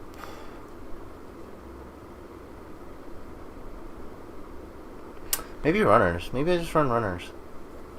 Helps with the... what do you call it? Helps with setting up my opponent's board for on reverse, right? Yeah. I think I just run Rockito runners. I'm gonna try and look for more power pumps though. Because do I even have any power pumps right now? I don't think I do. Top check, just these 2 that are placeholders. Maybe I just keep these 2 in. And then this is a snowball, so it doesn't help if I don't have it in the first place. Yeah, this doesn't power pump anything. Yeah, none of these cards power pump anything. Oh, I mean this technically power pumps 1,000 if I pay 1 salvage. Man, this is rough.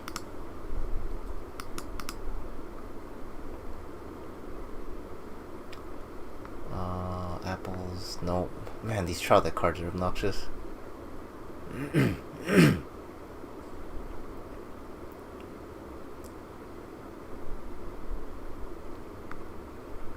Top check, topper, bottom, and then on death 4.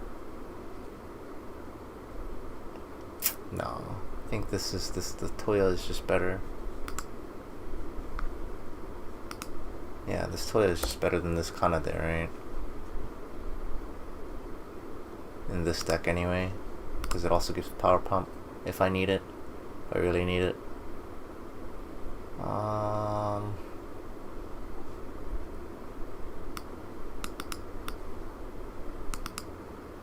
Is this worth running in this deck? No, right? No, it's back row. Yeah, no, back row is like called for. Oh.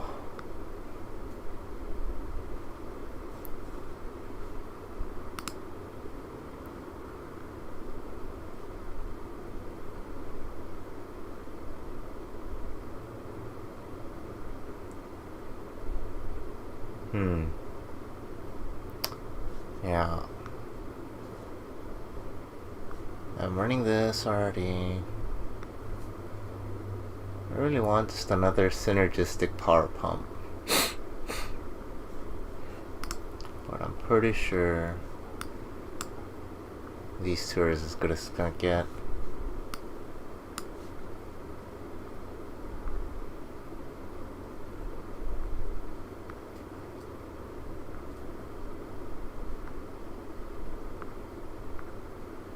Really?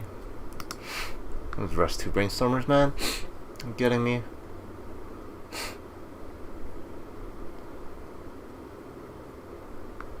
Leonid. On attack, give Encore and power. Yeah, this doesn't work on my deck right now.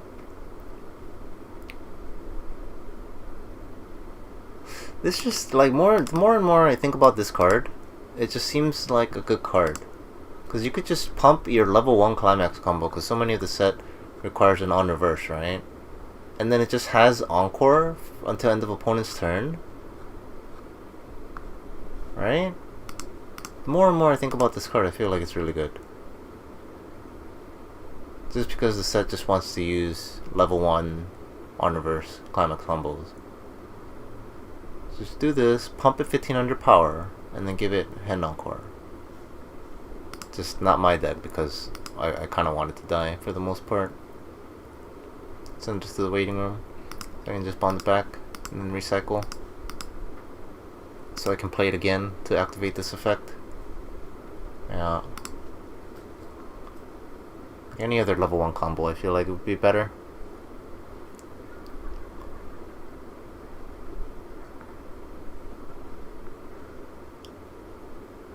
Level 0, clean cut, no. This climax combo. Top check 4.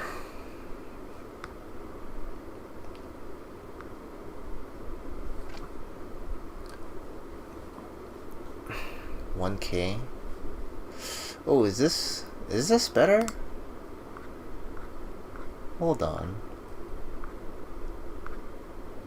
Where is it? This one. On play 1000 power instead of this is 2K. This only targets other though, that's why it's 2K, okay. And this is 1500. The Haruka gives 1000. Oh no, it only grabs more and more jump. Never mind. Next card. Ah, dang it. Oh. These trait locks are killing me. Yeah, so far I'm just like looking to run these Akito runners.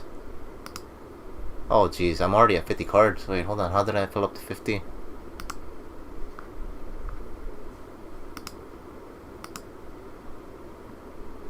Alright, so how many zeros do I have?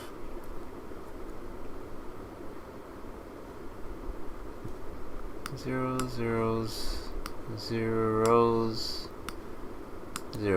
I have 13 zeros. Oof. That's a big oof. Haha.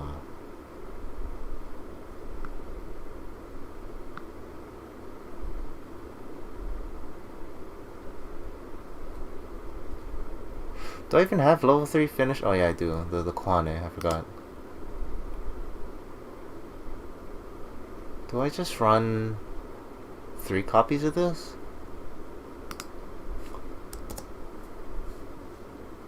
It has Encore. Yeah, I think I just run 3 copies of this because it has Encore. Alright,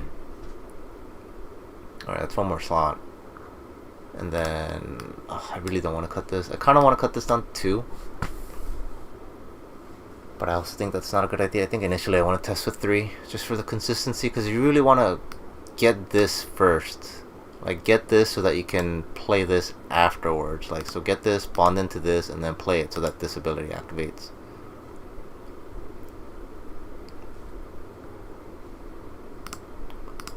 And then, I don't know, this might be too cute. Just trying to, like...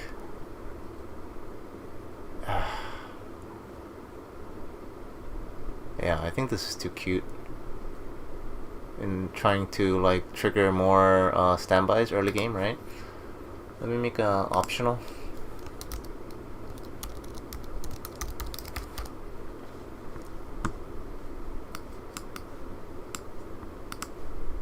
Let's see. Need standby.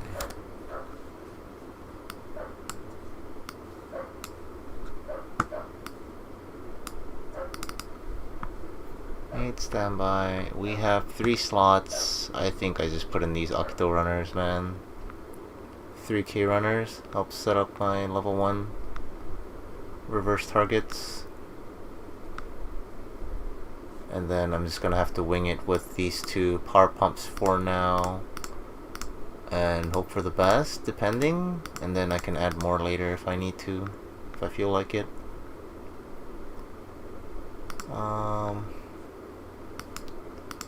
Yeah, I wish this was on attack power pump. I would run this.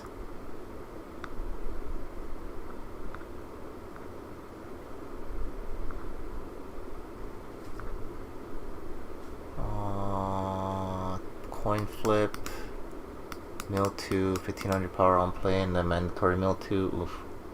Mandatory mill 2, man. And hitting a climax feels bad.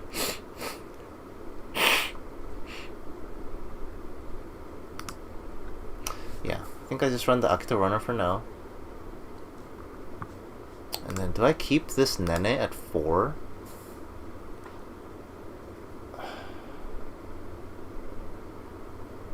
I don't actually know if this is worth running at 4.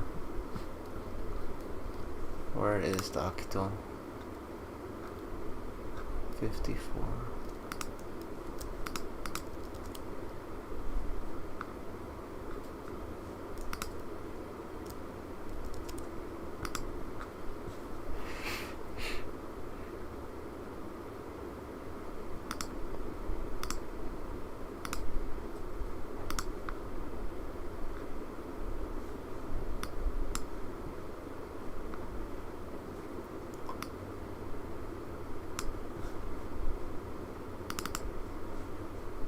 Alright, so I think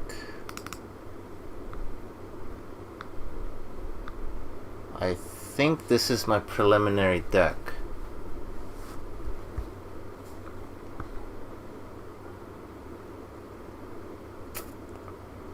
I feel like the lack of power pumps is concerning, considering my level 1 combo. But I guess I'm kind of banking on this this pay 1+1 once a turn. Because it's only 6k, man. 6k is so low. And the standby climax doesn't give any power. So I should have like, what, 16 zeros right now?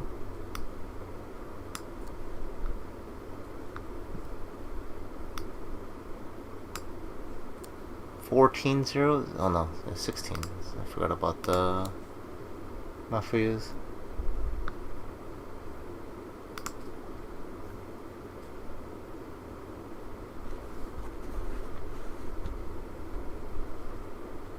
Okay, so I think this is probably like a really crappy deck, honestly, because I'm not even sure where I'm going with this.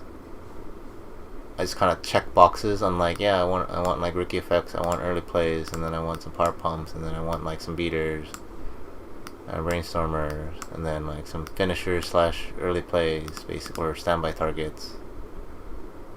Alright, this is a 10k hand on core on attack climax combo, yeah. Level 1 climax combo, and then like some level 3 supports, level 1 climax combo, twin drive, level 2 targets, climax swappers, 1-0 counter for some reason. Is it even necessary? I think it's just a placeholder for now. Like, I don't know if I want to switch this to like a oh, it set doesn't have a refresh counter, huh? Oof. It has a memory kick counter. Let's try searching for it. It has a memory kick counter. It has a mill counter. Skidachi.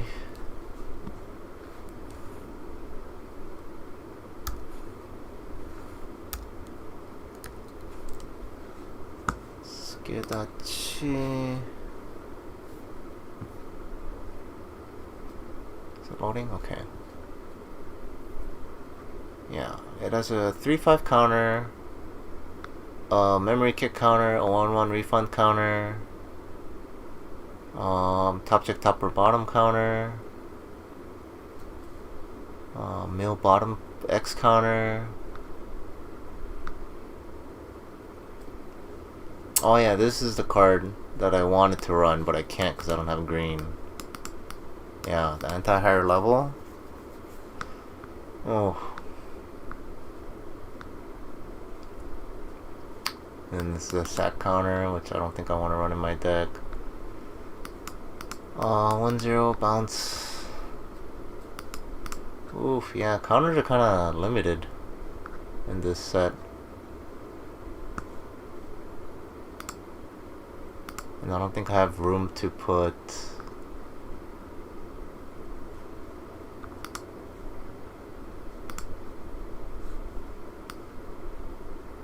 I don't think I have room to put like event counters.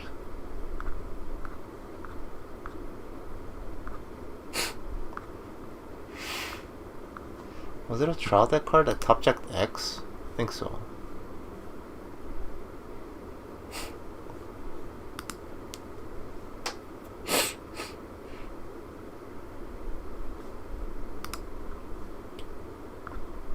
Vivid.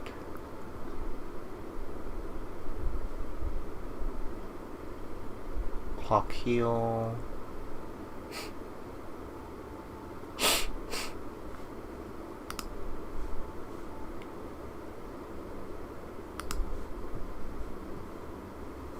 No.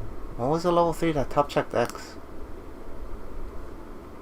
It was definitely a level 3 that top checked X. I think I'm gonna try building an Eagle deck next.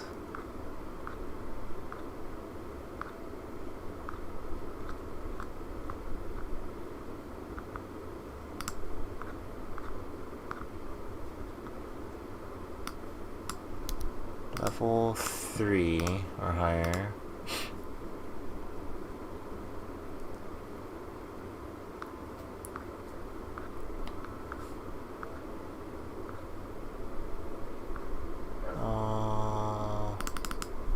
Oh, it's just power. And then discuss memory. Yeah, the deck has like 0 tech cards. I see all these tech cards that I wish I could run.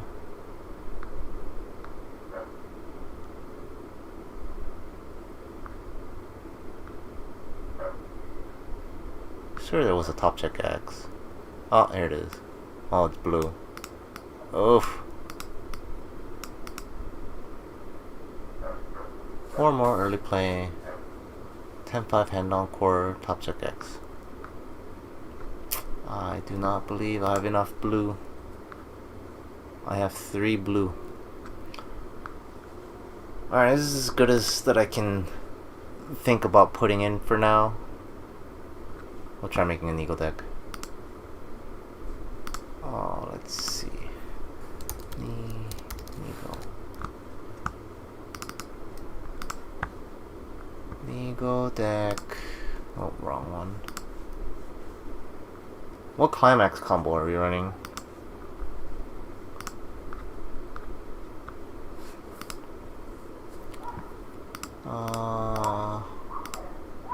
My category card. There's no power soul trigger. Cost option counter. Clock. Aha, okay, here it is. This is the...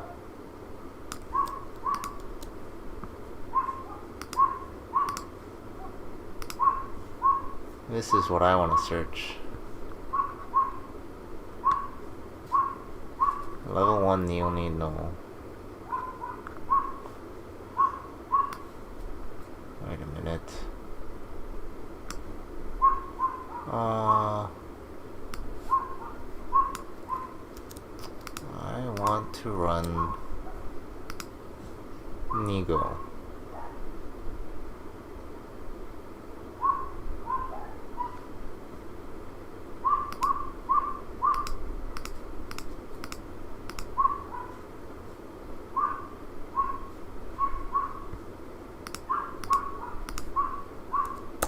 Space. There we go. Okay. So I can run Minami. But I think this is a book? Question mark? Migo. Where's Miku? It is a book. I don't want to run a book. I run around 8 blue gates.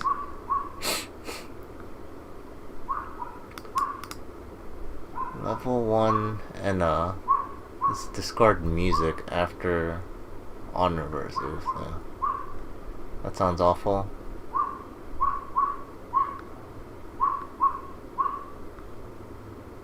Jesus, the options are so limited.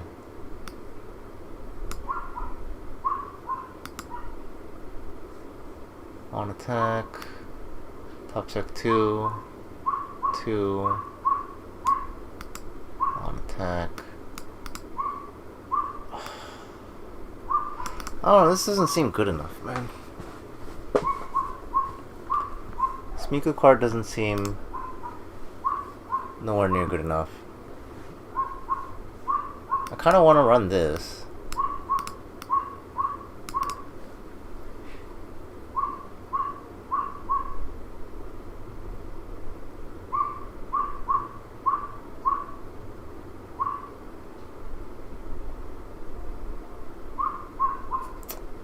I want to run this Mafia combo, but do I?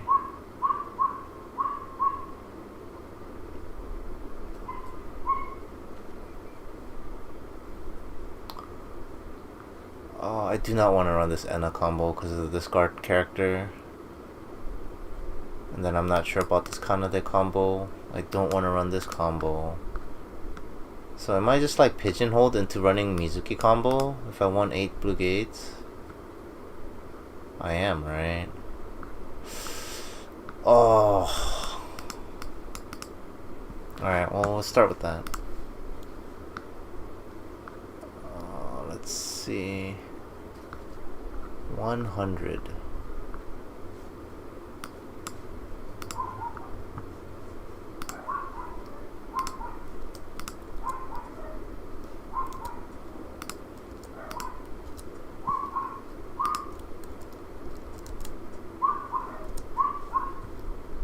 Six, 5, 7, 5, 8, 5. Reasonable amount of power. And then this combos with...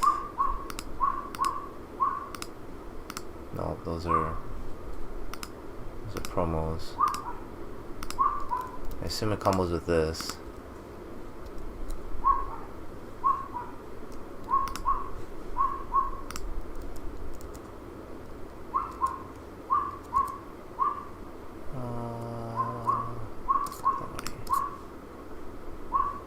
Yeah.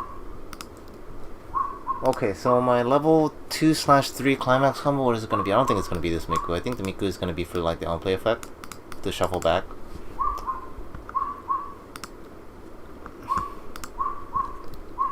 So let me put in a copy of that. What is that? 89, 88, 88. Put in like one copy of this. And then the question is, do I want to run...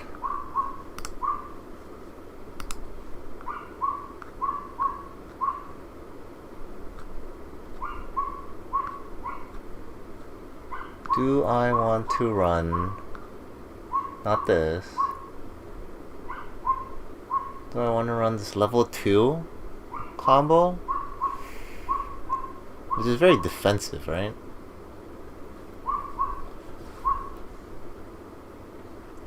Yeah, it's an assist defensive combo.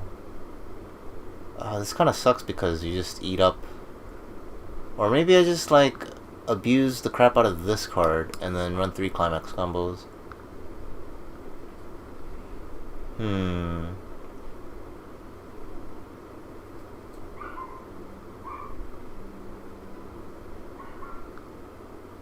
then this just becomes my back roll that I activate whenever. It just sounds scuff. And then what's my third one? It's not this. I don't think this is worth.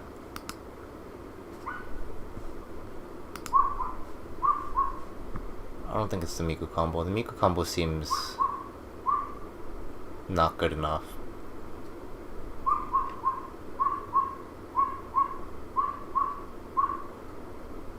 But then that just leaves me with what? Kanade? The restander?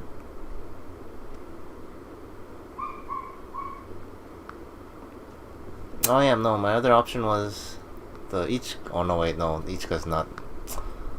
I'm getting boosted.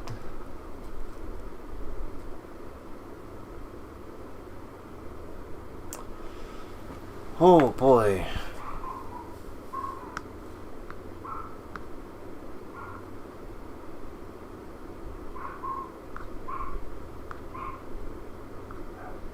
Alright, let's try filling in the rest of the deck a little bit more.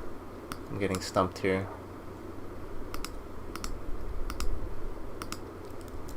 Let's put in 2 copies of this, and then let's see, 3 copies of the Mizuki, I think.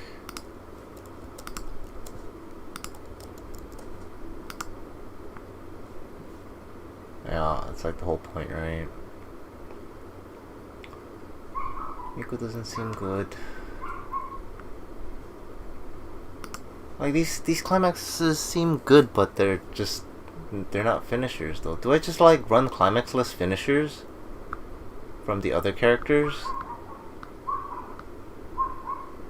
And then just run these support climax combos?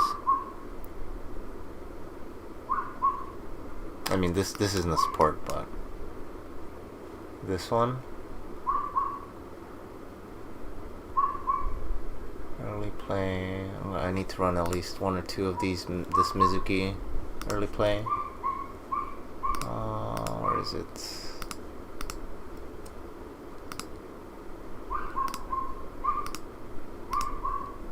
What number is this? 83? 83. There it is. Oh, it's 4 more. 25. Should be fine at 2 for now. It doesn't heal. Top check X.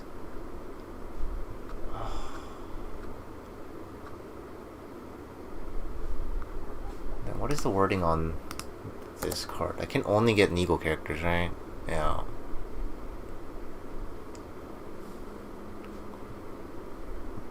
So anything important that I need, I want it to be a Nigo character. Alright, let's see if I can search not climax combo Nigo.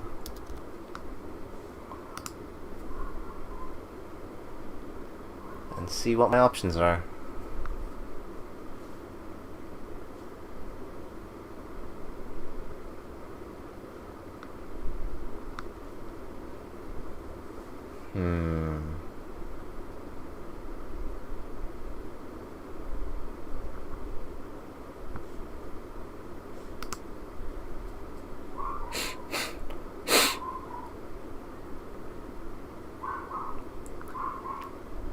Is it trial deck card? Yeah, it is. Trial deck card. I'll play top check top or bottom, and then on death discard for level 1 or higher. Nope.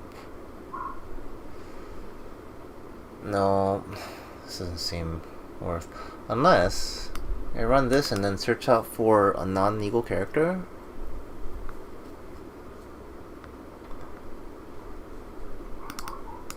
I should probably add like 2 copies of this in the deck. What is it?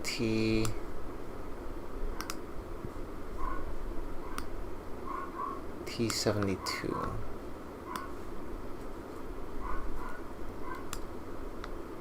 T72. Yeah.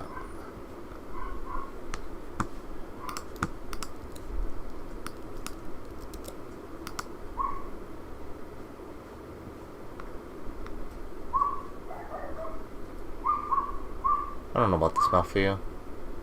Doesn't feel like it'll fit. You know what? What is my do I have a brainstorm? Am I even running a brainstorm in this? Hold on. Does Nigo have a brainstorm?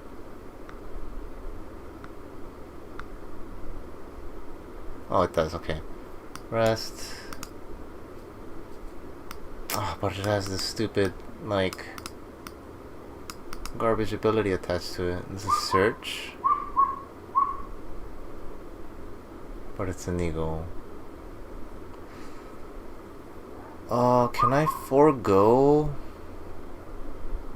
it not being an ego? And I can't get it.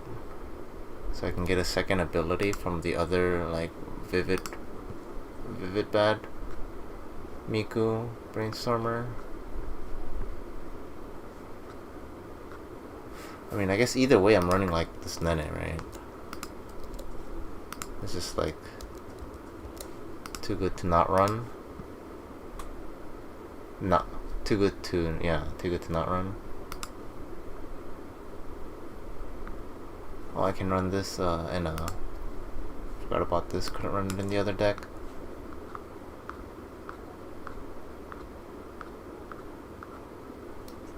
$94.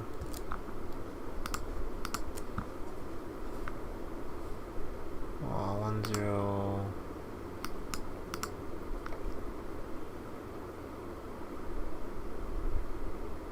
106K.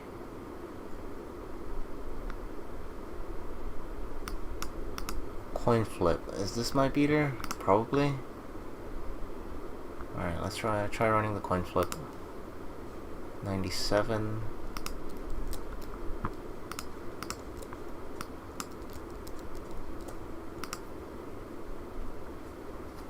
Huh.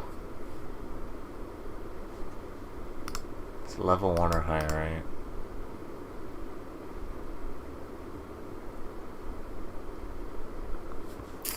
I feel like I want to make this like as much mono Nigo as possible. Counters are basically useless in this deck, right? Because of the level 1 combo.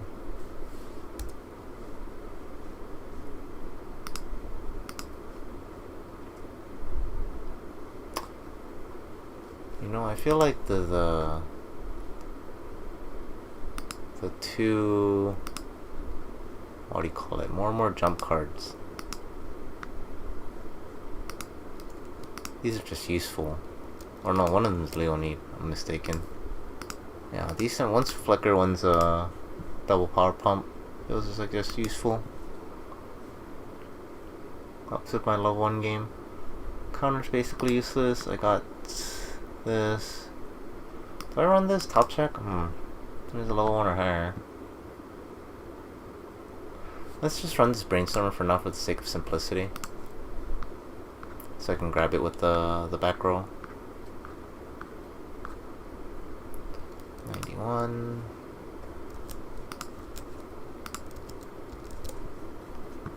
Which I don't really agree with, but we'll see. And then I really feel like 2 of this should be fine because I only need 1 in memory. And then 3 of this should be fine because I'm only going to have 1 in the back for the most part. And every now and then in the front. 7th is out on the last climax. And 2 of the early plays. Do I just go for Kanada and make it simple? It heals. Restands, top check.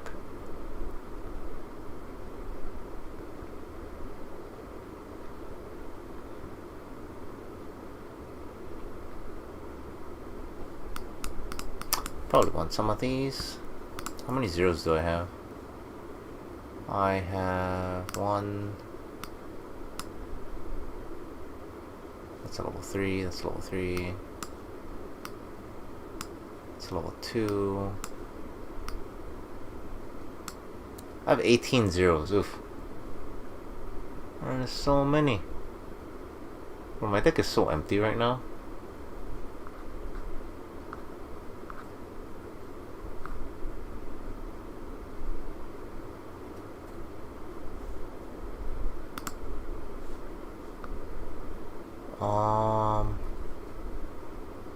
I think I need to just run some non-negos.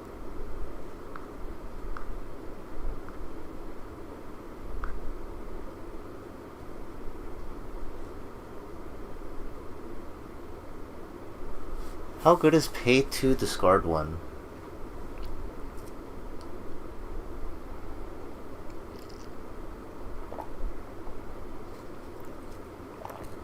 So if I have the wrong climax,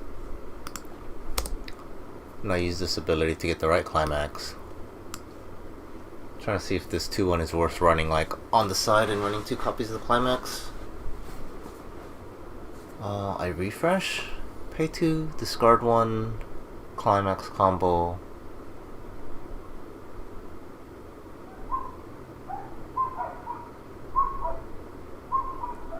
I free refresh, and I top check 3, rearrange.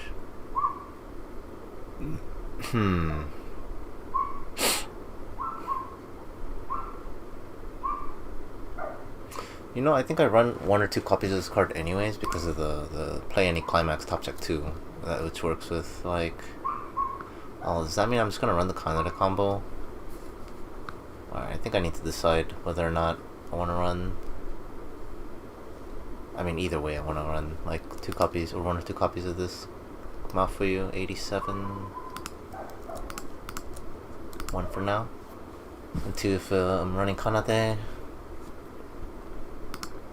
This doesn't heal. I'm gonna run the Kanade because it heals. Kanade is 82.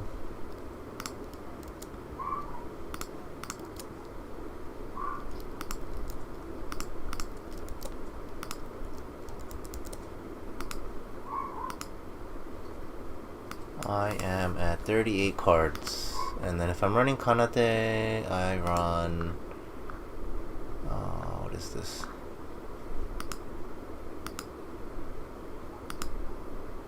There it is. This climax. I'm at 42 cards. Let's see.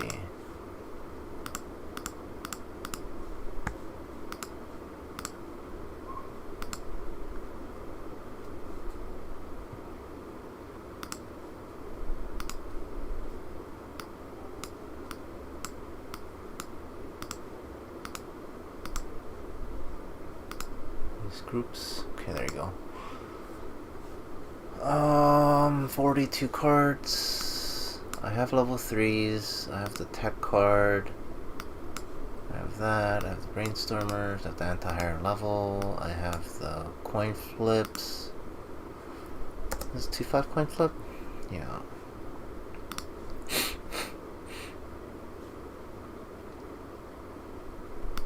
I have the level 1 combo. Level 3 combo. I have extra healers, alternate finishers. I have 2 of the early plays.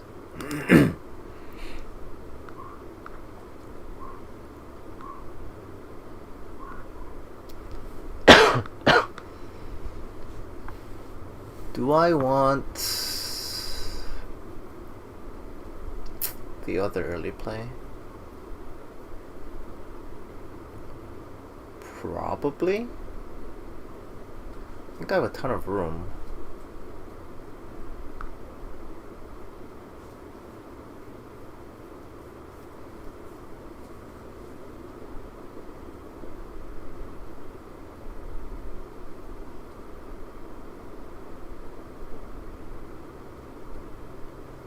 Why does Neagle not have a 1-0 that pumps power?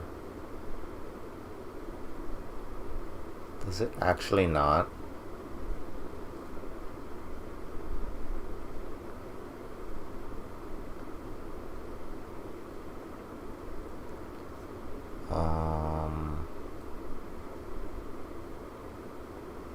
Jesus. One set that doesn't have power. Okay, what other 1-0 do I run? 1-0.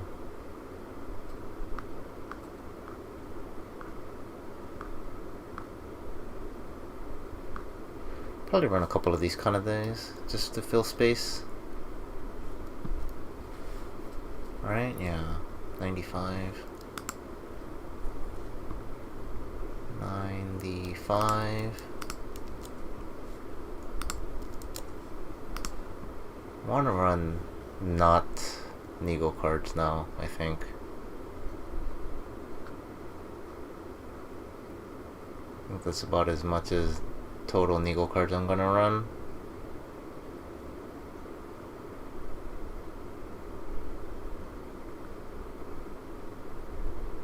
Yeah, and I have like 18 zeros or something like that last I counted.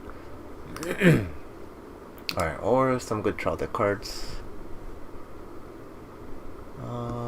Do I even have enough stock for this card? I almost feel like I don't.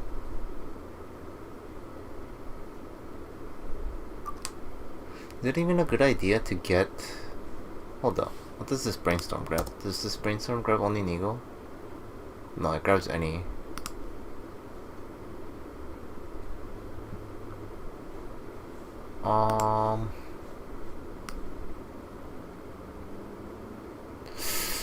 You know what? This kind of sucks. Like, I don't know if this deck is actually playable or not. Because I want to make it revolve around this, but Nego has no utility cards. Like, all the utility cards I want to run are not Nego. So how am I supposed to... like, trigger pants, hand swap into, like, utility cards when there aren't any? Alright. Coin flip, base. Like, this is Brainstorm. This climax swapper. This is the thing again. Holy crap.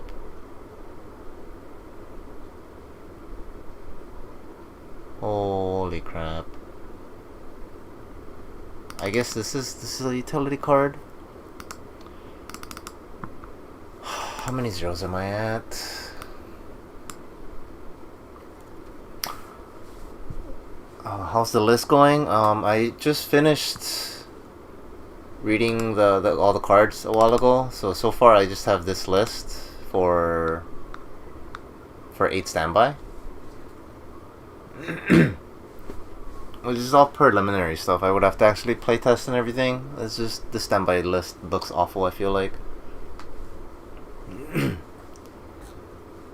I don't know if you read the sets,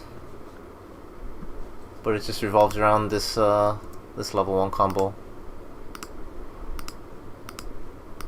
and then my level 3 combo is the hamster, generic level 2, generic level 1, and then this level 3 global, super generic for the 8 standby. And then now I'm stuck at Nego, because Nego seems bad. Nego seems really bad.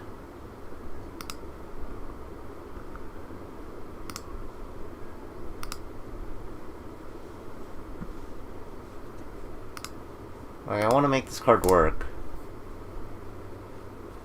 but if all the cards I salvage are not good, then what's the point?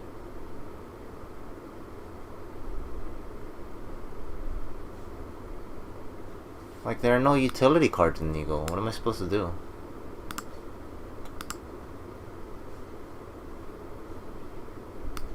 I'm trying to count all my zeros right now. See if I can fit in, like, more zeros. I'm at 18 zeros right now.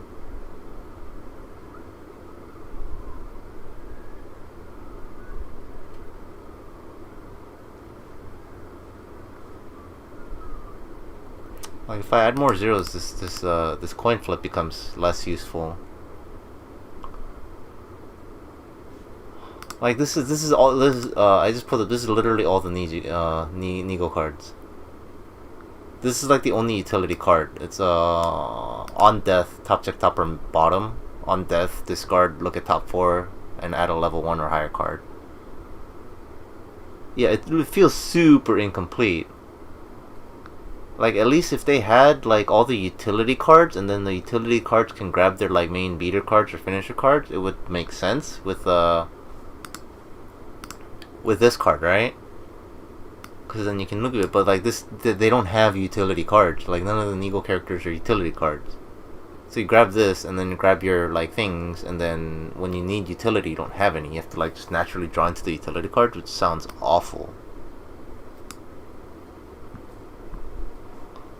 So right now I'm just thinking about adding this trial deck card for the mill, because this is like the only utility with the discard and, you know, top check, top or bottom, and mill. But I'm at like 18 level zeros, and that's already like scuffed with this coin flip card. Taking for a level 1 or higher, so I might have to like just take out the coin flip, but then I don't know what to put instead of coin flip if I'm just trying to stick mainly with Nigo. This build seems super painful. Like the 8 standbys seemed like super easy, as janky as it was, but this is just, what am I supposed to do? Do I just ride hard on this and just hopefully never climax flood? Sounds like a horrible plan. Because this is already at what, 26, not even 50% for hitting. Because I have 30, no wait, 18, 36. Oh man. 18 plus 8 is 26, right? Yeah. 26, I'm at 52% failure rate for this already. Roughly. Yeah, I don't like the idea of coin flips in general either, but like, this is the only card Nigo has apparently. Like, I don't know why Nigo got shafted so much. All the other sets seemed like they had capable decks in some form or fashion, and then Nigo just got... They have a bunch of climax combos that don't really seem to do anything.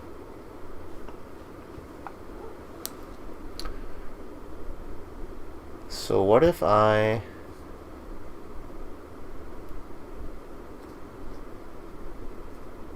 Hold on. So what if I want to add this utility card? What do I even cut? I have to cut some zeros, right? Do I cut this Nene? Oh man. This feels bad if I cut this Nene.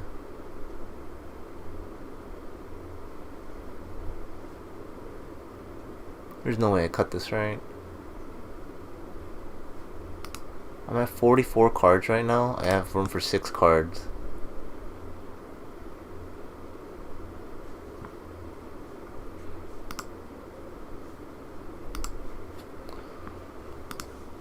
I don't even have like the color. I'm not running the Miku climax combo right now. I'm running the level 1 Mizuki climax combo, the bounce back, and then the Kanade finisher, the restand. And then the Miku is just for the on-play effect, for the shuffle back. Because I feel like running this as your finisher feels pretty bad, because the on-play effect is just like this utility effect on this finisher effect. It's just like, oh boy, I don't even understand this combination. Yeah, there's an on-play rest of standing character, and your opponent chooses one climax, shuffle the rest of it back, right? And then it's this on-attack Mocha.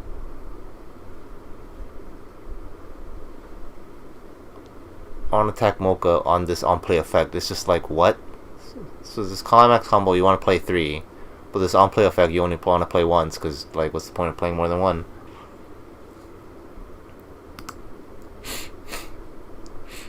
And then the Kanade heals on play, so I figured, you know, just heal. Oh, this requires 2 or more memory? Jesus.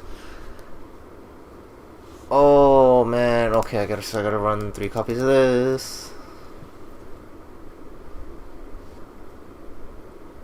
This is awful.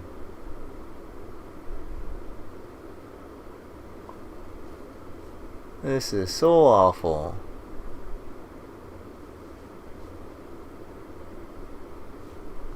Kind of run some of these green cards, but there's like no room.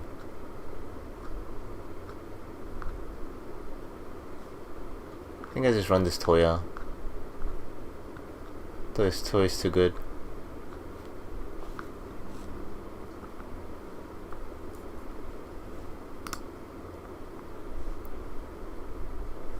I think Mocha is fine in general. It's strong, especially if you can utilize the heals. But like in this package, it's like, why would you? The on-play effect is so ass for something you want to play 3 of in like your final turn, you know?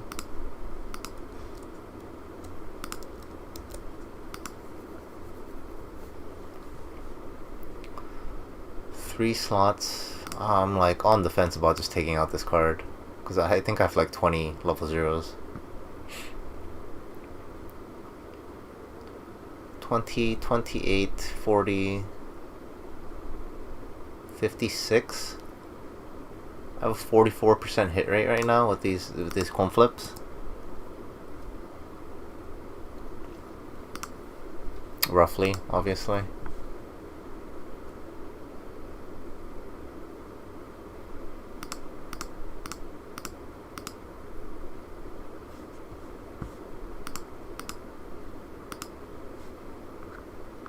Yeah, I wanna run cards, but cards.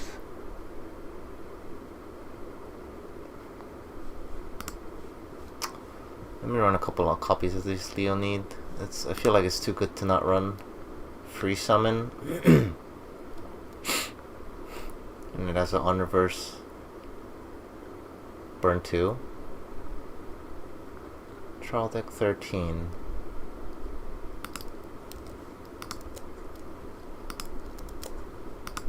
Run 2 copies? Question mark. I'm at 49 cards. I don't know, this deck feels awful.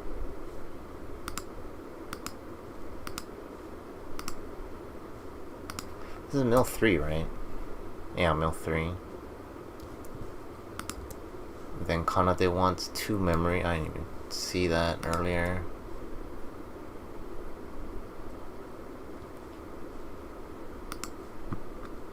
Oh, you know what I could probably add? I can probably add this early play.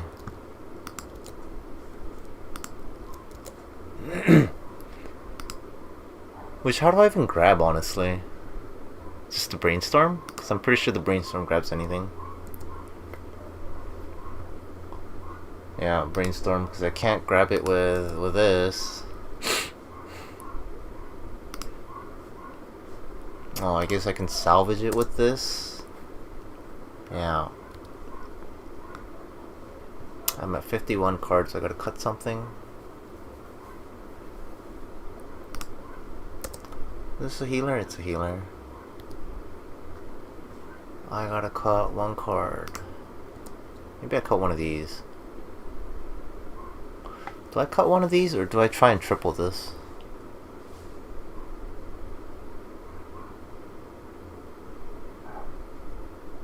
I probably try and triple this, right?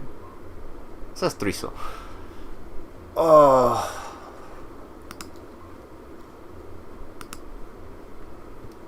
This just feels bad. Alright, I think I can cut one of this. Because I run, like, this card. And, like, I'm just not gonna have enough. Not gonna have enough stock, I feel like, early game.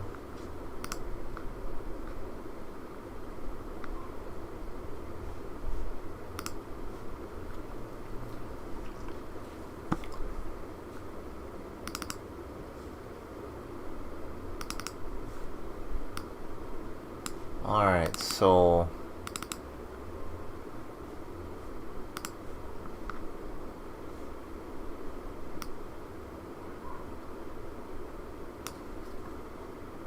these are the 2 decks I have right now.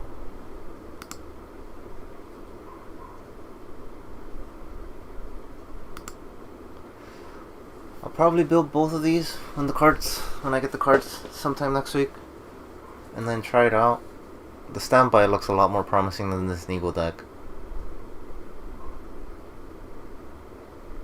And then I'm not sure what else to build.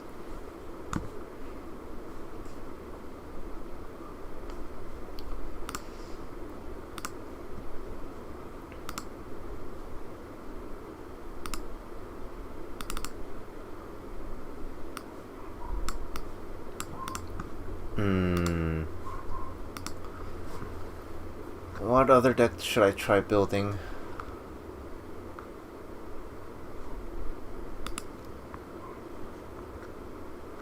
It's like, I don't know if you can even build like a proper mixed unit. I guess, no. I think you can, actually. Yeah, because I think the 8 standby is just, it doesn't check for any vivid bad. Yeah, nothing really checks for vivid.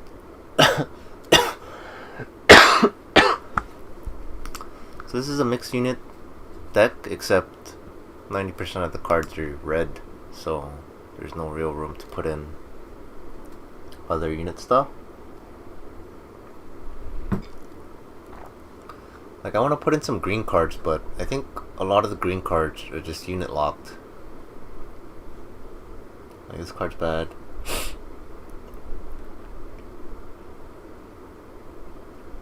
This card's bad. This card's okay. This card's unit locked. Unit locked. What is this? This requires memory, but it's not unit locked. But it's also not a good card. This is a card. It's just green.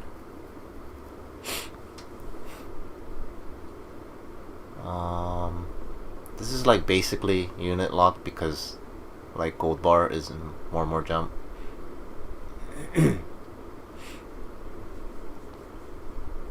It's basically unit locked because the card it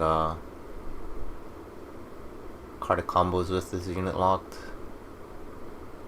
This is technically not unit locked, but it doesn't seem like good enough of a card. Climax combo to top check +1. But it's on a spammable brainstorm. This is not a good card, I feel like. This is also not a good card.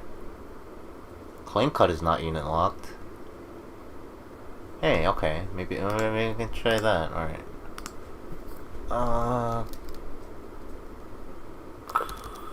Mixed greens. Mixed with greens. So I am gonna put in a lot of these clean cuts.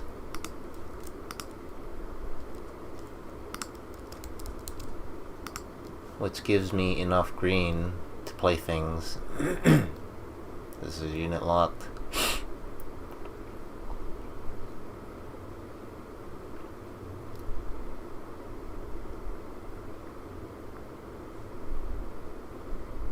This is not unit locked.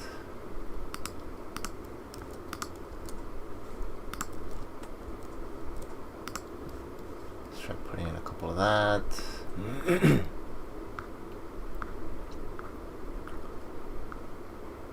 4K, no, I just got the clean cuts. I don't think there's an on reverse. What reverse effect is there? Oh boy, oh yeah, I want this card. This card I wanted to run in like all my decks, but I couldn't because it's green.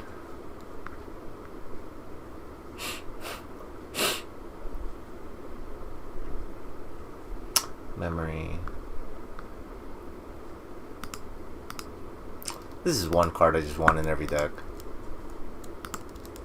I want like 2 copies in every deck.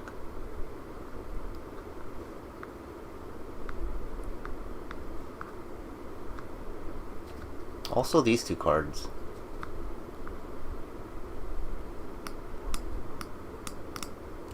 These 2 cards I kind of want in every deck.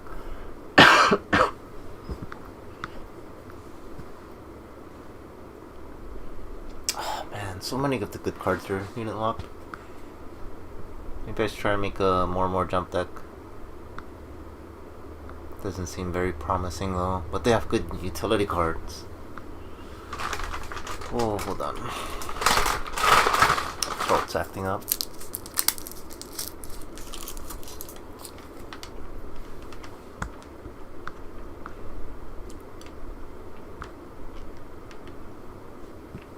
Alright, if it's mixed unit, I want to run this Miku Brainstormer. I think it's the best Brainstormer in the set.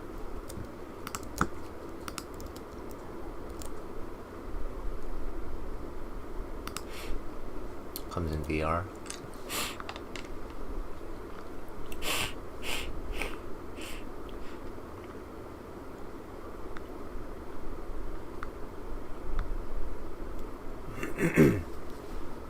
When's our counter? No. What is my level 1 game?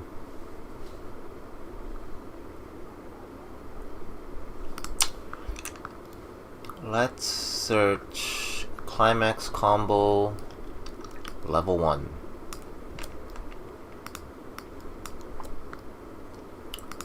Level 1. This will also bring up level 0s. Alright, if I'm not unit restricted, what do I want to run? Probably not these trial deck ones.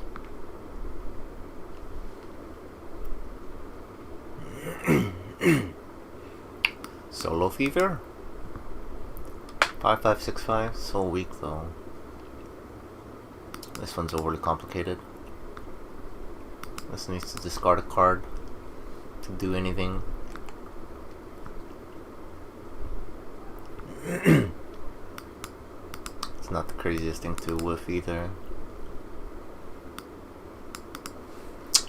This almost looks promising.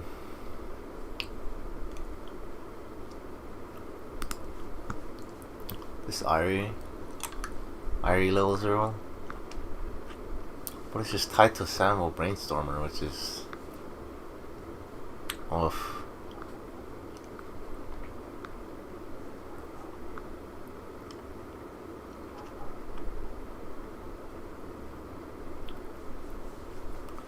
Stock gen. Swap.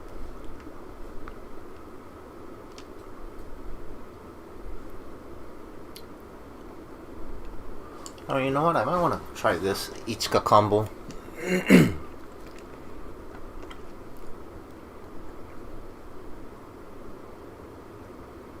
Barring the fact that it requires a reverse, because like basically everything does in the set, I think the Ichika combo is potentially the most more consistency. Because part of the climax combo summons, you can summon another copy with it.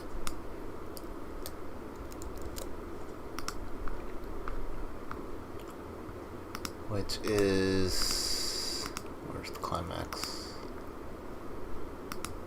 5, 6, 7. There you go.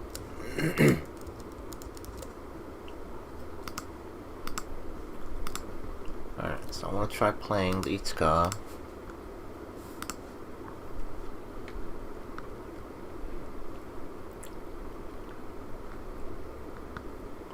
Alright, so I am running green and blue. And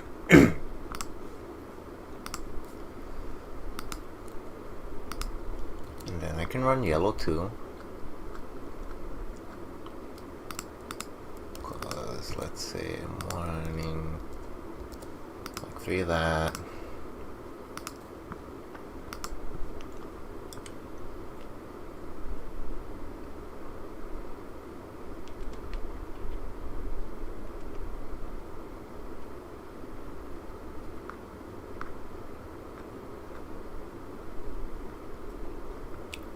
There's like nothing good in the yellow trial deck, man.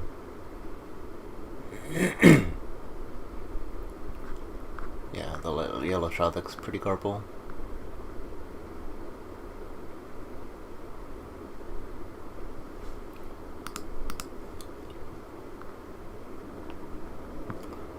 Running blue. This is a healer. Alright.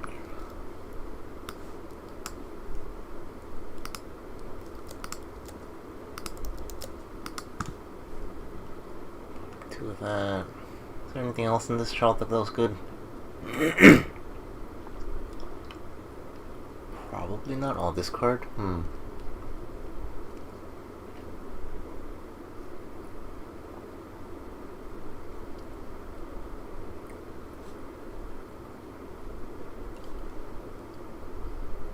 Man, you know what I just realized? I'm stupid. I mean, it only works in like the more jump deck anyway. So the clean cut plus... Where's the other card? Plus this Minori is really good, right? On reverse. Top check. I discard, but it only works for more jump.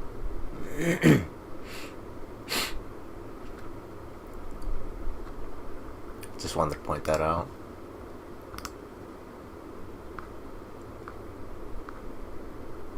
Level 1 climax combo, looking good. What was I looking at? I was looking at Trolltex. What else can I use with clean cut that is beneficial? Yellow runner?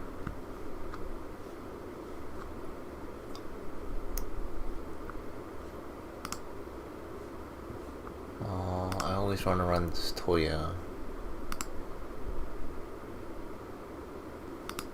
This Toya is too free, I feel like. It's an easy add to any deck. Kinda like this one. So if I do this, I can run 8 gates.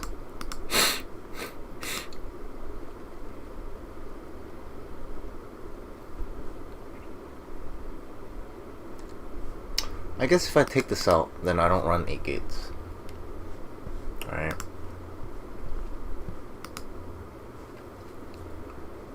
You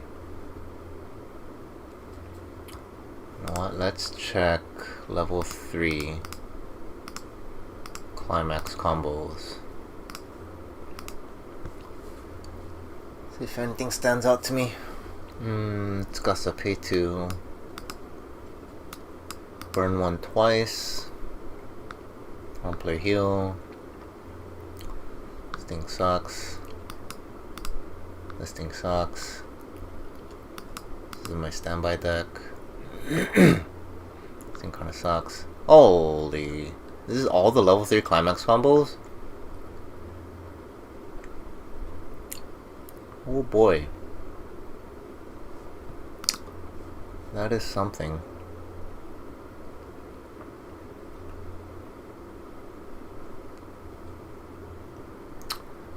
Man.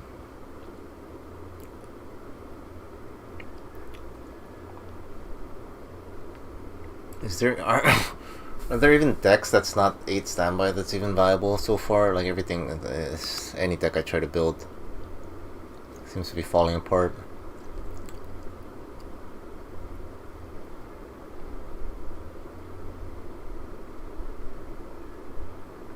This is really everything for level 3 climax combo.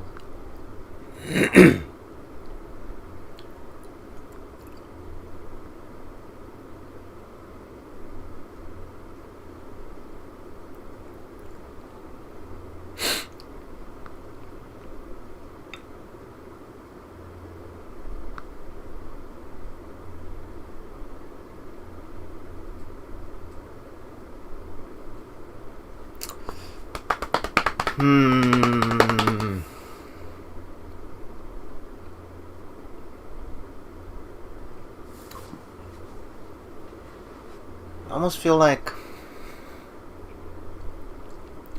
the plan is to just go climaxless finishers.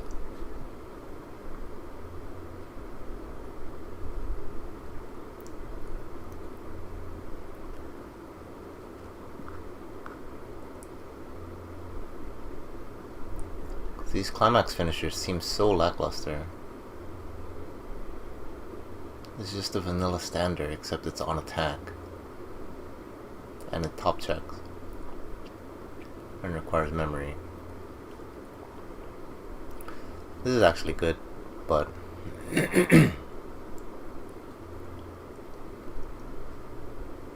Actually, yeah, this is like the best finisher, isn't it? Oh, it just doesn't heal on play? It's fine. But it has Encore, which is nuts.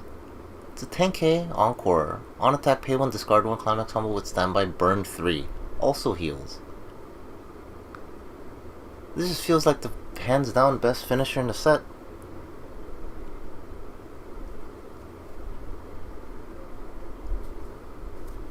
Does that mean I just run this?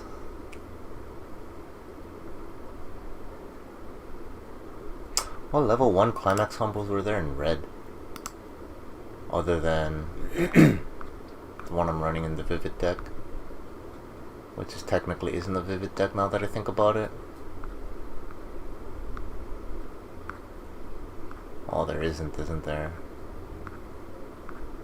Yeah, there's like the level 0 swap, and then like a level 1 Honami, or level 0 Honami?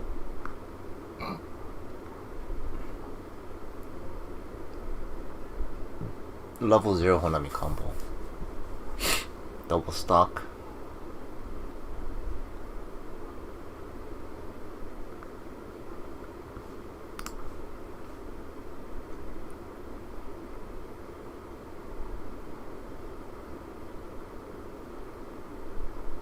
Yeah, man, it just feels like I just run this Kohane.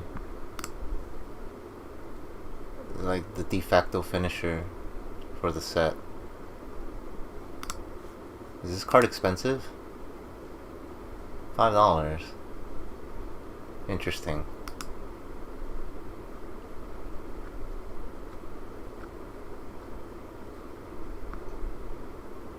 $56,600 for the SSP.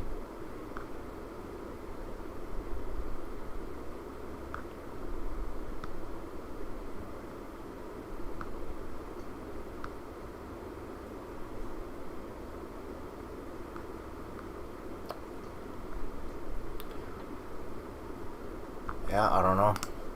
It's should be the bop.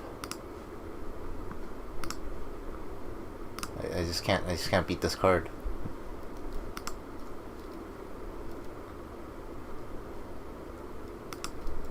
$56, and then just kind of pigeonholes me into playing standby.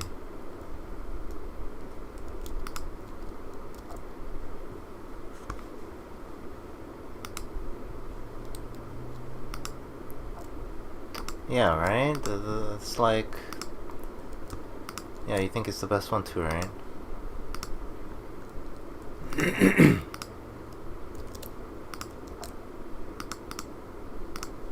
Why is this not working?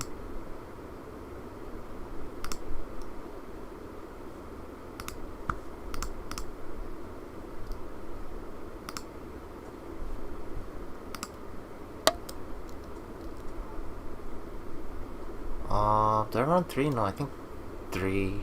3's fine. I think my standby has 3 because it has encore. So 3 should be fine.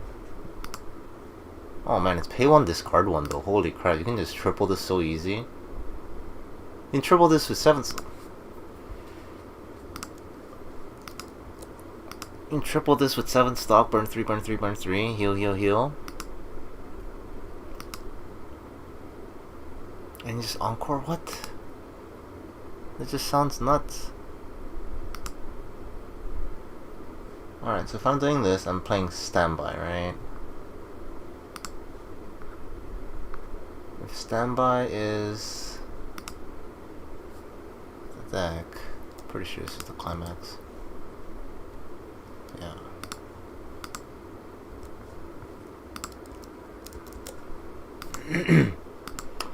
Is this Ichika level 1 a good fit? I mean, it's consistent. Or is just 8 standby better? But if it's 8 standby, it's just the previous deck that I just already built.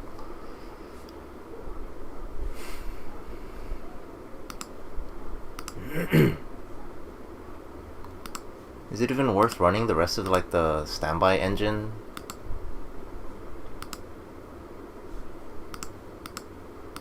If I'm only running 4 standby?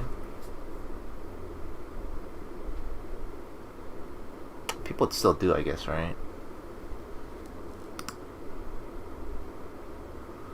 Man, this is not... I feel like this is no bueno. Oh, I think my stream is pooping. Give me a second here. Okay.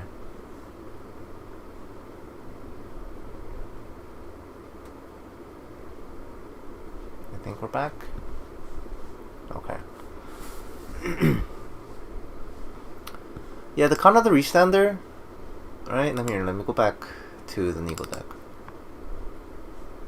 The Kanade Restander, I feel like on paper it's good, but in practice it's horrible. Because it has 3 soul, right? It's also a healer, so you kind of want to play this even though your opponent's like, you're not doing the finisher effect. But it has 3 soul. So if your opponent like plays around this and leaves an empty board, you're swinging for 4s at endgame, which is awful.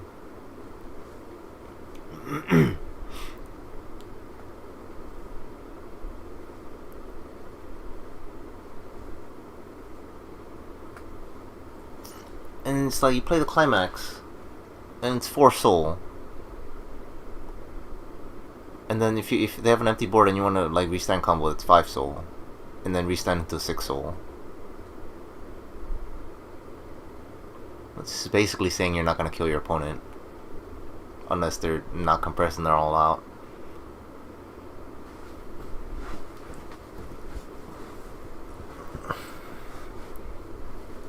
So it's like, it's good if your opponent has board presence and then you side with this, which is like a head scratcher, you know? You side, restand, top check, hit, you're no interaction, and then you swing for front for 1, unless you trigger more stuff. And it's not like this has more encore either.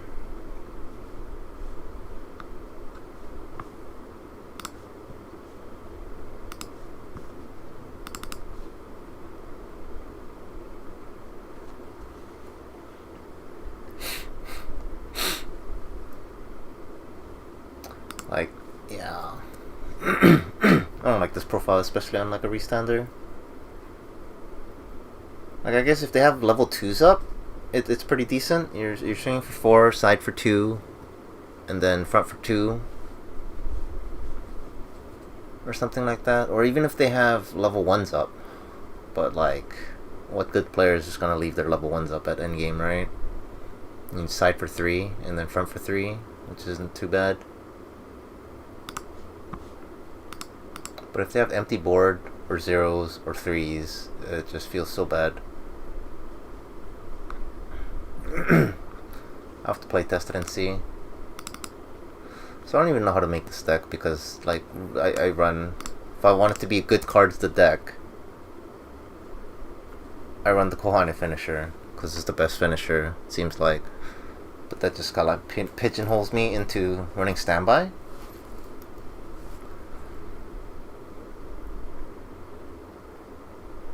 And if I run standby, do I just like run the full engine? And if I run the full engine, it's like, why am I even playing 4 standby and neither 8 standby?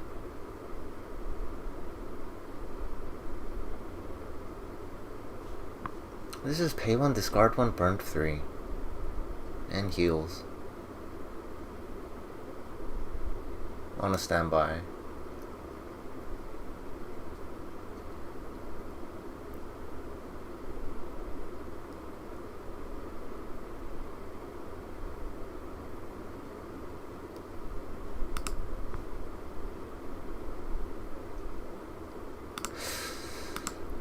Yep, I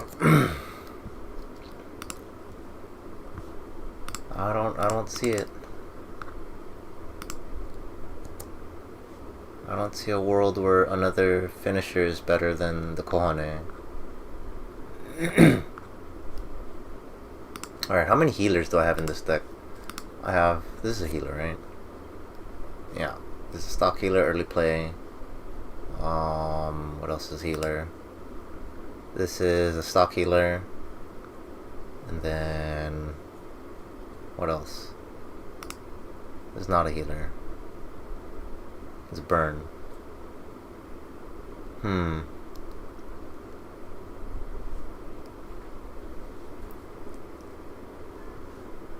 Alright, so I only have 2 stock healers, it looks like. Other than, like, you know, this climax combo, obviously. So maybe I just, like, need to fine-tune this deck more. Because, yeah. You want to run this for greens, but if you're running standby, then like the clean cut doesn't synergize well with standby.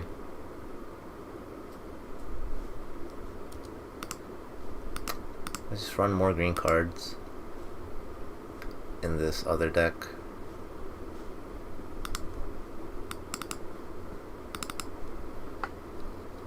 I have like 2 green cards.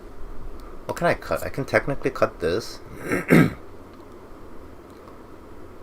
But at the moment it seems pretty important on paper, just for triggering more standbys. And then I probably still want this too. This is mill, good for standby. This is a 1-1, you know, standby. 3-2, power. This is a healer though. Yeah, and I'm only already running 3 koanes. Because I feel I would like play this in the front row and then this. Like 1, 2, and then like this in the back row, right? And then maybe 2 koanes, or like 2 of these and a koane.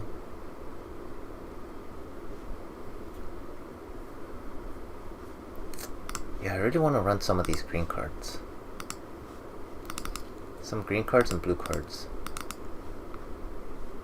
But like there's no room in this because of all the standby engine. So this is on reverse. Burn 1. Wait a minute, why would I would not want to play this if I'm running in the standby koane, because it's like pay 1, discard 1, I can burn 3, heal 1. Instead of on reverse. Yeah, no, okay, I'm not running that. But the other green cards, hold on. What am I even thinking about? Almost feels like Koane just does everything. The top check too. And it heals. This seems good. Do I have enough blue to run some blue? I don't. I only have 3 because I wanted to like do the shuffle back with Miku. I mean, I can like play one of these, level one of them up, and then run the level 3 Miku. I shuffles their climaxes back, or shuffle their waiting room back in.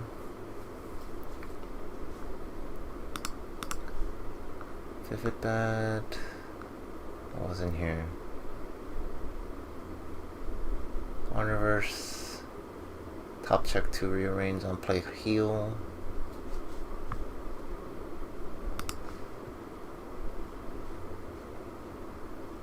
This is no backups, no counters. 3-1.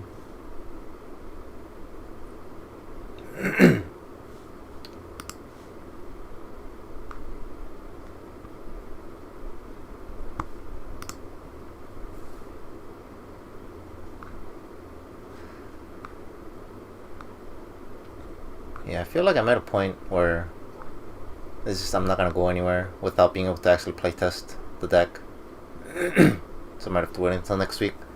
I'm just racking my brain around like if any of this is viable, and it just doesn't seem like it.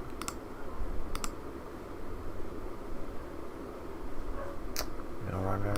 Like I have what? Yeah, I run this. What did I want to run blue for? Oh, the Miku.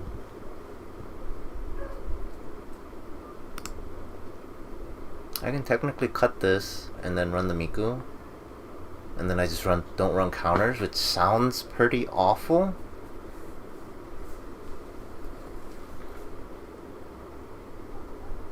Not running counters at all makes me nervous.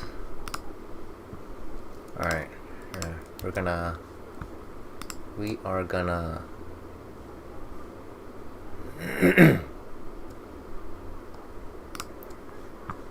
do that. Where is the Miku?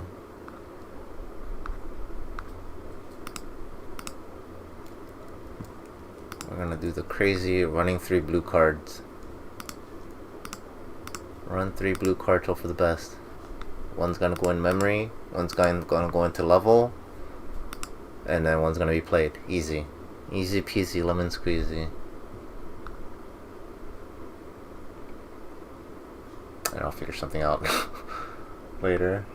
I'm sure there are other blue cards I can play, like the Kanade. Like, yeah, this card. Seems like I can fit it.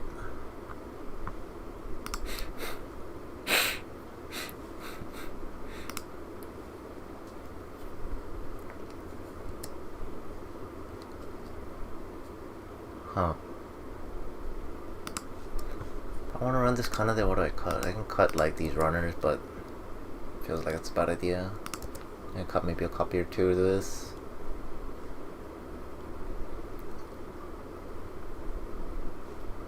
And then I still don't know the ratios of these two cards. I have a four of this and 3 of this right now. Don't know if that's the right number. Maybe 3 and 2 is better. Who knows? It really depends on how much I decide to loop this combo over and over with the pay 1 plus 1. Seems crazy on paper. Whether it actually is, I don't know.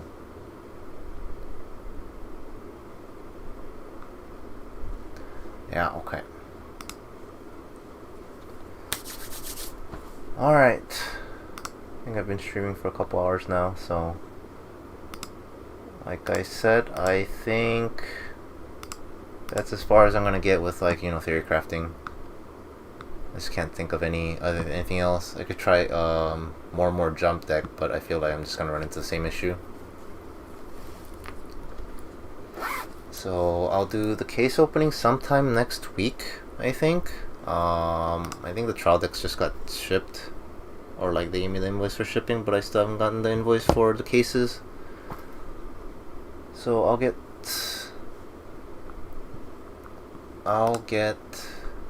my shipment. I ordered a box of each trial deck. Ordered a box of each trial deck and a case of the booster. So I'll be doing a what do you call it? Case opening stream sometime next week when I get it in. And then I'll see you guys there. Thanks for watching, and I will see you next time.